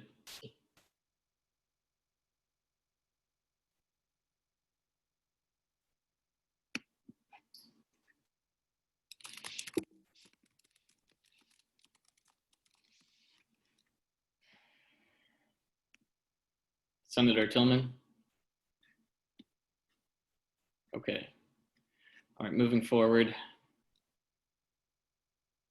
Taylor Mackin?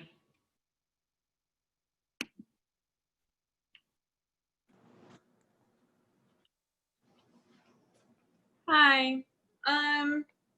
I will try to make this as quick as possible.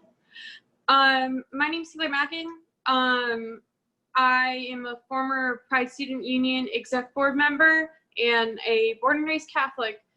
Many people stated today we cannot be comparing the messages written by Jack Denton to and equating it to hating the LGBTQIA plus community, specifically trans people, which is understandable if you've always felt free to love who you love.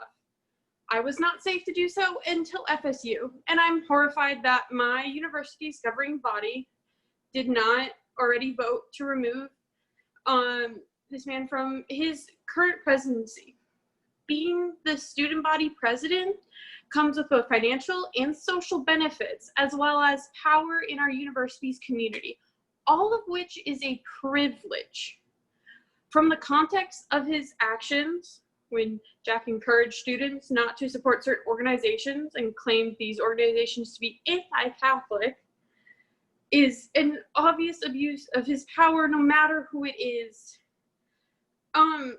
It's really my duty to let people who have been defending his words by giving different definitions or explaining how to use the term grave evils.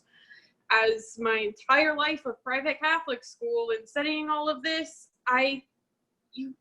everybody needs to know that when any actions relating to the LGBTQIA plus community are described as a grave evil, both the students supporting you and Jack yourself are thus describing people acting gay, holding hands with their loved ones, kissing and marrying who they love as being a grave evil. You are describing people living their rightful truth as a trans person as a grave evil.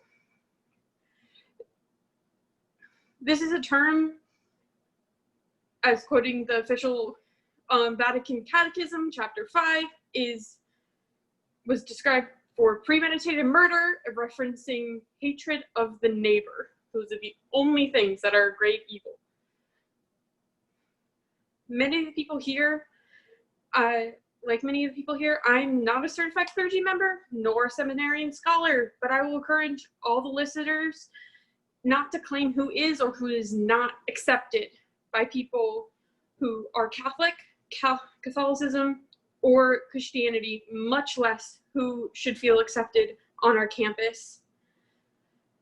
As all elected officials and FSU officers, your position and its power remains the way it is when you are not in public. In private, a person's true face and beliefs are revealed, which is always relevant when a person is in a position of power meant to represent an entire university. actions do start with words, and this includes transphobic words said in private. All of these speeches, over 500 plus people watching this at different points in time, between the 300 on Zoom and the 240, 50 plus on Instagram Live, should show everybody here, as well as Jack, that there's no place for this kind of hate at our university, and really that this is time taken out of all of our days. Calling LGBTQ plus people or their actions of loving who they love as a grade vehicle or lifestyle is always trends and homophobic.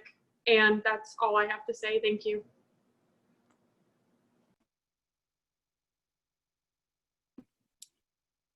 Thank you. Tim Covey. Good evening. My name is Tim Covey. My pronouns are he, him. I'm a senior at FSU, and I'm a member of the LGBTQIA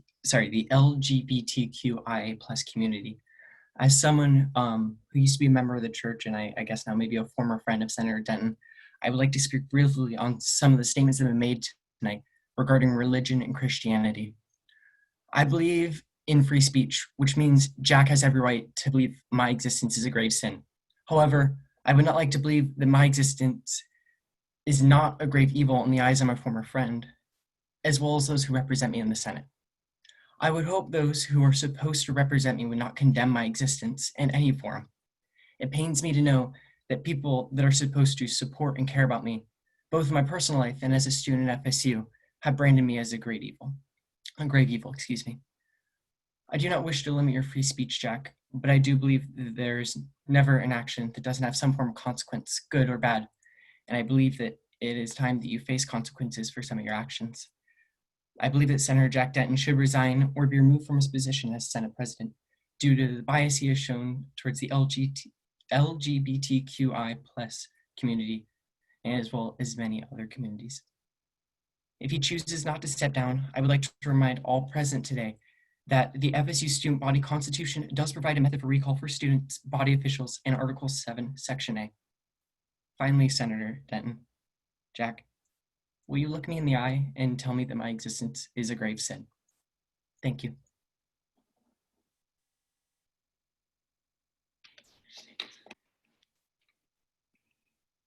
Thank you. Senator Tillman.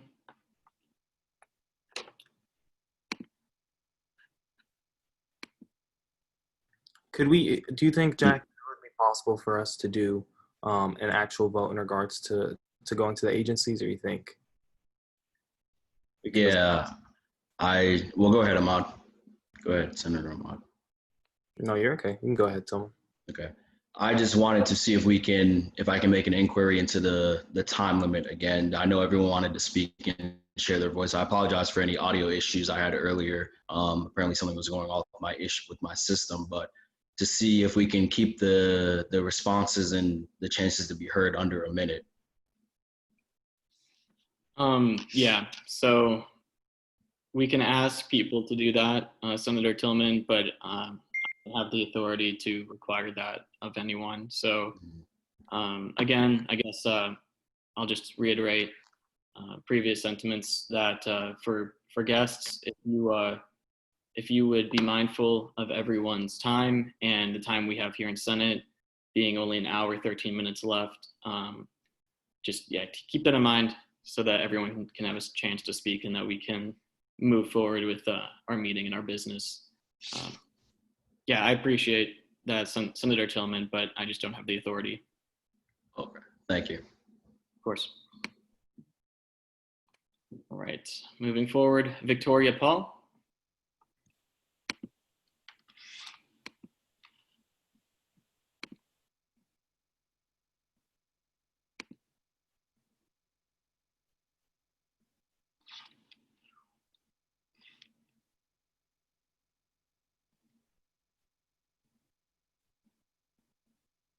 Victoria Paul, can you, I've allowed you to unmute yourself. I've decided not to speak so that we can move on with the vote. Okay, thank you. Yeah, if anyone else has decided not to speak, please lower your hand, so then I can just skip ahead to everyone else that wants to speak still. All right, Kamasia Ayers. Hey guys, I just want to say real quick that if everyone is so caught up in their emotions and wants to get their voice out, nothing will be done at all. If this vote is not put in by 11, he's going to remain on here. He's using a tactic to let everyone talk and get their emotions out, because at the end of the day, he is going to still be there if everyone gets what they want to say. We're all saying the same exact thing, and we need to move on. I'm sorry if I'm coming off as rude, but if everyone wants to see any change or actions that speak louder than words, we have to make the sacrifice of us not talking so that they can come in the vote to go on. Because at this point, everyone's saying the same exact thing, throwing out Bible quotes, doing this for like 10 minutes. It's almost 11 o'clock. If it hits 11, he's still there, and then everyone's going to be pissed off. Oh my God, I want to do this. But no, we have the chance to shut up, and that's what we just have to do. And I hate that I'm being rude about it, but literally even on the group chat, the live, everyone's saying move on. Put your pride aside. Stop being selfish. Shut up so that we can do the vote. If you really want to see change, shut up. And I mean that in the most respectful way possible, but literally we've been here for 6 hours doing what? Or almost 6 hours doing what? Saying the same exact thing. I'm done. Thank you. Dang.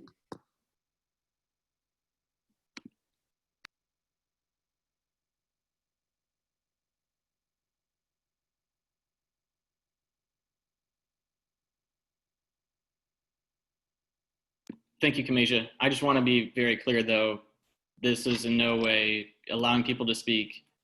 I'm just trying to ensure everyone's ability to speak. And in no way is this any tactic to remain in office. I mean, at the end of the day, the Senate's going to eventually meet and be able to move forward with business. So I'd appreciate that. I believe that was an attack on my character, and I would never do that. I would appreciate, respect and keeping it based on actions. Sydney Mills. Hi, okay, I'll try to keep it brief. First of all, I'd like to thank Lauren Callahan for her petition because it gave a voice for those scared to speak tonight. I shared it on Twitter with all of my followers, and it reached thousands of people, and those people were potential students and people from other schools, and they were disgusted by the words said by Senator Denton. So I think it's important to remember that not only do you, but all the senators here represent FSU to people outside our university. When we share what happened, we don't say Jack Denton said this, we said FSU's Senate President Jack Denton said this. I'm not religious, so I'm not going to try to define what a grave evil is, but I do know that the screenshots were taken from a Catholic student union group chat from a Catholic who does not agree with you. There is a large amount of Catholics on campus who do not want you to represent them.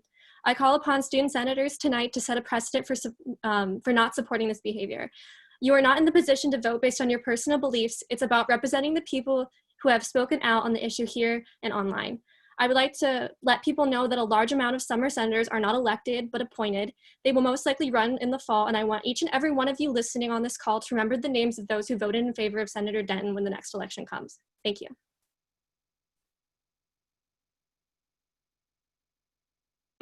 Thank you. Senator Alecki, do you have a motion or a point? Yes, point of parliamentary procedure. I couldn't find the 11 o'clock time limit anywhere in our statutes. So I was wondering if you could explain where that is. Thank you. Yes, of course, Senator Alecki. It does not exist anywhere in statutes or rules or student body constitution. But Dr. Acosta believes that it is, and I don't want to speak, for her. I'll let Dr. Acosta answer that question, honestly. Thank you. Yeah. Dr. Acosta, could you? For the health and wellness of the Senate, your meetings end at 11 p.m. They have ended at 11 p.m. since you began the 72nd Senate, and they will continue to. It is when the buildings end. No one can make good decisions, rational decisions, coherent thoughts when they've been sitting in a meeting for an extended period of time at the end of the day. You were reminded of this end time multiple times throughout this meeting by your Senate leadership. And you continue to ask these questions about rules that you all already know and have followed multiple times when students could be speaking their mind and you could continue along with your meeting when there are many of things happening and many folks with their hands raised that want to share with you their information that you probably need to spend some time thinking about already. Thank you for that clarification. Thank you for your question, Senator Lucky, and thank you for the clarification, Dr. Acosta. Cortland Culver.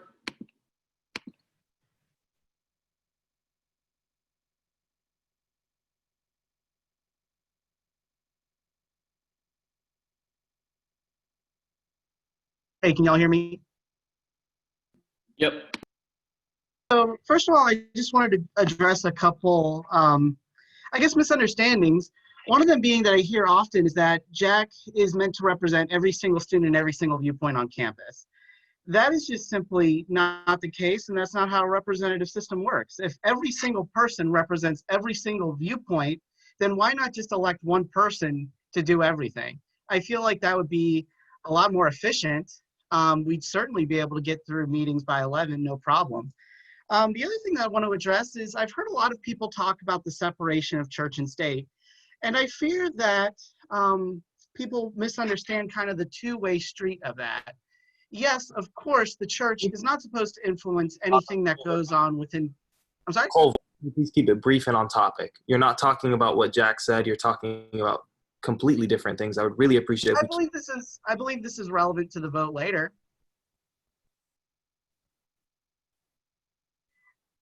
Anyway, my apologies, but the separation of church and state is meant to go both ways. And the fact of the matter is, people in this body are trying to influence the way that Jack lives his life based on something that happened within a Catholic Student Union group chat. And I've also heard a lot of people say, I respect your religion, Jack, and I'm going, you're fine to practice, and I have no issue with you practicing your Catholicism. But